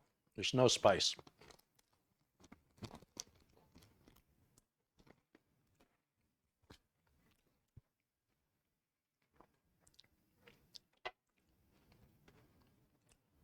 How are we doing on our Windows updates? Is it finished yet? Yeah. Let's restart.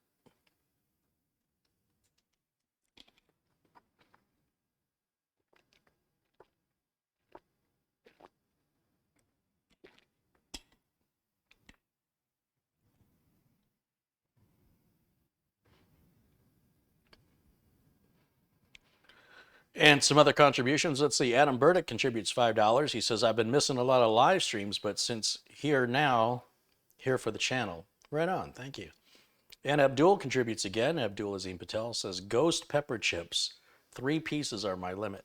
Yeah, Pakai, P-A-Q-U-I, has those ghost pepper chips, and those are really, really hot. Like, if I eat three, it's a good 10 minutes before I can feel my tongue again. I don't like it. Like, I got to be in a mood to deal with that. Yeah, no, not for me. A little bit of spice is okay, but too much is just disgusting. And Michael Hariko with a $2 contribution says, rock on and good night, Carrie and chat. Hey, Michael, thanks for hanging out with us tonight. That must be that RAM thing, huh? I can't see it. My screen's too small.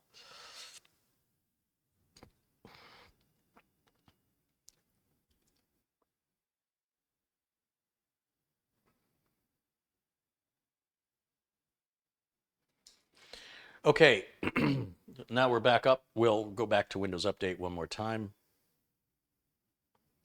Now, I'm not going to do any stress testing until after I've got the components in a 200R case, and I'll have the thermal compound applied. And then I'll take a look at the BIOS and see what's going on with our memory timing stuff. But that's all updated. And then I've also got to activate Windows, but we're off to a good start.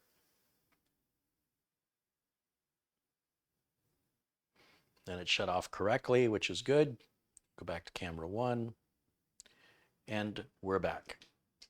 Where are we at? Little over 4 hours. I knew it was going to run long. I didn't know it was going to run that long. All right, there's one other guilty pleasure. Well, it's protein, man. I gotta have protein. In here, you thought I was vegan. I never thought that. Interesting thing happens when I start eating one of these. Dogs appear. They just magically appear. Give it time. Let the smell waft.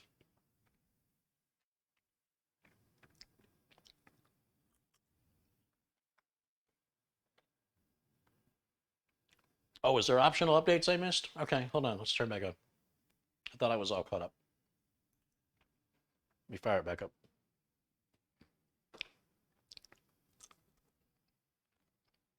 This guy has a supermarket full of snacks. Only for a few days. And then that supermarket will be empty. Just saying.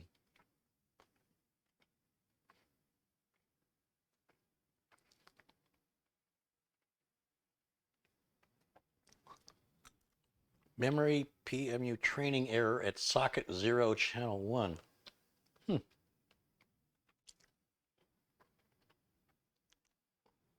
All right then.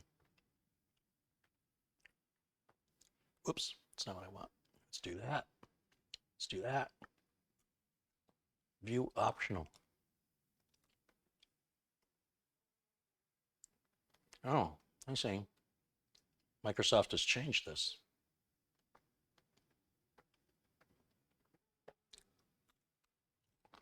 Thank you. Thank you for paying attention.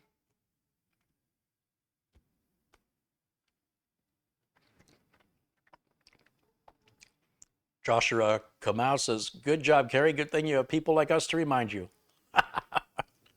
Right? Bad memory slot. Well, probably bad memory. Pretty unusual to have bad memory slot. Could be.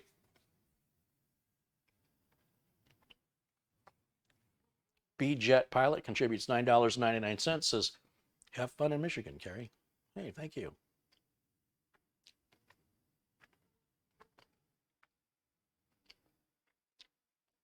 Still have work to do before I can leave.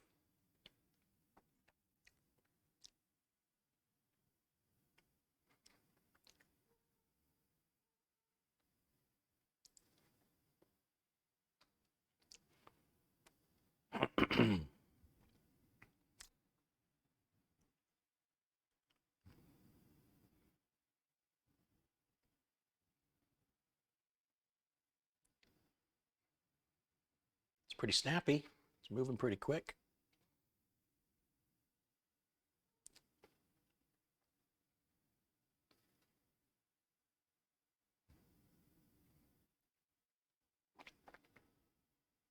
Eight gigs. Was that 2 sticks of 4 or 1 stick of Or 2 sticks of 8. I need to check. Might have a bad stick of RAM here.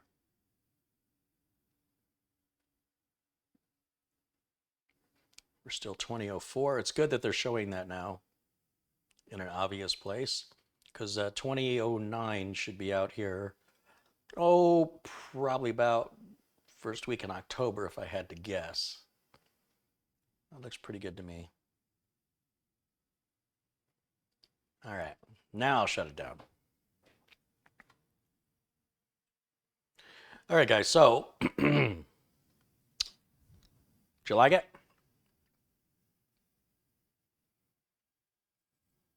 Because if you, that's rude. If you like it, then you can tell me you liked it. If you didn't like it, you can keep it to yourself. If you want to subscribe, don't mind me, I just cracked myself up. There's a button that says subscribe, and if you click it, it subscribes you. It's rocket science.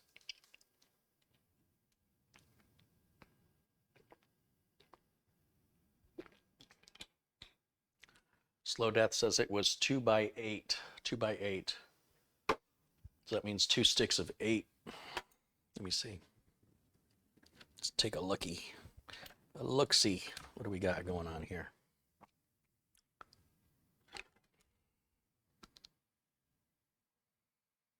Yeah, each stick is 8.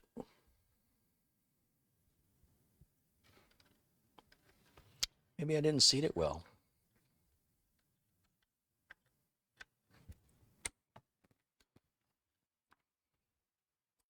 Let's turn back on.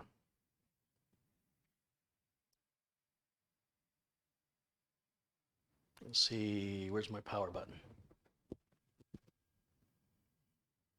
There we go. Let's see if we get that same message.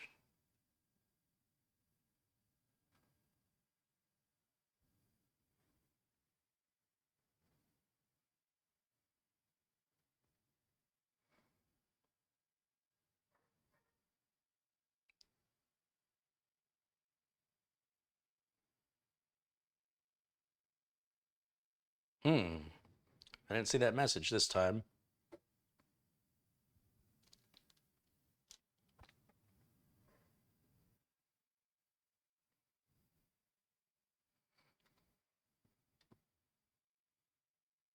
Aha, 16 gigs. Look at that. Probably a bad socket, huh? Look, I appreciate that people have ideas on the internet, but just because somebody says something on the internet, until you verify it, and even though they have the best of intentions, let's just assume, take everything with a grain of salt and confirm, confirm, confirm. And then your experience is ultimately the only thing that matters anyway. Nobody has to agree with it. Like if you touch the stove and you burn yourself, it really doesn't matter if anybody believes you. Like you have a blister and you're feeling pain, and nobody can tell you you're not. So just understand that that is a common occurrence online. But be that as it may, the intentions are there, and always check the easy things first. Something as simple as reseating a module should be the first thing you get to before you start thinking you've got a bad socket. In fact, I would say reseat the module. If it still doesn't work, check the module. And if the module passes, then check the socket. Jumping right to the socket is your first suggestion. No. But your intent was good. I understand your intent was to help.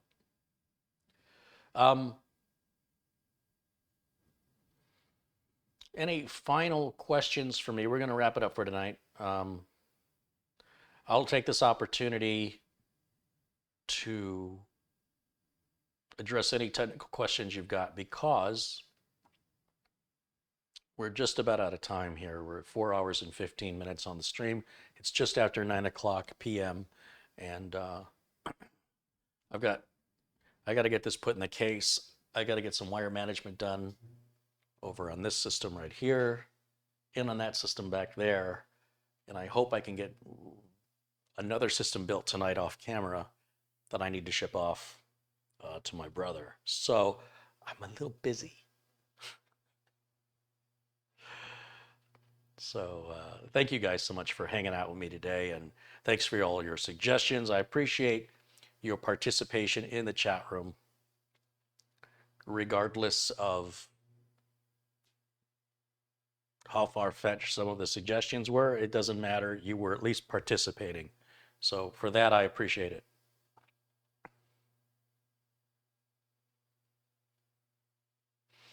Joshua says, Carrie, just so you know, the optional updates feature started in version 2004 of Windows.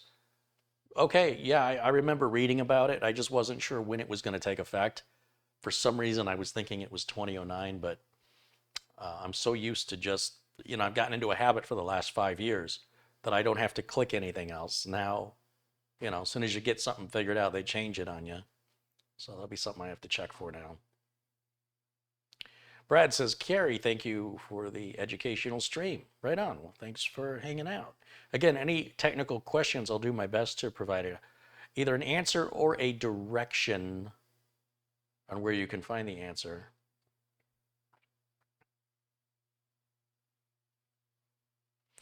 I'll also install the Samsung Magician software and make sure that that Samsung drive has the latest firmware. My PC is freezing randomly when hard drive is waking. Your hard drive should never be put to sleep. Unless it's a laptop, there's no reason to ever put a desktop to sleep. I highly recommend that you never, ever put a hard drive to sleep unless it's in a laptop. And that'll solve your problem. It'll also create a lot less wear and tear on your drive, because when you're going to have a failure is when it spins up. If it's spinning and you leave it spinning, you're going to be fine.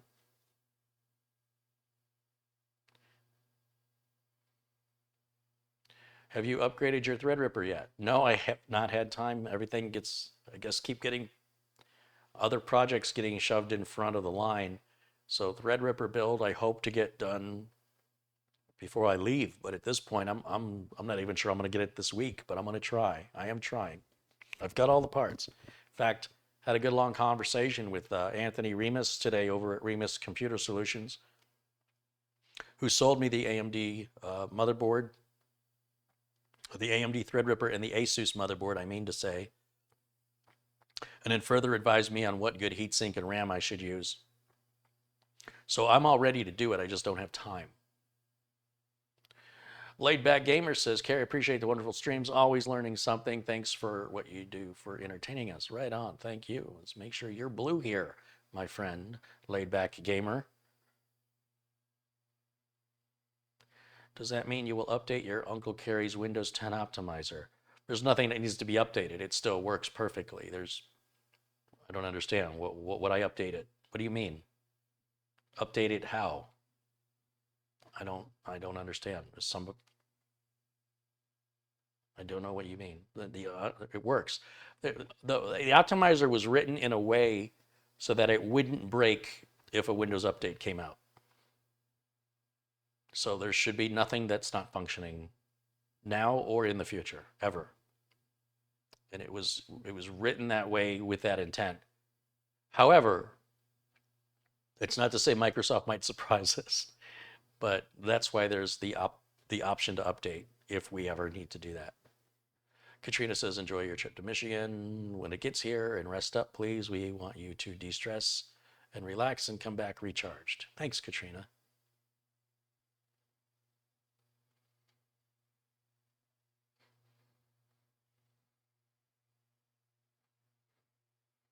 Can your graphics card overheat and shut down your PC? Yes.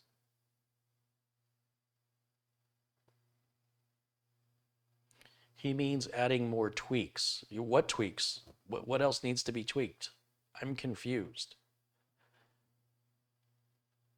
Will you stream or video vlog on holidays? Some holidays I do, some holidays I don't. It kind of depends what's happening. Some holidays is with I spend with family, and other holidays I spend alone. And if I'm alone, I'll use that opportunity to film. However, like this last weekend, that was me time, so there wasn't any.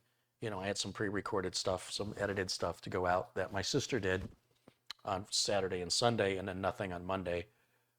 And, the trip's quite a ways away yet. We're only on the 8th, so I got another 2 weeks before I'm leaving, guys. So, well, I appreciate your well wishes. 2 weeks is a long time, and I got about 10 more videos I got to make before then, minimum. So, Halloween. Will I stream on Halloween? I don't know. I really don't know.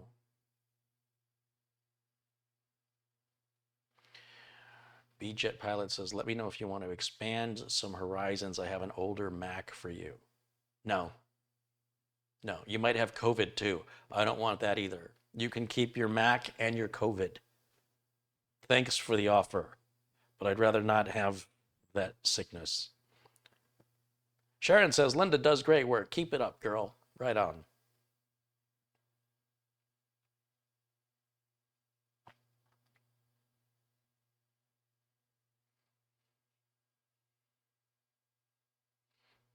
Eric says it would be nice if we got 24/7 full access carry. No. No. There's not a whole lot of excitement watching me do laundry, put away dishes, take out the garbage, break up boxes and so they'll fit in the recycle bin. Then I got to go over to the other house where the other studio is and do some more work over there and you know, fire up the barbecue grill maybe, put something on the grill. It's very boring. And then there's the phone calls. Phone calls talking with potential sponsors, talking with companies that want me to do reviews, talking with customers, catching up with old friends. It'd be very, very boring. Much more boring than my regular content, which is saying something.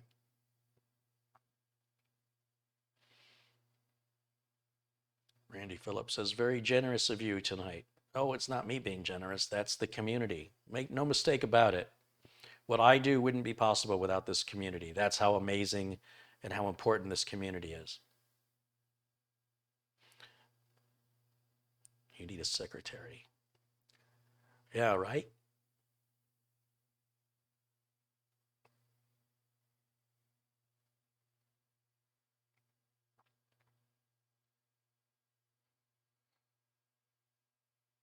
So no technical questions? Nothing?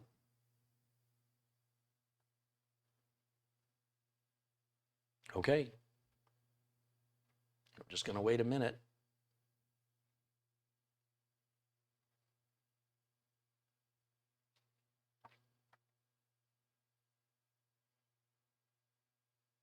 I'm just waiting because I know there's a delay from when I speak to when you hear me. So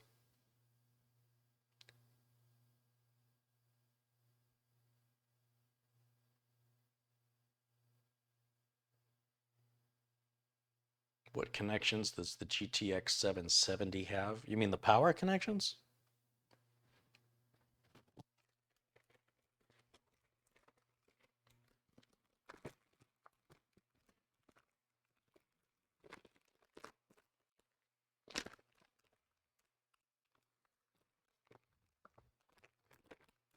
Got a 6-pin and an 8-pin, one above the other. It's a 6-pin and they're stacked one above the other. 6 and 8. It's an EVGA GeForce GTX 770. I'm sure you can Google that and pull the photos up of it.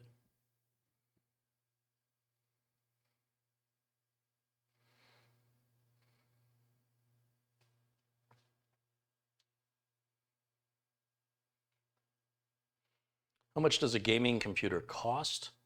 Well, it depends on how you define gaming and what kind of gaming, right? So there's first-person shooter gaming, retro gaming, esports gaming, MMORPG, blah, blah, blah, blah, blah, blah, blah. So you can start somewhere around just a basic computer where if you're scraping the bottom of the barrel, you can probably hit about $600, but it's not going to be what I would call a gaming machine Because for that money, you just go buy a console, be done with it. Get yourself an Xbox or a PlayStation. Most gaming computers are right around $1,200 and go up to about $6,000. It depends on what you want to put in it, how much RAM, how much storage, and what size graphics card. I've seen people build $600 computers with $1,200 graphics cards, making it an $1,800 computer. So there is no sort of one size fits all. It sort of depends on, what resolution you want to play at, how many monitors, what the games are specifically, on and on and on and on. That's why so many different variations exist, so that different people's definition of gaming can be met, not just yours, or, not just a specific person's.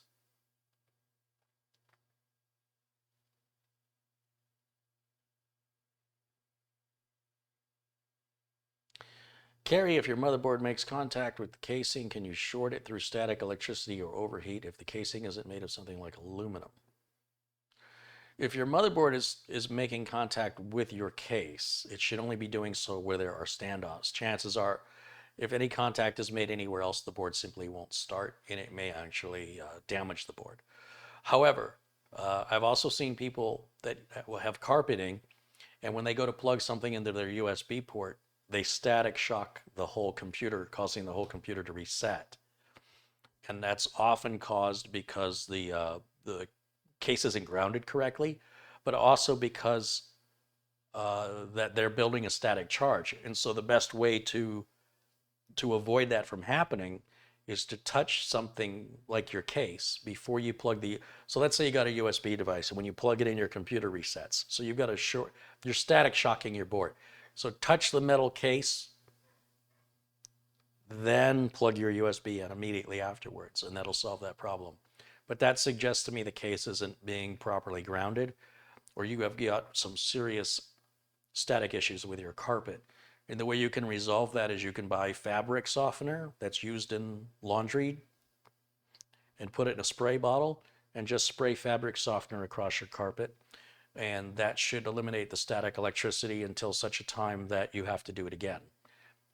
And that'll depend on the type of carpet you've got, the type of fabric softener you use, how often you traffic that area of the carpet.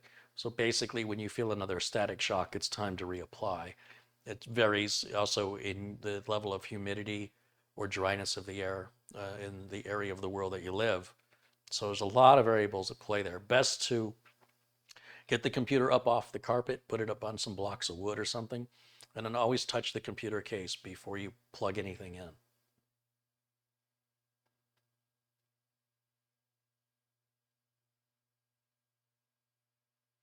Rick says the spare Corsair 100R case I have is minus its under PSU filter. Yeah, trust me, you don't want that anyway. You don't want that filter. People forget about it. It gets plugged up, and then they suffocate their poor power supplies. They're better off not having it.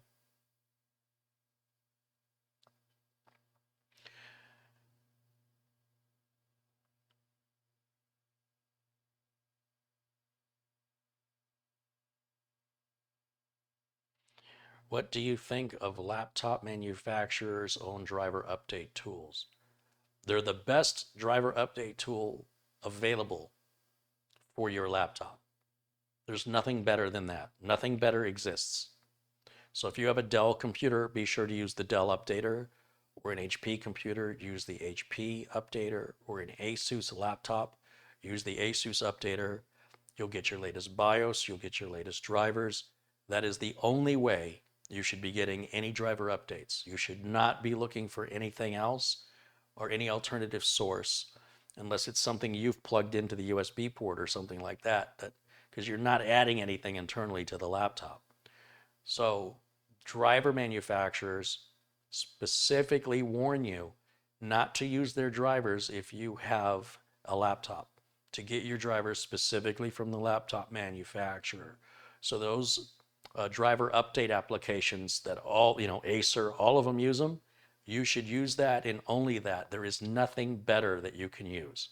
The only thing you can do is make it worse and create problems for yourself by trying to overthink or outsmart the engineers.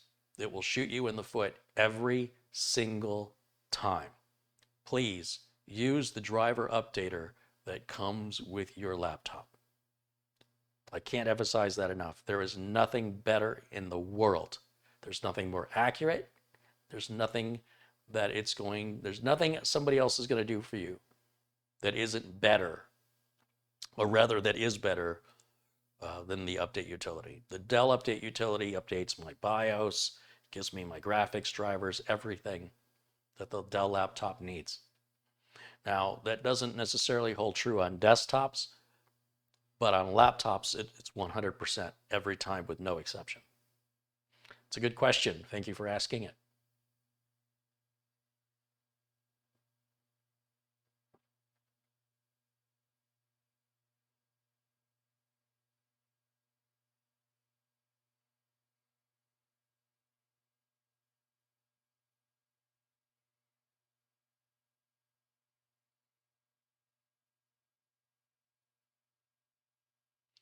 Carrie, is it possible to stop Windows from updating my Wi-Fi card drivers? The Intel drivers work, but the Microsoft drivers cause Wi-Fi to drop. You should always make sure you've got the latest Intel drivers, which should be newer than the ones coming from Windows Update. Windows Update is trying to offer you a newer version, which suggests you have an older version. To get the newer version, something AMD doesn't do and never has done, you can go to just Google search Intel driver update, and you'll see the free Intel driver update assistant, and it will update all Intel drivers on your desktop computer. Whether you've got integrated graphics on your Intel CPU, or maybe you've got an Intel Ethernet card on your AMD system, or maybe you've got Intel Wi-Fi on your AMD system, or maybe you've got an Intel NUC that's got Intel Wi-Fi and an Intel integrated graphics and an Intel Bluetooth and an Intel storage controller.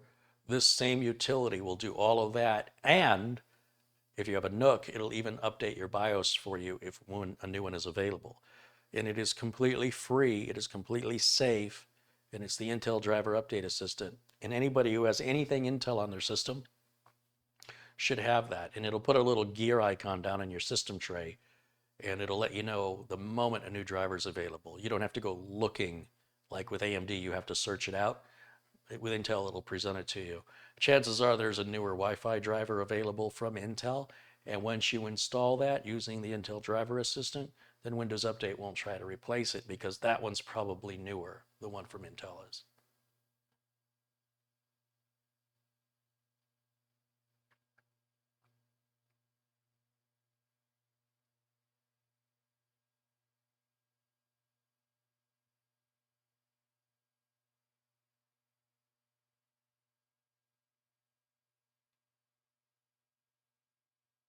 All right, guys, I guess that's going to wrap it up here. I certainly appreciate everybody joining me tonight. Thanks for the contributions. A shout out once again. It looks like I missed a couple here. Let's see. XNetPC contributed $2. He says, I don't have a question, but here's a down payment for next time. Go Shadow contributes $2 and says, Carrie, remember PC MCIA cards? Yeah. Yeah, I specialized in laptops for about 10 years. I know all about them, and I'm happy to forget about them. Thanks, of course, to BJet Pilot and Michael Hariko, Abdul Azim Patel and Adam Burdick, PDK Gamers 2.0, Dom Parada, Rusty Nail, Nunman1962, Rick Hubbard and Michael Dane, Quail Stevens and John Young, Steve Dickens and Sharon Idle, John Biancardi, Digger, Glenn's Music, Rick Hubbard, Dale Maluk, Madi Yoel, Rockin' Rob, Jaitesh, Michael Horrico and Rick Hubbard again, Ricky B and Rick Hubbard and Ricky B again, and Rockin' Rob again. Thanks also to Wayne Trexler and Gary Tatum, Rain Trexler and Abdul Azim Patel, one more time, Leonard and Gary Tatum, Evocity Productions, as well as Abdul Azim Patel and Madi Yoel and Evocity Productions, and Madi and Evocity Productions again, Rockin' Rob again, Scott Ruger, Chris Keegan, Madi's there again, and Rick Hubbard is there again, and Michael Dane is there again, and Madi is there again and again.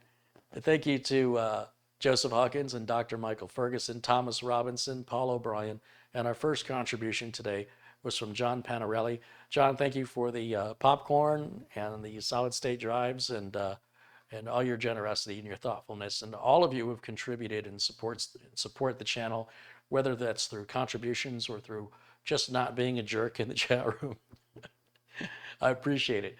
If you enjoy the video, please remember to hit the thumbs up, subscribe, and turn notifications on if you want to be made aware of any future live streams or released videos. And if you're not blue in the chat room, it's my goal to turn you blue. I usually turn a few people blue every time I'm here. It just really depends on whether or not I recognize you. Like there's Ian M. He should be a moderator. As I start to recognize people, I will turn you blue once I start to see that you're not a one-time visitor and you're not a jerk, right? Those are sort of the two qualifiers. It's amazing how many people don't qualify. In the meantime, for those in blue, they don't do anything. You don't have to do anything. It's for me to recognize who you are. But they do have the power to shut people down who are being distractive or looking for attention. And that helps keep me on track and keeps me focused. And so for you guys doing that tonight, like I didn't notice any trolls. So if you guys were taking care of trolls, you did a great job because I never saw one. So thank you so much for what you do. And thanks to all the rest of you for hanging in there and joining us on this little adventure. And thank you, of course, to Sean, who allowed us to diagnose and repair his computer live on camera, making some content that other YouTube channels, let's face it, these big tech channels, they don't do this stuff. They're getting paid by sponsors to show stuff, or they have a whim and they want to do something on a whim. And there's nothing wrong with that. I do stuff on a whim too, but I also do actual work. And I would love to see more YouTube channels like Tim's Computer Repair and Adam Anti-T are other examples. And pay attention to the subscribers. For some reason, people like fantasy and they get like 8 million subscribers, and then reality, you get like, a couple 100,000 subscribers. I guess people are not fans of reality. However, I'm looking to change that. I hope. And I've got that other motherboard. I still have to check that too. I got to see if that's going to work. Guys, thanks so much for watching. Thanks for hanging out with me 4 hours and 38 minutes later. I do hope to see you all again tomorrow. Until then, bye for now.